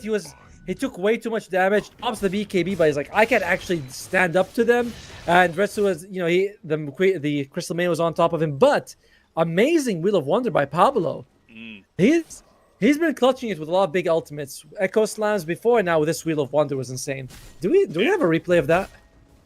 Hopefully so, because it like pulled them into the macropire just for that extra bit of damage, which is really great. Oh, Stoikov's down bottom. This man just to get the full stuff away, plus the classic Essence Ring. He's gonna be A-okay. I'm glad Essence Ring is back. I really like this item. Yeah, super good. I always forget to activate it, but I still like it. I'm like, one day I'll use it properly. Yeah, like he's got the Essence Ring, plus he also has the Brawny enchantment, so just more HP. So effectively, this one neutral item is giving him 400 HP, which is pretty crazy. As it should be. Let's see. Oh, Nefrit's going for Blink after. He does feel like, listen, I need to get on top of people. All-Star is not enough. Okay. I'm wondering when he's going to go for Acceptor, because it just feels like it's such a good Acceptor game. Multiple things you can break. Oh! Speaking of breaking. Yeah, Blink here from Dead10. It's a good reveal. And that will be the kill on towards the Broad 6. But it's like, oh, Nefrit? He does actually get spot there by Azteco, but CM not going to commit for the kill. They'll just let it go out. I mean, they'll just pick up a free pos 5. That's not too bad. Meanwhile, though, look at this. The Lifestealer found in a really awkward spot. Retsu just trying to run away. Didn't feel like he could just go for the Rage TP out. Trying to go for the Infestus, the Creep. Doesn't last long. He's a super speedy boy, though. Now the turnaround, Stoikov baits him in. They get the kill. That is a huge punish. It is. By the way, one thing Zero Tenacity has going for them is the fact that the enemy team is all physical damage. So I like that LeBron went for a Pavis, but Ghost Scepters and Solar Crest this game are super good. However, they're not good against the Zero Tenacity cores very much. So it could be a nice way of forcing Rabo between picking, do I kill the supports or do I kill the cores instead? Always a rough choice. Well, I mean, that one kill though has balanced this out quite a bit. Go for a smoke play immediately here as Zero Tenacity. Is it to sneak Roche? They're all outside the pit. No. Bane this room. Oh, that's a DD. Damage already. He managed to get the grab, caught from the LSA. They're going to try and focus down with Wheel Wonders making space. There is going to be the save there on towards the Lena's life. It's only TA as well as LeBron to die so far. And actually re-engage. They want to take this fight here for Rabbit Yagi. Snow with the BKB used, jumping on towards the Lena in the backline. Stoikov is a god, or is he? Forced him up to the high ground. He's going to try and hide behind these trees, but it doesn't matter. He will still get found as Nefrit jumps in yet again. Good damage here on towards Snow. Has to jump away on towards Denten. And that might just be the end of the fight. Actually, or is it? He just pokes him for a 3+1. Oh, they're trapping each other in the trees here from Zero Tenacity with the 2-man stun that comes on through. Infest on towards Nefrit. Retsu now trying to go for really a kill wants him. Someone. Wow, why is Azteca so damn quick, man? Drums mega strong, but Nefrit does get the finishing grab on towards Snow. So bounce out the end, or is he Denten? Is here. Rage up in a second, but not soon enough. They will actually be able to get the kill towards Retsu, but surely now they back out. But they won't. Morelli has respawned. This fight's gone so damn long. But there it is. It's over, Atomic. It's gone. Oh, thank God. Who won? I don't know. Dude, this Retsu twice he leaves his team to chase after the Crystal Main. When they jump on Stukov and he's top, he has Infest, but he's like, I want to kill the Crystal Maiden. Crystal Maiden, not only does she have the drums that you mentioned, but she's also got the quickened ability for the neutral item. So she's moving real quick. And twice now, Retsu wastes his time trying to go for her. Yeah, it was amazing. This real, like, try and chase me if you can moment. Like, yeah, Tumbler's Toy on top of that, plus the Cyclone, or the Crystal Cyclone clone, what the hell it's called, don't know, but yeah, just... Crystal Clone. Crystal Clone, that's the one. Yeah, just a big punish there for Retsu and kind of regretting his decision. And yeah, once again, Rabi Yagi bounce back, take a good W, and make sure they remain onto this 5k gold lead. But it hasn't been increasing, this gold lead. You know, Zero to Nest, they've been holding relatively far. Oh, different. Oh, this might change. There you go. Ready, in danger, all the ultis used. Will Wonder not actually get the connection, but it doesn't even matter. They got the damage to get the kill regardless. It's a good slow. Even if it doesn't get the eyes on it, it's a good slow. TA, by the way, this is actually becoming a bit of a problem, as Miral does not want a BKB. He wants more damage. Yeah, trying to go for the MKB next. Yeah, he went for the Revenant's Brooch as his second item, I guess, after the BKB. Blink, sorry. So, see how well that does do really end of the day, but this is going to be a free Roche. There's not really any way for Rabi Yagi to come to contest this one. I'm surprised at how stubborn he's being to go for a Daedalus instead of a BKB. Oh, sorry, an MKB instead of a BKB. It's like, they're jumping on you first, mate. You're not that durable. Now, some people will say, well, there's a Pulverize. I'm like, yeah, it's true, Pulverize. And then there's like 4 other spells that BKB works well against. Isn't that your favorite bit of logic, when there's like one spell that BKB doesn't work against? People are like, well, I don't need BKB. You're like, yeah, but there's like 9 spells it protects you from. They're like, nah, that one spell is the one. I wouldn't say it's my favorite logic. I say it's probably my most hated in the entirety of this game. It's like so many times, like, just get a BKB, please, we win. But nah, it's a waste of gold, in many people's eyes. I don't get why, because if you live and do damage, it's better than being bursted down and not doing damage, you know? Oh well. Favorite bit of logic for me. Yeah. It's a reason we're not pros here, Tomo. We don't know what we're talking about. Well, I think there's more to it than that, you know?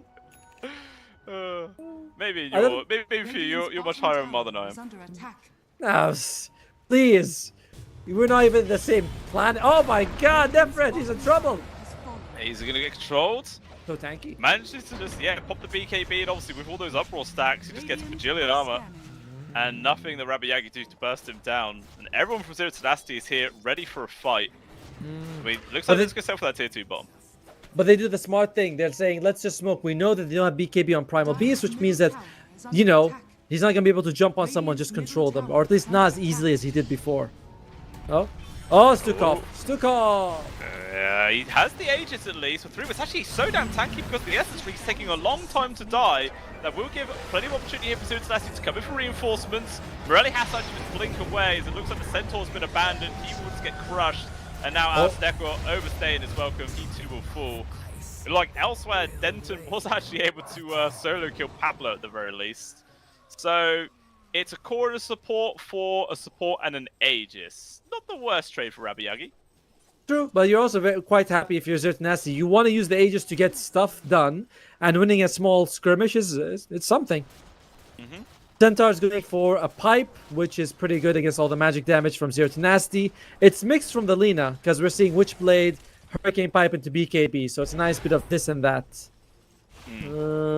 What else are we're gonna see? Still the MKB from the TA.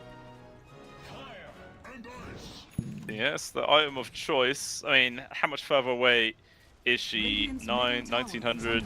About 2,500 gold away though, still from it being completed. Fair old bit of time before she gets there. The question is, do Zero Tenacity want to continue making plays? Life to the Retsu's got a Manta style. I like this. You are up against like the bite, the silence from the TA traps. It's all very nice to have. So, you know, kudos to him for going for the Manta. Yeah. I mean, there's nothing worse than being forced to use your rage to get out of a single stun, and then as soon as that's over, you run into like 3 more. So, yeah, being able just to rely on the Manta in those situations does free you up to make a lot of different plays. I'm interested to see how Nefret's Shivas works out. You're getting it while the enemy gets a primal, a pipe, sorry. So they do come at the same time, but you know, it's a nice bit of damage and control from the Shivas. Well, No. Rebel trying to No. gain control of the entire jungle. But it looks like there's tenacity. They've all TP to their tier 2. They might be looking for a smoke play right now. Let's see who they find. Well, Denten might just break all these smokes. Because of his invisibility. And Blinks. Blink, yeah, just gets out. Oh, Nice they're avalanche. down. Nice the charge forwards. What a thorn in their side Denten is. A rock in their shoes for sure. For sure. I feel like your analogy works better than mine. Yeah, right. Because I mean, like he's a rock, He is, but yeah. you gave me time, so we're lifting each other Yeah. up, you know. Okay, we'll call it even then. That's fine. I'll take that. Okay. No, mine's still better, but you know, you gave me time, so. Shh. God, it's always about winning with you. Now I know what your wife means. Well, I'm always first in everything there, you know. Number one. Zero Tenacity. They just all move down now to the south side of the map. Maybe looking to see if they can get another kill. But Rabayagi, man, they're just not offering any opportunities to find free kills. It looks like they're going to be able to take down the Tormentor at the very least. So we'll see who gets the shard now. By the way, it's despite the small lead for Rabayagi, the winning percentage is favoring Zero Tenacity by quite a bit. I think something like 60-40 at the moment. And late game, I know Lifesteal is not great against the TA and the PA, but the support staff feels better on Zero Tenacity, everyone else, you know? Like, we've seen Jakiro Axe is insane. Ringmaster gives you a lot of saves. Tiny is fine, but his saves usually come at the cost of his own life. Ooh, double shrine. Yeah, Nicely done. Denten just sneaks that one in there as well. Just so annoying. I mean, he's all about mobility. He's got Shadow Blade, Blink, as well as Ninja Gear. Like, he is just such a sneaky pest. Very frustrating. Looks like we get fired. Rabayagi, jump forward. Pablo, extremely low. We'll be able to get a jump on the side. The immediate control sent on towards the PA. Actually pushed up to the high ground and pulled down because of the wheel. She is gone already to start off this fight. LeBron is extremely low, and MKB actually gets delivered mid-engagement. And two people torn apart in second tier for Zero Tenacity. They're right outside the base. We could see a high ground siege coming very soon. Radiant's bottom tower is under PA's item build has really hurt. The reason is that every time Phantom Assassin BKBs, Nefret's like, I'm gonna grab her. And if you have two BKBs, you're like, well, okay, well, you grab her, the other one's control. Okay, Oh, top Retsu. back! Jesus! Dead. Retsu gets deleted. No chance to react to that. And now Zero Tenacity, like, what the hell just happened? That was scary. That was terrifying. It might have been a bit on Nefret's to be more forward for the Radiant's team, middle though. tower is You under know, you don't want Retsu to be the only one up there. If Nefret gets caught, he has multiple ways to survive. So, that could have been a nice Rax for them. Zero Tenacity messing up a little bit there. Yeah. 2.7k HP with, you know, the Roars to give him more armor and stuff. A little bit of a whoopsie there. Also a bit of breathing room for Abiyagi for sure. But we'll see when this next Roshan engagement is going to be coming. Could potentially be up in a minute, and I feel like we're going to be seeing a big fight when that one comes up. Oh, Nefret. Wow. Okay, Blink out. Oh, we run straight into the arms of Denten. They found him by the way. No BKB. Broke back into the stun, just so easily killed. A free gem as well in the hands of Denten. He's getting so much work done on this Tiny. That gem is a problem. A big swing for them. And you go back to the, like, this one push bomb. Like, if Zero Tenacity loses, that's the moment you should go and study and be like, yo, what happened here? And who are we blaming? Dire's middle tower is under attack. Because that's the most important thing, by the way. I've got a question, right? For the gem, you know, if you get the enemy's gem, does that actually increase the net worth value of your team? Because it still says owned by LeBron though. Yes, but you're holding it, so I'm fairly sure that the net worth is like swings. It's like 2,000. You know, they lose 900, you get 200. 900, sorry. Yeah. Okay. All right, but I will defer to chat on this one, guys. You can confirm if I'm right or wrong. I don't mind, but I mean, obviously, I want to know if I'm wrong. But yeah, you know, we'll let you guys tell us. Yeah, I mean, it definitely sounds like that's how it should work. But yeah, just because it still says owned by LeBron, it's the only thing that's got me questioning it. But this Roshan squad, basically instantaneous, and they roll straight on into their pit. And this will be a free Aegis, most likely going into the hands of Snow, or maybe Morel. Who are they going to give it to? There will be Snow. Morel, by the way, I don't know what he's doing at this point. Tripling down, he is going for Hurricane Pike. I think after Hurricane Pike, he's going to get BKB, but he's like, I'm not getting BKB now. I'm waiting. Very greedy. Very greedy. I mean, we've seen how easy it is for the cores to die outside of Rabayagi. Like, Pulverize into Wheel, into Macro Ice Path. Like, there's so much instant stun that it feels like you need some kind of way to save against it. Unless you're like supports by oh crap, it's got Wind Waker. There you go. That's the easiest save. Just Wind Waker me. You know, most games I recommend going for the Acceptor for Jakir, but not this one. Oh, he's dead anyway. Yeah. Oof. That's a big one. Yeah, because you're up against a Boots of Bearing CM and a Centaur, so the slow from the Axe shards, the ice ones, don't even actually matter, which is sad. Oh, Pablo. LSA does pull back the PA, Lots but of jump saves. forwards, multiple 4-star. Holy On the shit. escape up, they're going to try and turn this around on towards Snow. LSA connection plus the Wheel of Wonder. There's just nothing that the rest of Rabayagi can do. But it obviously is the 2 lives. 10-10 actually finishes on Pablo as he was escaping into the base. The 2 supports gone, but they do lose their Aegis for this one. Zerus and Asti probably don't mind that all too much. Yep. Although it would have been nice if the PA used her BKB, that would have been the second one, but nope, she's like, nah, saves it. A an Aegis for a kill on Pablo is very iffy to me. Oh, Retsu. This could be bad. Immediate toss up into the air. Amazing. There is no way to react to that. 70 seconds dead. Dead 10 man. He is just a machine this game. I feel like we're going to see a tiny ban going into game 2. Well deserved. Well deserved on him. And Retsu, no buyback for a whole minute. This is just Zero Tenacity. I feel like they played okay, but it was just not the same level of Nefrid that we saw in the previous series. Yeah, it's just you can't really seem to be able to get too much done. And as a result, Rabayagi just running away with this game. Middle set of barracks is not long for this world, and with their LS still dead for 35 seconds, bottom set is probably also going to drop, but there's not really any reason for Rabayagi to go back here. Good use of the daggers, trying to slow them down, but they just don't care.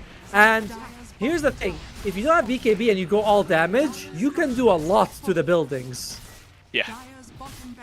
Yeah, the glass cannon build has always, you know, got the ability to be good for this exact reason. Just, you get so much out of killing one person. A glass cannon is still a cannon. True. That is true. Well, now you're down 2 racks. I don't think we've seen Zero Tenacity in this situation in game 1 and 3 versus ACG. They were always controlling the game, always ahead. They're coming back here, very difficult. Yeah, it's just not very many windows of opportunity. Like, again, on their ganks, we've seen them combo their spells perfectly to find easy pickoffs. But it just feels like now Rabayagi are more than willing just to throw every hero into their face, and they're still able to come out ahead again and again. Yeah, it's just quite difficult. I mean, is there one amazing item you feel like they could pick up to try and turn this around? I'm looking. Stoikov did finish his BKB, so he's going to have that 9 second of Lina just throwing out the damage. But without an MKB, you're up against, you know, you're not going to be doing too much towards the PA, who has a Satanic. Holy shit. Yeah, Satanic and Abyssal Blade, BKB. There's a whole lot of stuff into the hands of Snow right now.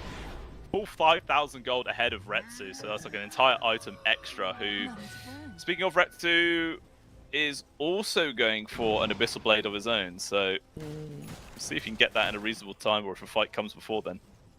Yeah, freezing field damage for the CM. I really miss the old days when your shard was the one that you can move and use spells. Then that became the Accept. I'm like, when am I ever gonna get that? You remember the... I was gonna say, I think I prefer the clone, to be honest, as the shard. The current one? Yeah, I feel like it's more of a shard upgrade, you know.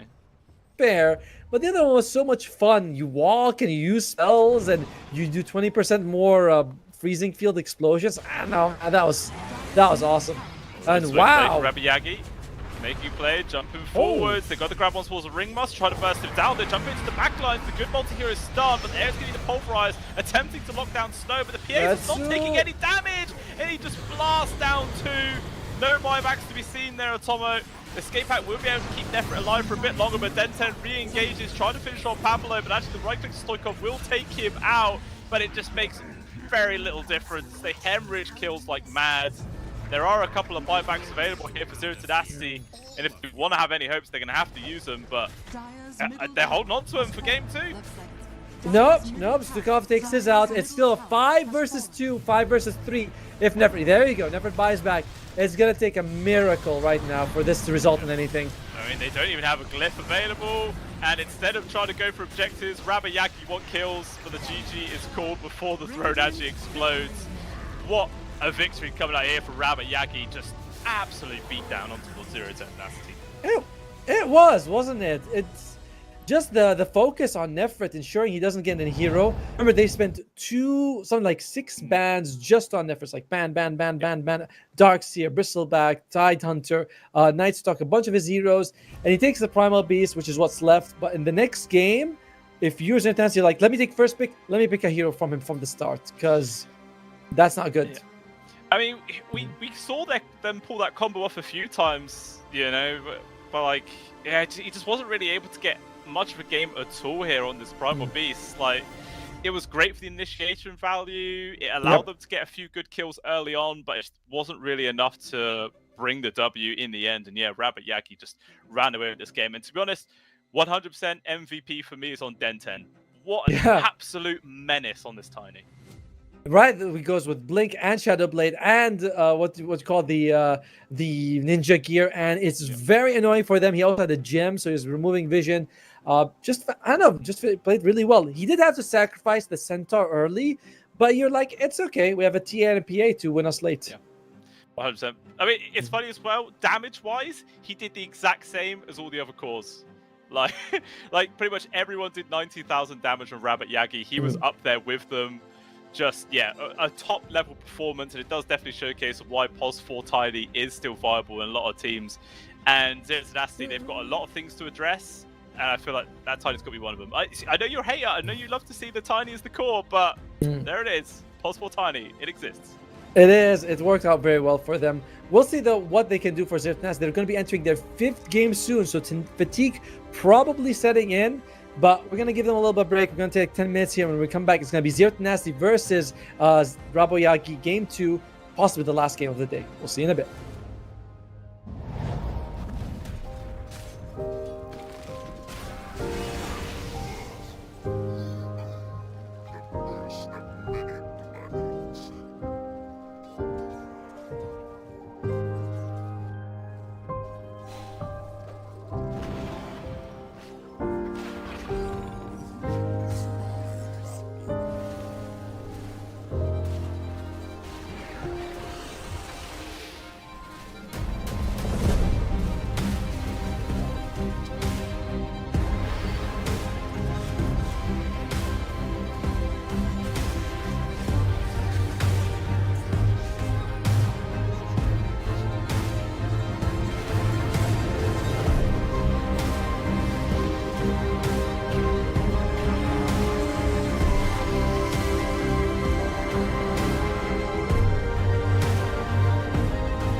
Welcome back, ladies and gentlemen. The draft is now underway, and we're going to find out if Rabayagi are going to be able to take this series down 2-0, guarantee that second place position here for the CCT Series number 8, or whether or not Zero Tenacity are going to be able to fight back, push this to a third game, and try and get that guaranteed in the final spot themselves. Only time will tell.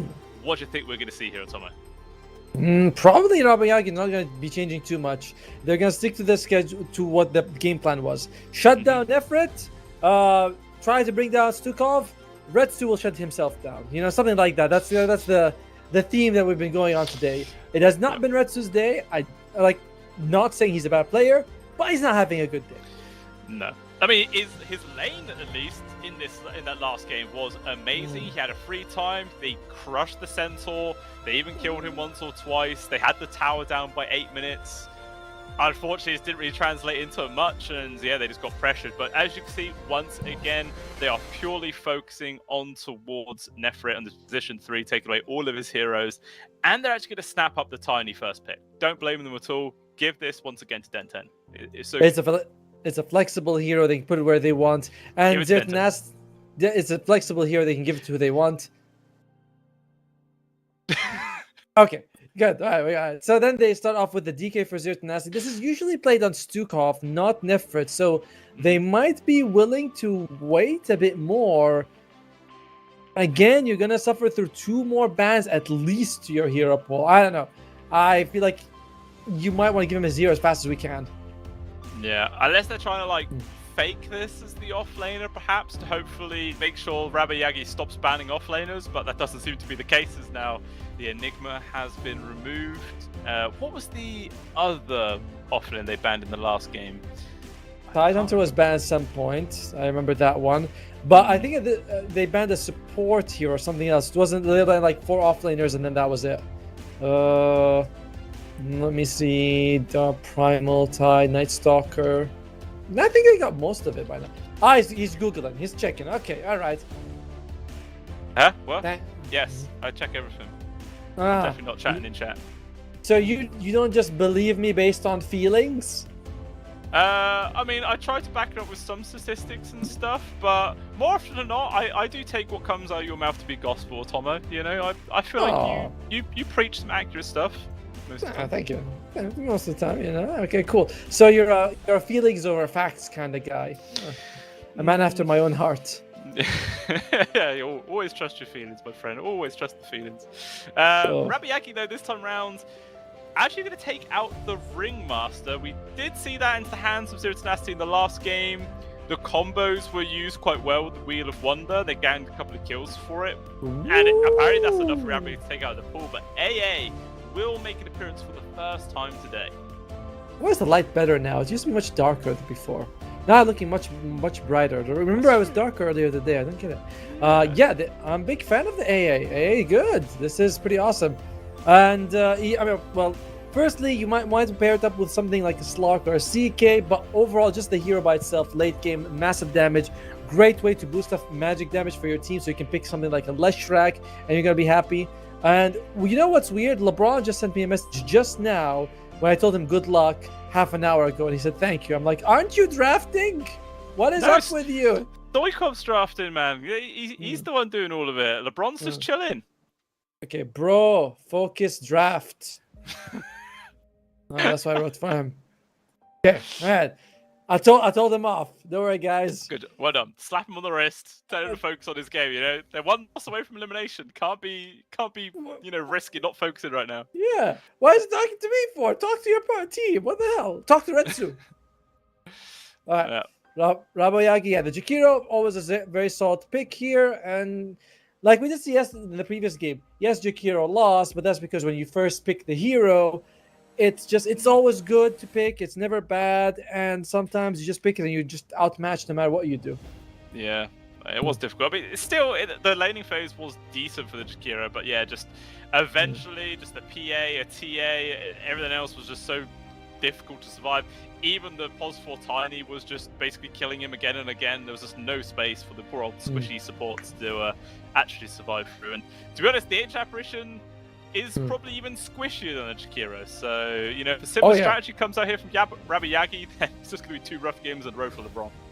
But to be fair, the AA doesn't have to reveal himself as much as the Jakiro does. Your spells are longer range. You don't have to, cold feet like whatever. As long as I get Ice Vortex and Ice Blast off, that's all I need to do. Also, all his abilities should be Ice something. It's like, I know we have Cold Feet and Chilling Touch, but it should be Ice Touch and Ice Feet. All Ice. Yeah, but then, surely you can make the same argument for, like, Crystal Maiden. Why not? Crystal everything. Crystal Field, Crystal Nova, Crystal Aura, Crystal Bite. He's not Ice Apparition, he's Ancient Apparition. So that means you'd want Ancient Feet, Ancient Touch. It's like that you're going down that route. What does he look like he's made of? Ancientness. He's pretty old. He does look old. All right. So your matchup right now is going to be the Storm. You kind of have a very strong feeling about what the supports are. It's either going to be Jakiro and Tiny, or Jakiro and Tiny are going to be the same lane. But give us Nefrit and probably another support. I imagine this DK is going to go mid. Yeah. I mean, do you think they might just go back in for the Nefrit Primal? Again, it's a relatively decent combo with the Ancient Apparition. Like, it guarantees the Ice Blast setup. The Pulverize stun is just long enough for the Cold Feet to proc. You are seriously shaking your head, but it's possible. No, because you're up against Ice Path. I want to say Tidehunter. But I couldn't because you were yapping away about bad picks as usual. Okay, yeah. I'll take the blame. You should. No, the thing is, it's very hard to play Primal Beast when you're up against the Avalanche and the Ice Path. It's you rush in and something's gonna stop you from your onslaught. Tidehunter is a better pick. For sure. Okay. Well, we'll see what they're actually going to pick to pair up with this Tide, though. Obviously, their POS4 is still on the pick, and you're already guaranteeing the Muerta. I didn't guarantee nothing. All right, but I would like to see a Muerta. Potentially a Tusk would be okay, but something along those lines. What they go? Muerta, haha! There you go. All it's taken is like 5 games of Tomo, but you're hitting your stride now, mate. This is it. Well, what's the next 3? If you can predict the next 3, then I will pay you double. Double? Double. What are you paying me anyway? Okay, all right, fine. Let's see this one. Probably we're gonna take an offlaner because we want to flex the carry. I don't know if I want to say Brewmaster. I would like to see a Brewmaster, but yeah, maybe a Brewmaster. I don't know if something Spirit plays. I didn't have a chance to. Okay. Save that double's already gone. That was short-lived. Can I get a 10% extra? I mean, Brewmaster's a bear, kind of, and Ursa's a bear, so I can give you a pat on the back. Well done. It's close. Thank you. That'll be another season of CCT. Maybe then we'll ask for more money. For now, it's a little unfair mid-tournament, but like, can we have more?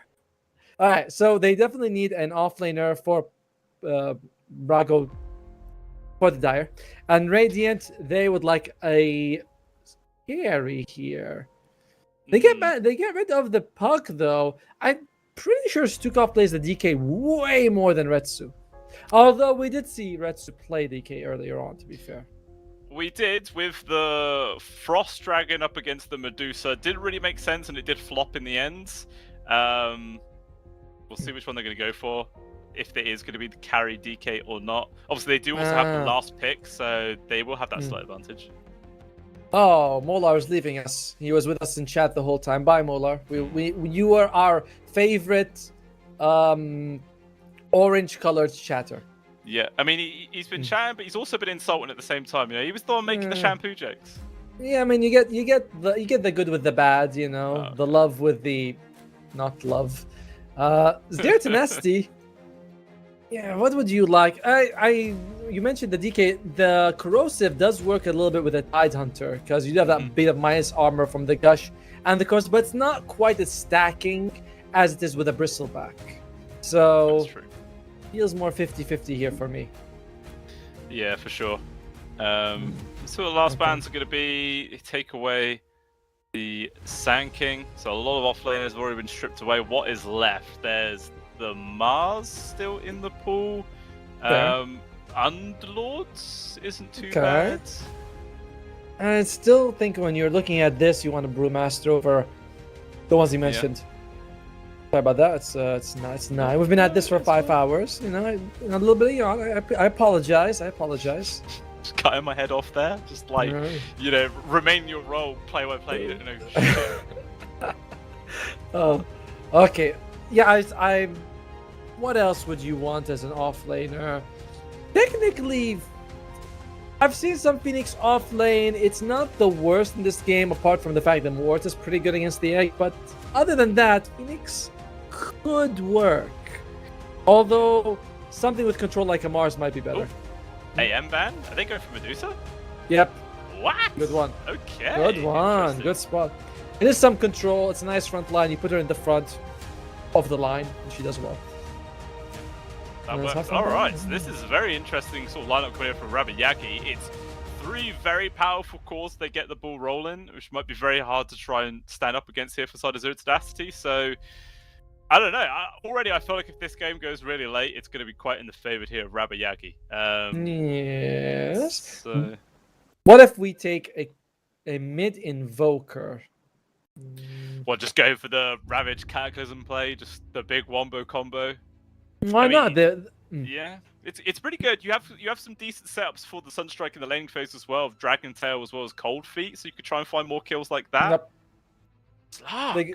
Yeah, Wow. Slarky Malarkey. Okay, so Slark is usually, like, historically seen as a good counter to Medusa. One is that he builds Diffusal. He likes the item, so it's good for him. Secondly is that you are stealing stats, which does reduce her mana pool. You know, you have like 2 mana reduction abilities.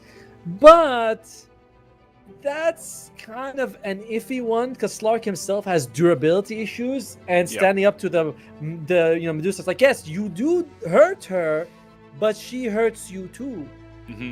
Well, this is the thing. Like, it counters out the Medusa, sure, but you remember Medusa's just the offlaner. The real carry is actually going to be Snow on the Ursa, and maybe that might be where the matchup really starts to struggle. But I mean, it feels like the lane should be pretty good here for Retsu, but at the same time, Snow, Ursa versus the Tidehunter, he himself was going to have a pretty solid time. So I feel like both safe lanes are going to go well for both teams, and the mid lane matchup, I feel like, is probably going to be quite even. I think we actually saw a Storm versus DK in the previous series, and it was just a complete trade, wasn't it?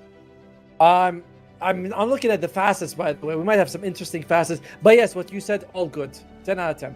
Anyway, facets time. Way more interesting. We might see the Twin Terror, Undilution, Exposure. Ooh, all the good stuff. Ooh. Oh, facets. Man, just listing words. I know what all of those mean. Yeah. Okay, all right. It might be that Twin Terror, you know, we talked about Jakiro. You don't get the extra ice path. You get the double hit that's stronger. Undilution, I think that's the movement one. Medusa cannot be slowed, but she's stuck to 300 movement speed. And Exposure is the AoE Cold Feet from AA rather than the Death Rhyme, which is good, but Yeah. I feel like it's mainly good for just farming, right? You know, you just walk past the creep camp, you just drop down the Cold Feet, and you pretty much just get a lot of free money. It's pretty good. it also makes it worth it to max out Cold Feet first, which is nice because you kind of want to. Ice Vortex is his best spell, but it's also not super good early in some ways. It's kind of weird how that works out. All right, but we are going to have the game going for you guys, and it looks like it is all the fastest that we mentioned. Woohoo! Well done. Gold star for you. Now, we still have to pick who we think is going to win. Yeah, that's true. I mean, I'm still not unsure about this last pick, Slark, in honesty. But, you know, one bonus for the fact is Retsu is Grandmaster on it, so he knows what he's doing. That's going to be quite good. Meanwhile, Snow actually counters an entire smoke blade just from standing on this little hill. Easy peasy. What we hope that he has, because it's just not been Retsu's day. Again, oh, there you go. Nice one by LeBron. Good D ward. I'll be honest, every time I see wars being played mid, I feel like, what's the point? I put an observer, you put observer, I put sentry, you D ward, we D ward, and that's it. It's just a trade of 100 gold every time. Yeah, it does feel the way. I mean, especially like once the lane starts, it's immediately daytime, so it's like, most of the time you can just see to the other side of the high ground anyway for the mids. I don't know. It is odd. But if you don't put an observer ward mid, the mid flames you and rages. I'm like, why? You're just gonna lose it in 10 seconds anyway. Oh, It's well. not the point. It's the effort that counts. Meanwhile, Stoikov was thinking about contesting for that bottom rune, but very wisely decides not to, as it does end up being a 2-for-2 split on the bounties. Very even way to start the game. All right, so let's look at the laning phase right now. It's going to be Tiny and Medusa versus Slark and AA. Now, Slark and AA is a very strong duo because Slark keeps people where you want them, allowing the cold field to proc. And Slark himself is a very damaging core. However, he's not durable. And I think that because of that, the Medusa and the Tiny are going to win through sheer durability. Yeah. Just being able to outlast is going to be the big winning factor. We'll see if that is going to be the case. Or we can see LeBron just being able to use a good amount of pressure here. Poking on towards 10-10. The old red suit takes a bit of damage himself. Yeah, it's going to be a lot of trading. A lot of trading. Half his health melted away, sure. And we'll see if it's going to get any better. But overall, I'm favoring Raboyagi at the bottom lane by quite a bit. And just because AA and Slark can't take a punch, whereas Medusa and Tiny can take several. Yeah. As Denton is proving. No. Like as well, like their safe lanes again going to be in a similar situation where a few levels on snow, and then all of a sudden Nefrit's going to be quite difficult to lane here. I'm not sure how much assistance Pablo is going to be able to help out here with this Muerta pick.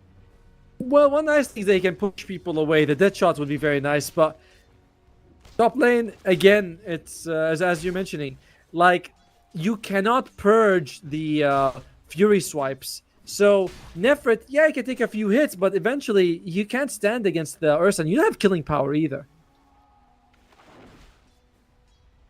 Oh. Huh? Steckel just gets ran into. Might be some damage going here. Good pull back. Solid.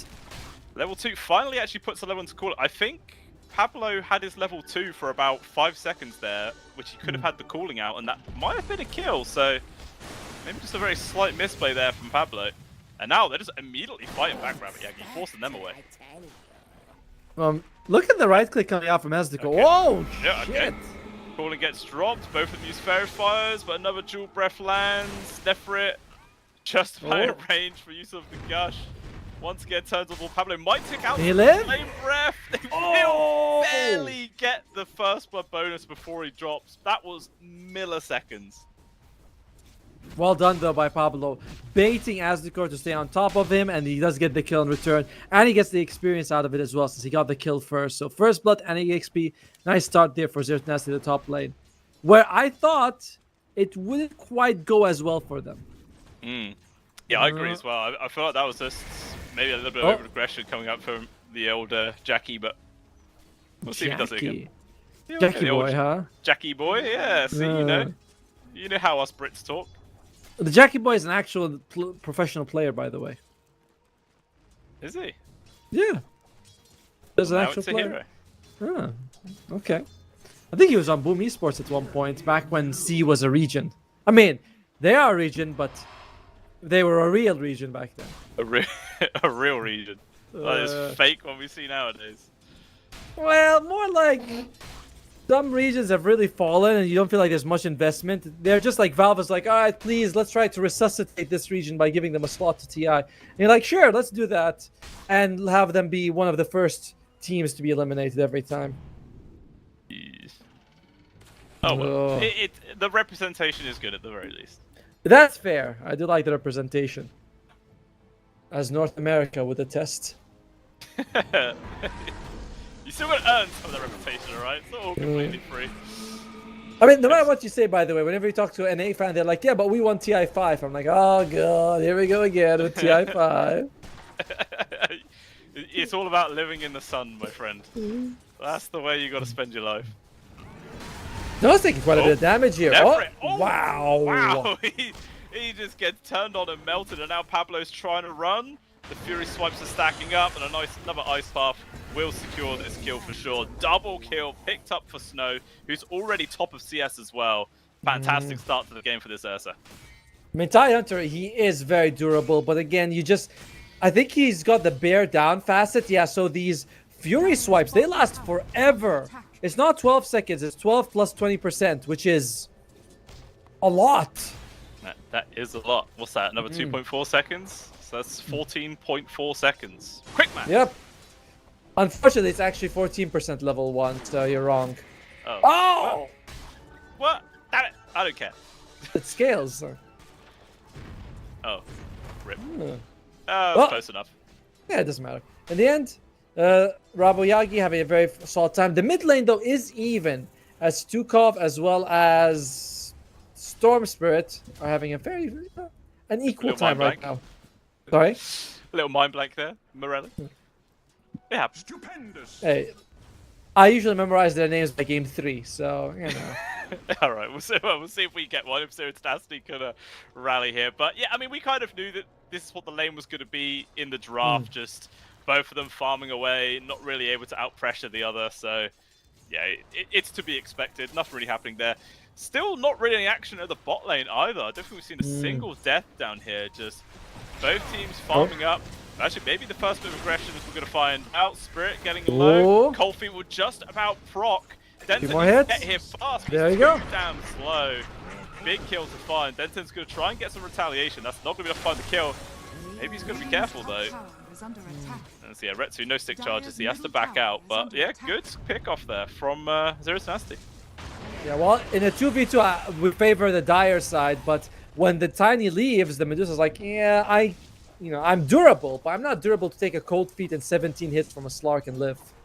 Yeah, it's just a bit too much. And it was just this little observer ward on the cliff, which spot the Tiny leave, and they're like, okay, let's go. Just Nice. you know, the power of vision, guys. Observer wards help. You know, it's crazy how good pro players are. That the moment the Tiny goes a little off the lane, instantly the Medusa dies. Like, it might seem like, oh yeah, they jumped on Medusa and she died, but it's so much on Zero Tenacity to go for it. Raboyagi to give them that opening, which is a very small one. Anyone who's played even a bit of competitive, not even like in just stacks, so 5 versus 5, Dota's different in a competitive environment. Yeah. Different if you do have people that work well with each other. You know, there's some 5 stacks have played with, and they're like, oh, it's gone bad. I'm sure a few people have done, you know, the Saturday Cup. Yep. And, sometimes you get some squiffy teams for sure. I've won my last 2. Oh, good for you. I don't think I've ever won one. That's really not that hard. You just have to play good. Oh, thanks, buddy. You make me feel good. That is the goal of the day right now. As Retsu, he's just zoning out Spirit. Spirit's like, this guy's a little scary. They want to make sure he gets solo EXP from this wave, so he hits level 6. How close is he? He's very close. Really big help. I mean, in terms of net worth, they're pretty good. About 300 gold separating Retsu and Spirit at this stage, so they're quite chill. At the moment, mid lane is kind of slowly getting shoved in here. Stoikov DK form, poking and prodding here with the old acid.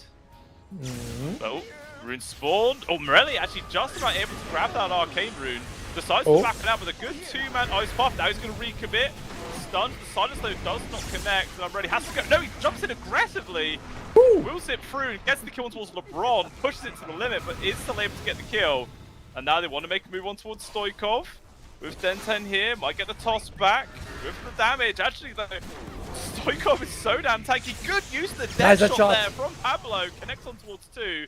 But he just about enough mana there to retreat. Stoikov might still lose his life here to Azteco, but no, will barely be able to survive. So after all of that, it's just a trade of supports.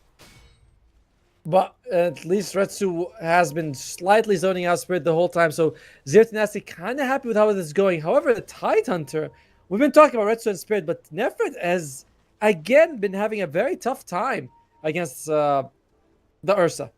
Yeah. I mean, this is like 2 games in a row where Rabbit Yagi have gone for a carry which can just win his own lane, you know, and just completely outpace everyone. Meanwhile, that one of those Spirit could be a good kill. Once it again being aggressed out of mana. Stick charge is not making much difference there. It just feeds away another kill over towards Retsu, and it really feels like now Spirit might just have to like go do some AFK jungling because this lane is too dangerous now, I feel. The question is this bothering Rabo Yagi? In the previous game, they did the exact same thing. Retsu was getting kills on Spirit, solo kills, beautiful. We were like, oh, this is so good. And again, it didn't feel like to add too much. In this game, similar storyline. Slark is not that good against Ursa. Mm-hmm. Yeah, for sure. No, he has to just really start spiraling out of control. But this is a good start for it. But despite the fact that he's had those 2 kills, he's still like 500 gold behind Snow. And no matter what, Slark doesn't build farming items. He'll never. Oh, come off. Yeah, it's fine. Slark isn't gonna go Battle Fury or Midas or something. He's going first Item Diffusal, which he should, and the Ursa goes Battle Fury. So who's gonna farm faster after that? You tell me, your blue scale. Tell me, huh? Tell me. It depends how aggressive Zero Tenacity going to be. Like, as long as if they're constantly looking for kills and getting them, then I feel like Retsu's going to be able to keep pace with the Ursa. But as soon as their momentum drops, then we'll just start to see this net worth gap grow even more. But actually, speaking of aggression, it looks like it's coming the way of Retsu. Oh, he's actually able to dodge the ice path. As the ult, yeah, he's just gone. It's too difficult to gank this guy. Smart.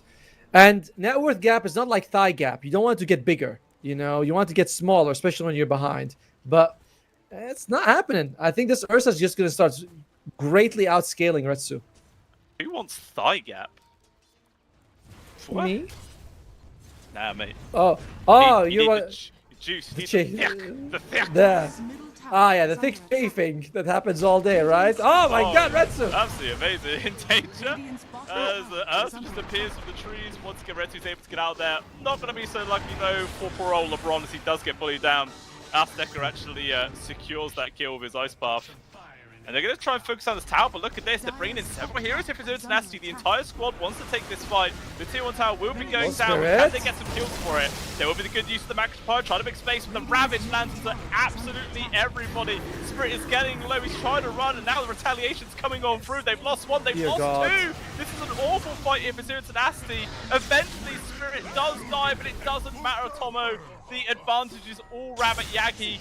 They've lost 3, and I don't think that Nefrit's going to be able to get out of it, as Snow's going to now change his focus. Good stun, holds him in place. It's a triple kill for the Ursa. What absolute beatdown at the bot. And it's a 2,000 gold lead now between the 2 cores, who, as we've mentioned, favors the Ursa naturally. He shows up with a farming item, and he's like, yeah, let's be... Sorry, he doesn't actually have the Battle Fury being delivered. He shows up and demolishes them. And now the BM pause. Sorry, Discord problems, I'm sure. Oh, yeah. Definitely not. Sorry, mouse not working. Voice, right? Told you. A voice, okay. Discord, you know. Oh, God. Yeah, but that is a huge victory for Rabayaki. Now, as soon as Spirit respawns, he's gone for the meme hammer, Tomo. Not an item you see too often. Yeah, I'm not sure how I feel about him going for that, but you know, you have it's made from Akaya, so that's some benefits there, but whatever. I would prefer you goes for one of the mana loss items instead. Now first I'm gonna make sure that actually exists before someone's like, hey, you moron! Yep, it is on the Kaya Sanj. Okay, good. Yeah, but I mean, as long as if this is what he does, and he just constantly goes around pushing buildings with the help of the Jakiro, obviously 2 very good tower pushing heroes. And actually, Azteca, because of the old facet he did go for, he's max Liquid Fire and Liquid Frost already. Yep. It's just all about pushing. Yeah, this is when we usually see if you go Medusa, meet your hammer, you put her in, you plop her in the front and be like, all right, buildings are gonna melt. You guys want to jump in or not? At least they have ways of sort of dealing with that, because you do have the Ice Blast from Ancient Apparition, Tide, if you can jump in with a good Ravage, you can win fights that way. Yeah. I mean, see the amount of people that Zero Tenacity are bringing mid to try and slow down this push. Like, as soon as the Mute Hammer was getting queued, they just dead shot him to force him off. And I think that's what Pablo's just going to be doing for the next few minutes, just trying to nullify this entire item with his presence. But 40-minute Wisdoms, they're coming up, and as you can see on the left side of the map, Den10 is ready to steal. Things not looking so good for Zero Tenacity, as also the Ursa is now 8,000 net worth in 14 minutes. That's a big bunch of net worth on him. Huge Huge Bigly. amount of money. Who? Bigly? Bigly, it's a word. It's I was watching American news and they were mentioning Bigly. Bigly. Oh, I mean, Yeah. that's news to me. Hey, they're good. They said he's like we were gonna win and we're gonna win bigly. I'm like yes, bigly. I like that word. I'm gonna be using it. Love it. Absolutely love it. No, Azteco actually comes in to try and block the dead shot there to get off the hammer, but I think he just mistimed it and the hammer went off either way.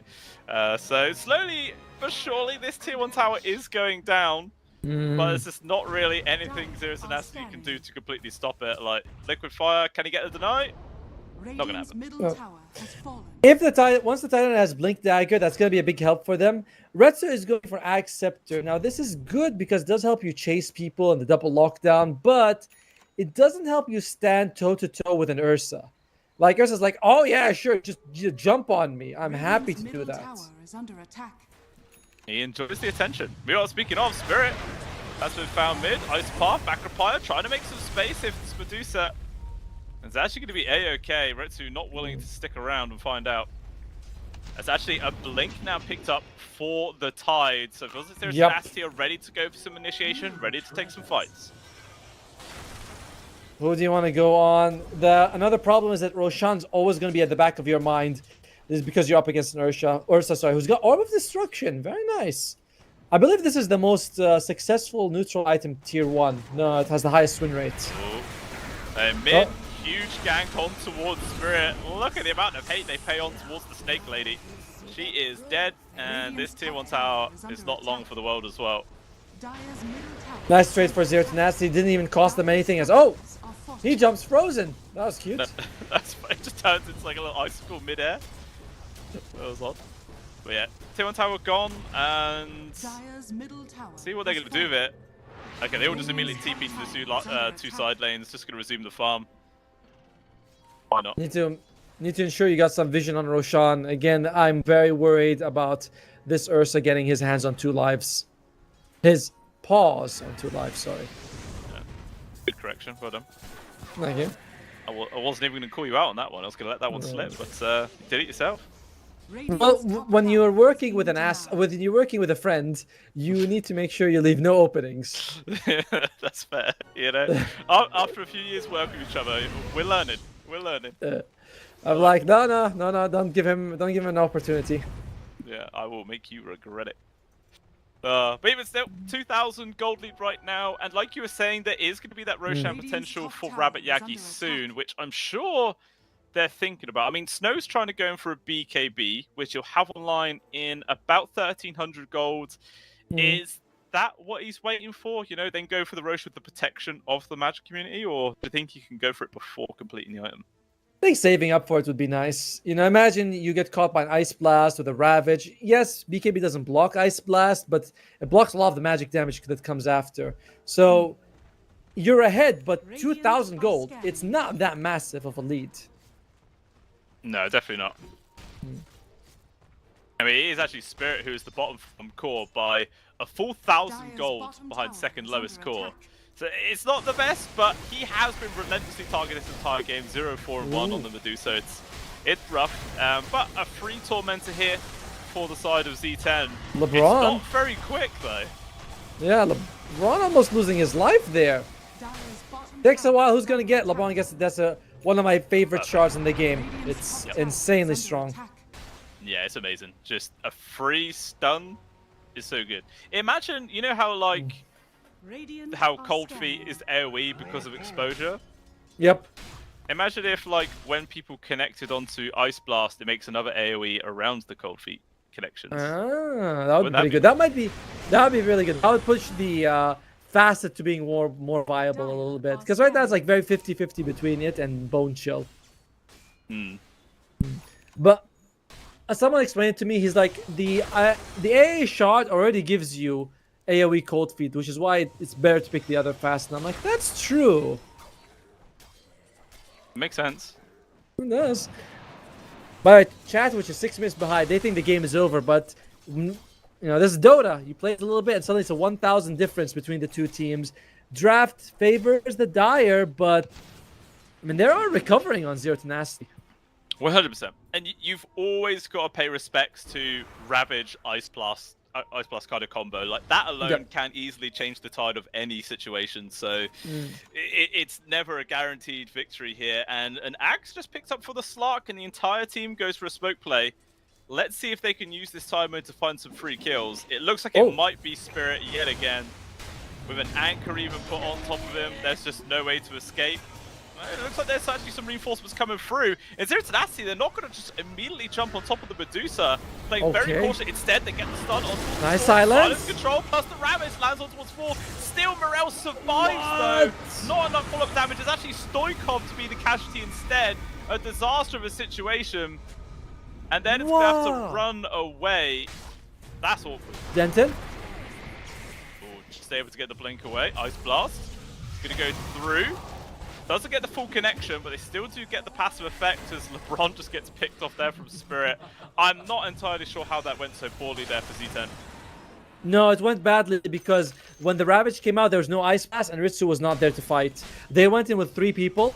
They almost... Firstly, the teamwork between the 3 was amazing. The calling, the dead shot on top, all the damage coming out on Morel. They almost bring him down, but no Ice Blast! No Retsu! They were just not there with the LeBron and the Slark. I don't get that one. A bit of a misplay for Zero Tenacity, and maybe not completely cost this game, but it's just more lead and more space that they can have to try and make up with later on. And now it's 20-minute mark. Roshan heading down to the south side where Snow already is with that BKB. So I feel like Gate's around the corner, and Denten. He's taking a long time to die, but eventually they will get him. There we go. Another Agi stack as well for Slarky Malarkey. That's pretty good. Alright, which one's worse? Stealing Agi or stealing intelligence with Silencer? Depends on the hero, to be honest. If you're like a PA, losing Agi's worse. If you're an OD, losing intelligence is worse.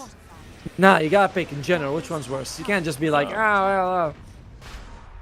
Damn you. I don't know. Meanwhile, though, Ice Blast. Nice! Jumping into the pit. The Earth is in a dangerous spot. Will try and pick up the Aegis, and he has been able to grab it. And Stoikov's just going to die instead. Snow might even be able to just live here with the Aegis intact. Again, how do Rabayaki get away with this?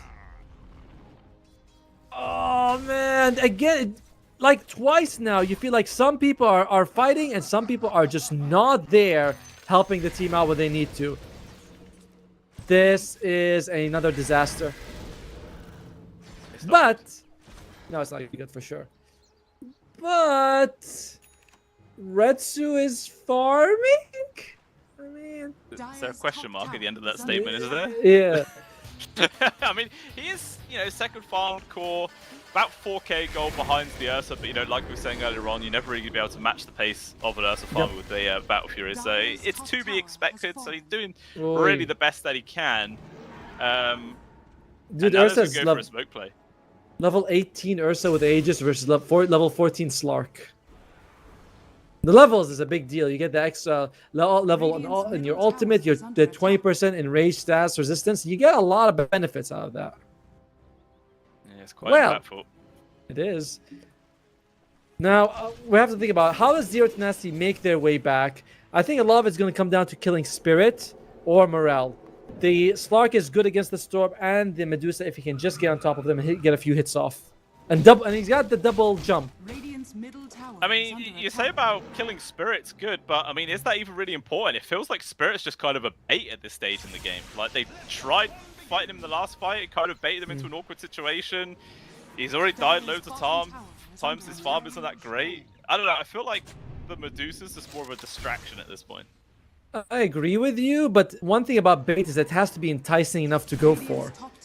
And Ursa is kind of unkillable. So, yeah.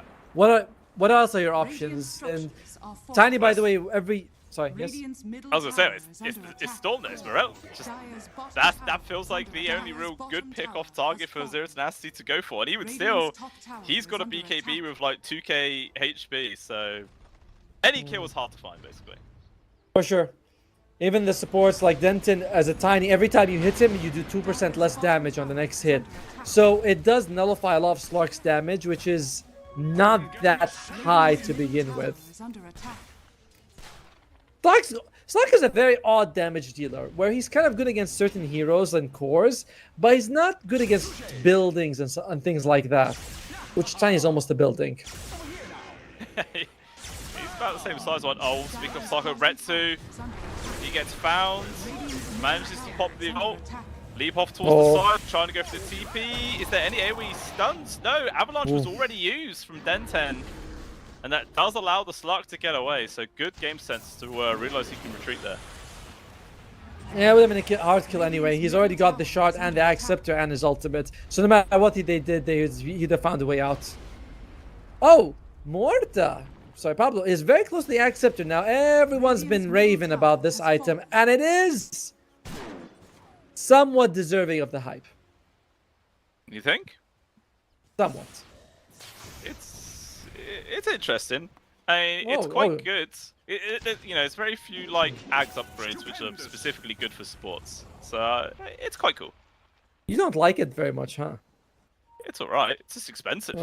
4.2k gold for maybe piercing fear. Yeah.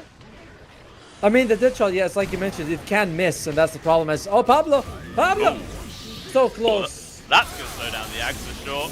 And now the jump on towards LeBron. Two supports picked off right outside the tier 3 mids. They just go for a straight up high ground situation here for the side of Rabayagi.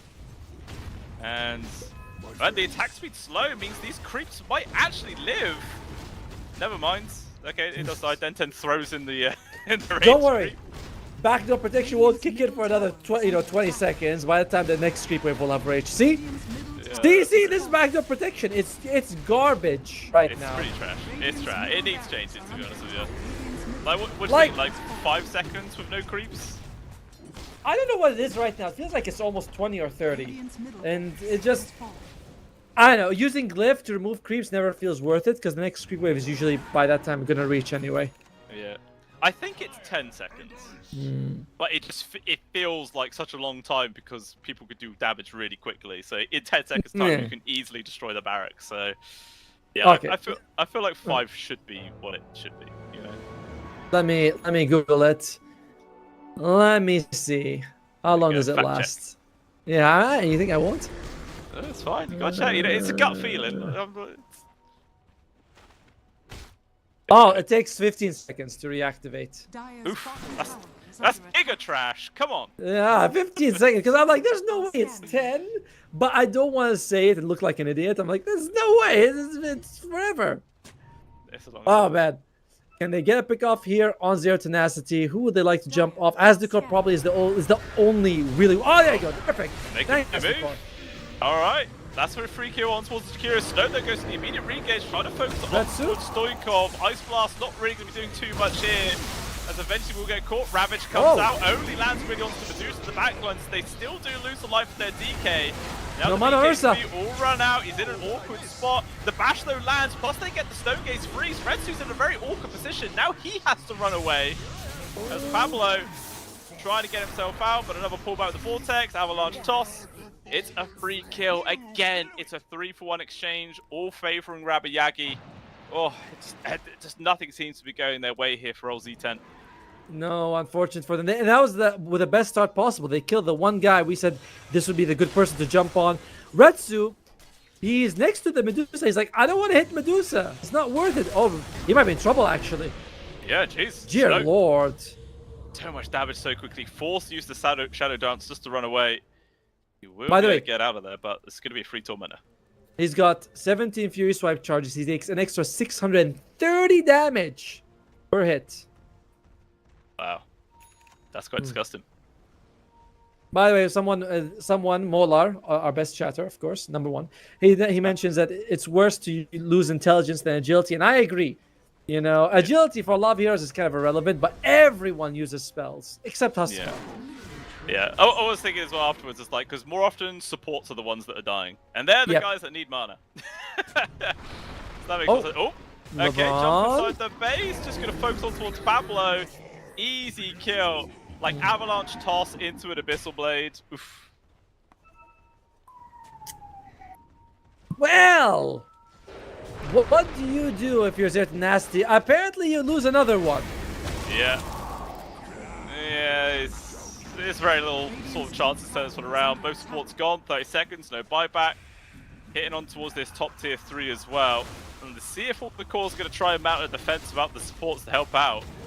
Not easy though, as Retsu, he's outside the base, he gets caught, tossed up into the air with the ice path. The observer ward on the cliff to left, spot him. He should have known. There was an observer ward. Miss? What? Oh yeah, because he said GG well played on Asdecor. So he's like, I'm sorry, I didn't mean it. Oh right, okay. No. he's done that a few times in his pubs to tilt people. Drops the GG call as you kill their carry. Evil man. I mean, if I was just Nest, I might be like, listen, guys, isn't it GG? Is it? Oh, come on, let's be honest here. But nope, they're gonna go to the bitter end, and it's gonna be a bit of a bitter end at this point. Radiant's top barracks are under attack. 30 seconds, hold on to high ground without their carry. There's not really too much to Tenacity you could do. This little silence pushback's annoying, but not really dissuading Rabayagi from just ending this game, it feels. There's a... Whoa, what was that? There was a drum that just came in. It's the Ravage just lands on towards 3. The connection's insane. Snow is gone, and now Spirit, not long for this world. He's slow, he's out of mana, he is dead. And Atomo banging the drum for the initiation of Zero Tenacity. That was mad. I'm so sorry. I moved and the mic fell. I need to get a new mic. I'm very aware of this. It was such good timing. Just like a full-on dun-dun, and then the Ravage comes out. Oh, that was good. I love how these small things happen for us every time, you know? One time my son comes and provides entertainment, and this time it's going to be just this random mic drop. Oh, God. Oh, Roshan is up, isn't he? Is he... No, he's not. It says he's alive. There. Yeah. He's strolling. Like, taking his time.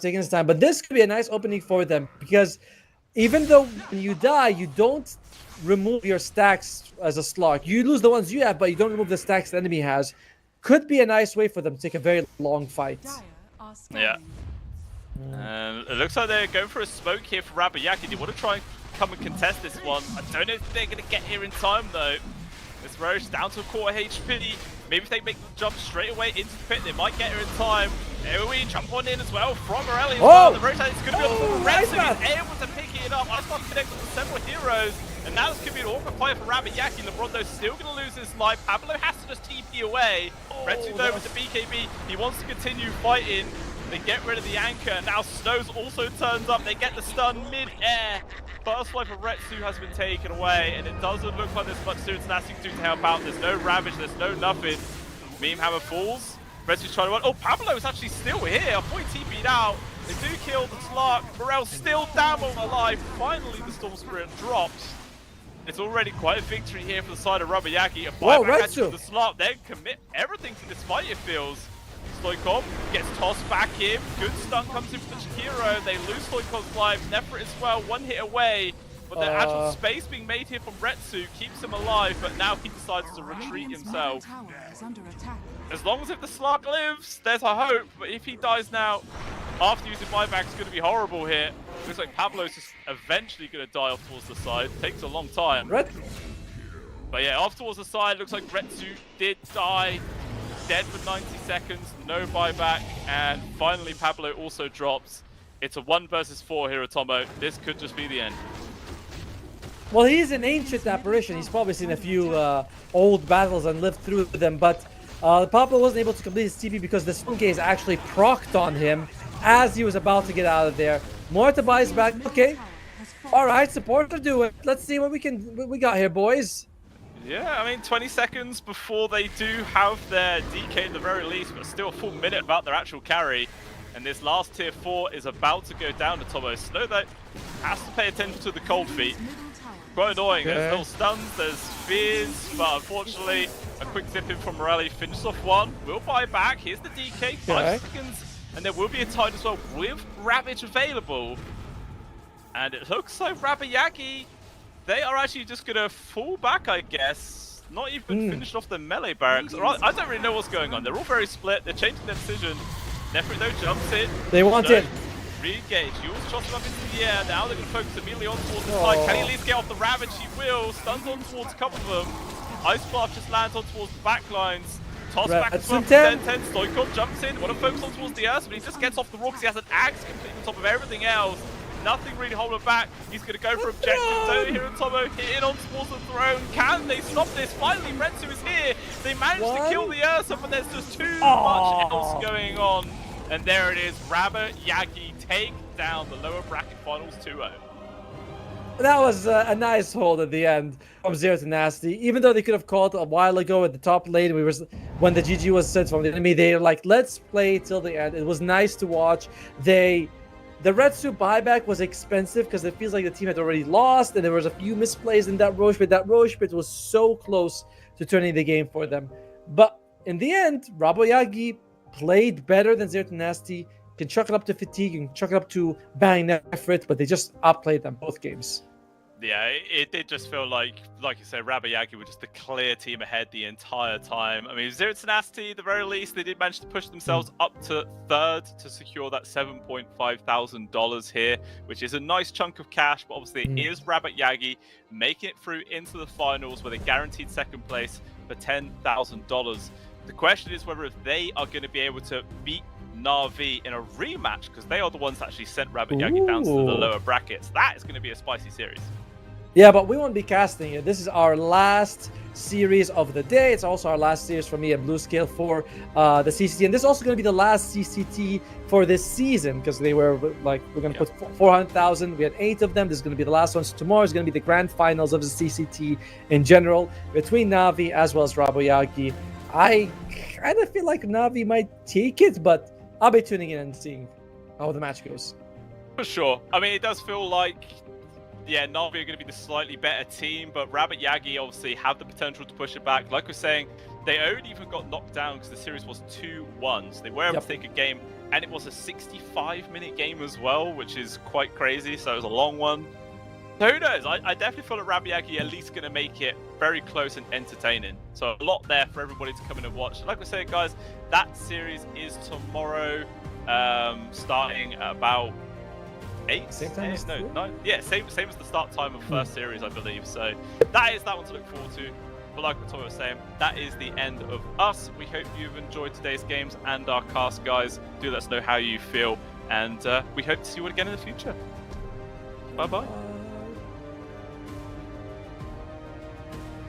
Okay. Or not. No, it's... Oh, wait. Okay, no, I'll try. I have better luck at this. All right, so we'll see you all next season on the CCT. Bye-bye. Bye.